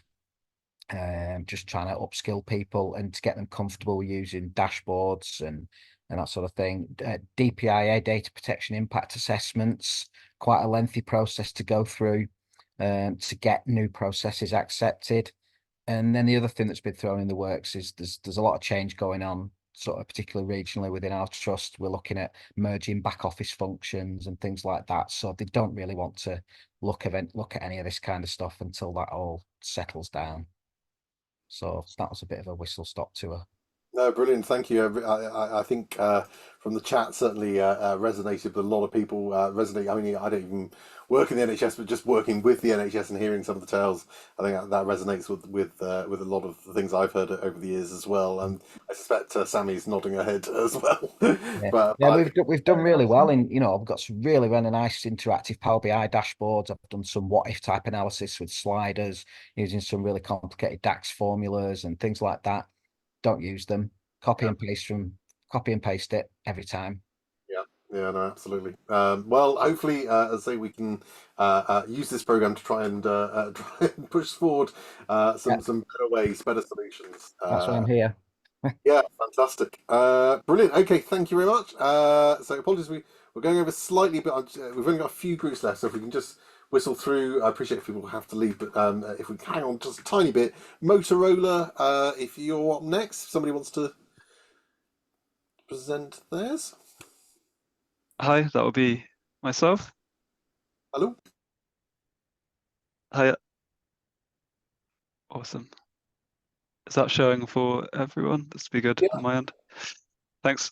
I'll run through this quickly. So it's the drugs auditing and doing some chasing on a monthly basis to check the status of this with trusts in terms of when there may be some missing patients or records that don't reconcile. And this is partway through automation, so we thought it would be a useful example in that there are scripts that have been incorporated to help with the process. The initial step is done in Excel, and then it's using R scripts which incorporate SQL code, and that then produces the workbooks which are communicated via the comms teams. So the overall move for the FOSS process would be everything being in R or Python, and also having the code available open source. And yeah, the advantages of that. So other areas of NHS can use that, and the core saving around resource, making it more efficient, and that side of things, and the barrier mitigation around the software requirements where it would be needed for all users, because this goes across different teams, and training for that. Yeah, IT backups and buy-in from customers and across the different teams. And just to say, in regards to it being partway automated, that means being able to see the advantages that have come through from the automation, in terms of, I think an example that was potentially used before, but there was a part of the process where it's like an old macro workbook that was being used, which was created by someone who's no longer in the team. And it would just sometimes break, and no one really knew why. So yeah, kind of moving away from that is very nice. Yeah, no, absolutely. I mean, it talks to Sammy's kind of earlier point as well about sort of gentle steps in the right direction, just sort of dangling little carrots about well, look, we're already starting to do this. If we did the whole thing, let's look at the potential we could have. So yeah, I expect Sammy's furiously writing some notes about stuff that we could cover in the modern analytics module from all of these things. Actually, really nice, fantastic. Thank you very much. Okay, Denise, you're up next. Hello, it's me. Just gonna put it on screen. Can you let me know when you can see that? I can't. No, I don't know if anyone else can. Try again. Oh, there you go. Yeah, there we go.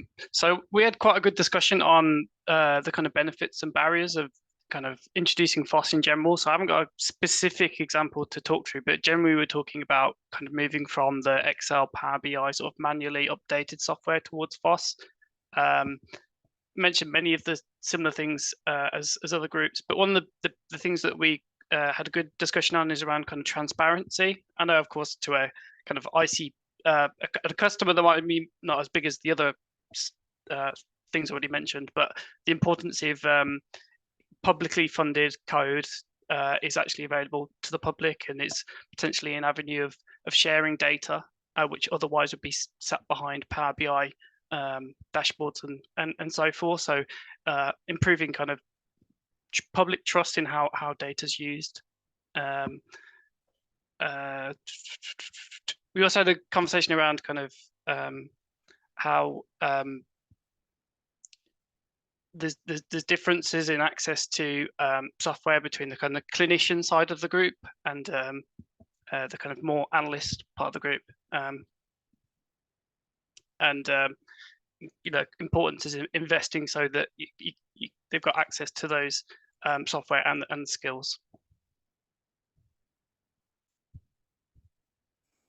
Brilliant, thank you very much. No, lots of really important aspects there, I think, and hopefully something that that we touch on in the program. It's not just it's not just a case of a one size fits all solution. There's lots of, as you say, different aspects to consider, and this kind of stuff takes time to change hearts and minds. But I think hopefully we can help push that. So no, thank you. Some really good talking points there. Okay, last few. So Arm, you're up next. Hello, everyone. I'm just going to share my screen.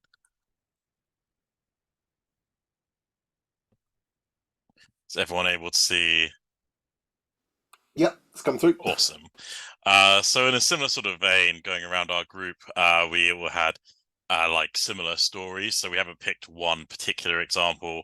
We were just going to talk about sort of like the general issues we've run into using software that is locked behind a license rather than freely available, and also the data side of that as well, because it's, as mentioned previously in an earlier presentation, it's not just the software, it's the data being locked behind all these, you know, being hard to share. So inability to share software is a big one. A member of our group has been working using mapping software, and it was all very amazing, very powerful, but you know, couldn't share that around. So not everyone can make the most of that. In my experience as well, I work mainly in Excel, which is probably not going to be very popular soon. And even with that, I've been unable to share things with our stroke audit, which a lot of hospitals do. We made an Excel that calculates everything and then just gives you the answers. And we've struggled to share that around because no one wants to read through all my formulas. I don't even want to read through them. I doubt anyone else does either. So next is sort of a lack of communication, you know, with all these different softwares that aren't open source. Everyone's got a unique whatever it is package, and that could be maybe down even to a team level, not even a trust level, and teams cannot, you know, see what's going on with it. They can't understand it. Examples given of, you know, if you're not literally looking at the screen with that thing on, you could miss things because they're not being pushed anywhere else, all that sort of stuff as well. Next, we sort of spoke about general data literacy, sort of in hospitals, policing, and all that sort of stuff. Examples given that people on a BI team, because reports have to be done in a certain format, as mentioned earlier in another presentation as well, you have people who could be doing amazing things, ending up copying and pasting just things back and forth, or just doing queries in SQL and stuff like that. And then we've got availability and awareness of potential of the data as well. In my trust, up until very recently, when we were triaging patients, it was all being written on paper, which is horrible. And then someone would spend 2 weeks every month typing it all into Excel happily like that. And that's not very efficient, and just not realizing there were ways this could be done digitally, because it was had to be done while moving around, couldn't be done at a computer, but luckily phones exist, so soon we got off paper and then we could do that. But it's just an example of the awareness that these programs don't exist because they're kind of locked away on certain devices as well. So lack of data science skills, the idea that a hospital could have a data science full-blown team that was mentioned earlier in the day was completely mind-blowing to me, because how far removed my trust is from that. But I think that's probably true around quite a lot of hospitals and police teams as well. So, you know, developing that role would be so important in being able to push like FOSS as something to become normalized. And in the same vein, dirty data, you know, how the data is collected matters a lot if it can be used. I know a lot of our data is just chucked in haphazardly into a system and then it never sees the light of day again. And when it does reappear occasionally, it's all a bit questionable, and you spend more time trying to sort that out than it would have been probably doing it by hand. So that's all a bit doom and gloom, but we decided to also point out that the fact that we're all here shows there's a desire to improve this, and that it is recognized throughout all of our individual organizations, that we all had to convince our managers that it was worth us coming onto this course, you know, taking a day out of work to do it. So that is very positive. So hopefully people can begin to see the benefits of, you know, not locking it behind licenses and not locking the data away so no one can see it. Yeah, no, thank you. Absolutely, really good point. I think that you made the around, you know, there is that's a glimmer of hope, isn't it, amongst the doom and gloom, that, you know, you've all had authorization to come here and to engage in this. So there is some acknowledgement, I think, that you know, that there is a better way, and hopefully demonstrate that for you. And on the plus side, you said about the data sciences. If it makes you feel better, HSMA has an excellent history leading to new data science teams being built into organisations after people engage with it. So we've had an astonishing number, and we've got news stories about it. So very positive on that. Also, just say amazing little. I love the illustration there. That was fantastic. So really loved that. Awesome, thank you. Okay, last couple. So Antic, you're up next. I think that's going to be me. Share my screen.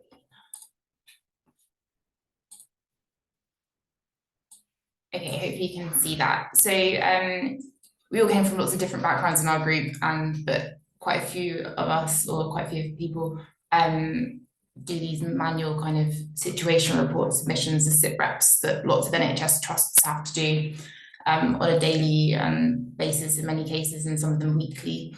So we had a bit of a conversation about kind of like what happens now with those. So often data is stored in a SQL database.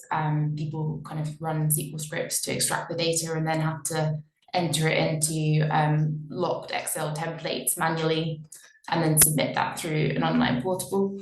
So we were trying to come up with some kind of suggestions of how that could change, and had various conversations about automating the scripts either through our studio or some other software, and kind of producing standard outputs and essentially having to click a button maybe and say go, and that being it.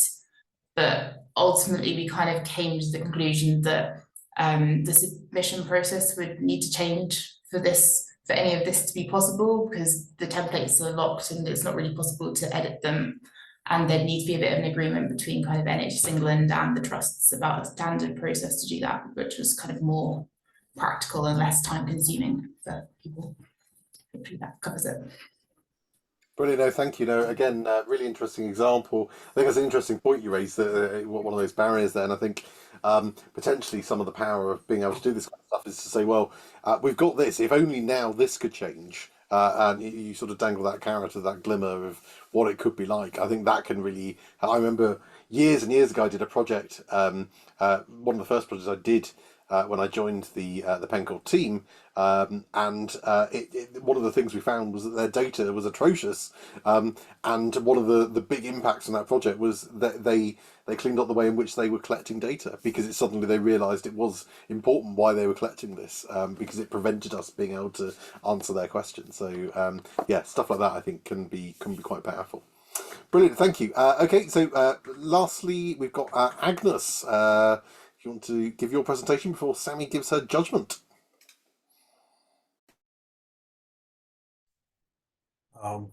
Hey Daniel.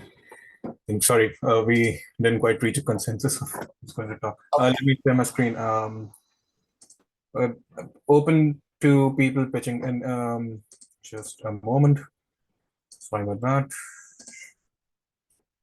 Right. So we thanks for this opportunity, first of all, and we decided to keep it more agnostic. We were discussing different ideas, challenges in current landscapes, and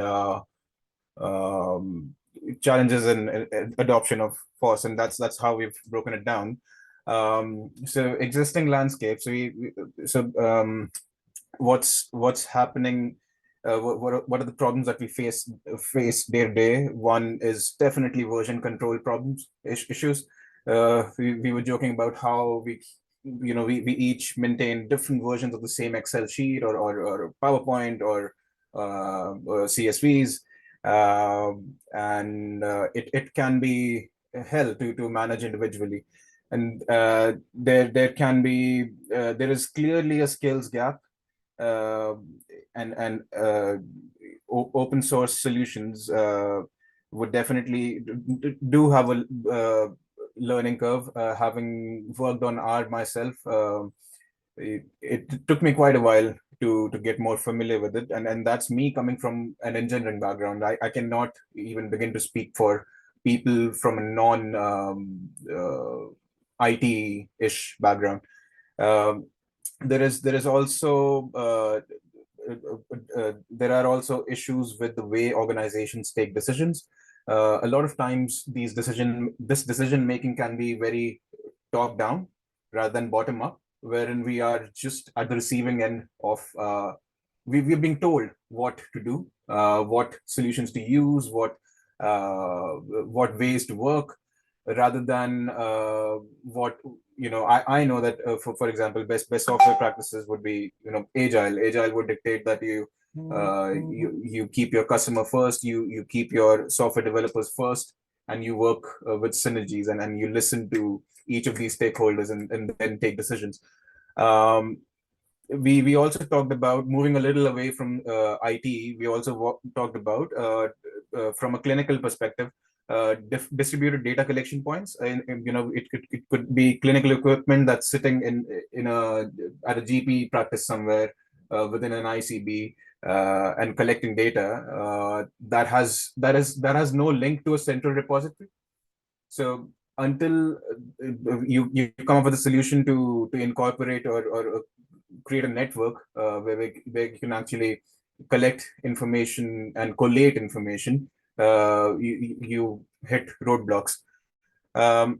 Something that I've seen in my own organization, we before I came along at the NIHR, the CRN, there a few years ago, there was a time where GitHub was widely used for both project management as well as version control.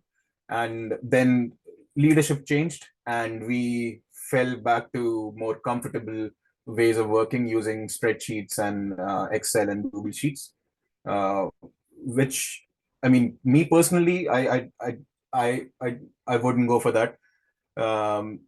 Of course, licensing costs. One of the team members here in Agnes, they mentioned there's I'm forgetting their name right now. They're a senior business intelligence analyst within their organization. They mentioned Power BI, how their organization has a knack for relying on Microsoft powered solutions, because a lot of educational and health sector institutes rely on Microsoft. So decision makers can often think, which is a fallacy, can think that, oh, we can use Power BI because it doesn't cost us a lot. We're already paying for those licenses, but that's the thing. The money is going out of your pocket when there are very clearly there are alternate free to use open source solutions. I've talked about that for a long time. Barriers to adoption, some of them I've already covered. There are silos that are created. One that stands out here. There was a good example of from one of the members of our team, which was about how within their wider team there's one analyst who works who has their own nuances of working, intricacies of working, and then they create these complex worksheets, spreadsheets that only they can decipher. So the moment they leave, there's going to be a huge business continuity risk. I mean, it is a business continuity risk, but it's going to turn into a crisis the moment they leave, because nobody else is going to be able to work with those spreadsheets. I imagine those would be macros and pivots, because I'm facing something that right now we've recently had a lot of people leave. Then there are serious data security and governance concerns. A lot of times, innovative ideas, innovative ways of working are just brushed aside because they don't ostensibly confine within the larger data governance practices, specifically GDPR or the UK data privacy laws in place in the UK. I used to be one of those people. I used to be an IT risk consultant, and I would push back on as much change as I could, because it's a lot to work with. So then there is also the question of centralized decision making, which means that your child organizations, or when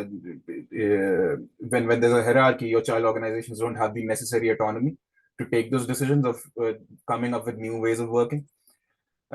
We also talked about democratizing data collection and analysis processes, which I again think aligns with my previous point, which is lack of autonomy, hence lack of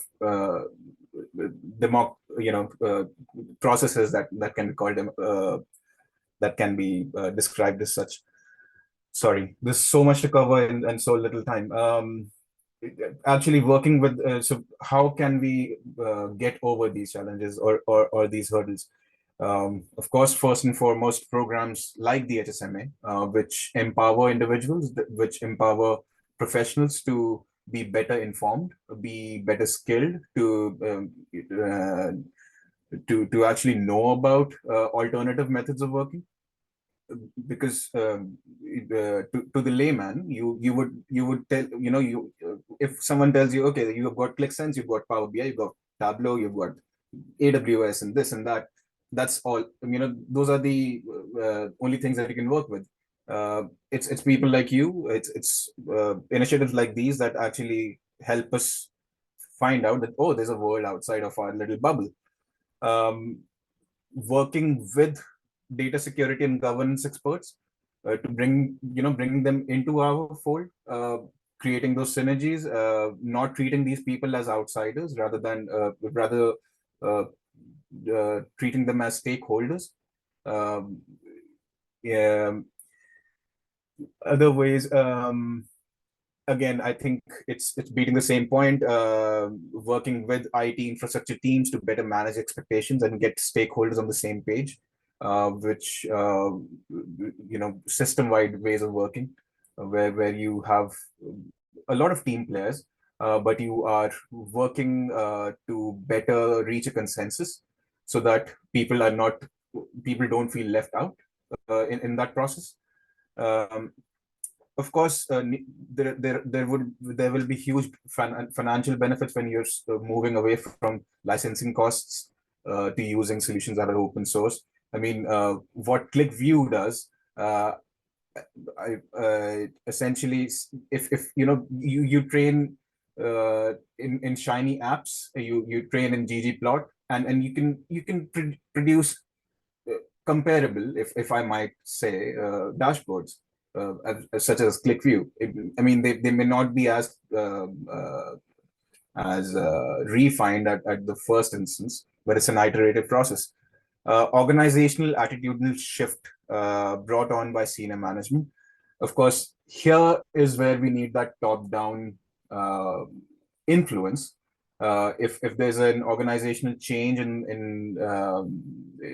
if there has to be an organizational change, there needs to be an organizational messaging that has to come from the top down. That, okay, let's try and move away from huge licensing costs. Let's find alternative, freer methods of working. Let's try to make our the information that we generate or collect free to use. Which is funny. I work on a solution called the Open Data Platform, which is open all in, but in name. I mean, it's just in open in name. Sorry, I'm going to have to cut you off. I'm sorry, because I'm conscious a lot of people are having to dash off, so apologies for that. But if you wouldn't mind sharing the slides on Slack, 'cause I think you've made a lot of really important points there, and it'd be good for people to look through that, because I think that's some really nice points that you've raised. I think goes to the heart of a lot of what we hope to do, and I think will be useful for us to look over as well. So apologies for cutting you off, but I think we'll because we've overrun so much, I better skip to Sammy before we make sure we've got people left. Sammy, do you want to just quickly sort of sum up your thoughts and sort of give your verdict on our top three on that very hard decision, I would think. I was going to say, if it's okay, I may go away and just skim back through the presentations again, because there was so much in them. I'd like to make sure I give a fair judgment when the points are up for grabs. So I will pop something in the Slack once I've made my decision. Yeah, no, I think that sounds very sensible. So no, thanks, Sammy, for that. Okay, apologies. We've overrun by half an hour, which normally doesn't happen with HSMA. So apologies for that. It's always a bit difficult with a brand new session on the first day, which is a bit different as well. And I wanted to kind of give you enough time to be chatting in your groups, and hopefully you've found today useful. So thank you for sticking with us for a little bit longer. I know you have to dash off. So just say next week we'll be starting with a session on Introduction to Operational Research and Data Science. You can have a go at a bit of conceptual modelling. We'll talk about how you design and build your models. You'll get a bit of hands-on practice with stuff like that. And then in the afternoon, we'll be talking about principles of programming. We'll be time travelling back to 1985 and following 4-year-old Dan and looking at how I learnt to code and using that as the basis, getting you primed and ready for a couple of weeks' time where you're going to start actually getting hands-on with some Python. So fantastic. Thank you all for coming along today. We'll get the recording up, probably should be by the end of tomorrow. I'll post on Slack once that's up and available. Thank you so much. Wonderful to see you all, and I look forward to seeing you all next week. See you, everyone. Goodbye. Yes, thank you. Thanks so much.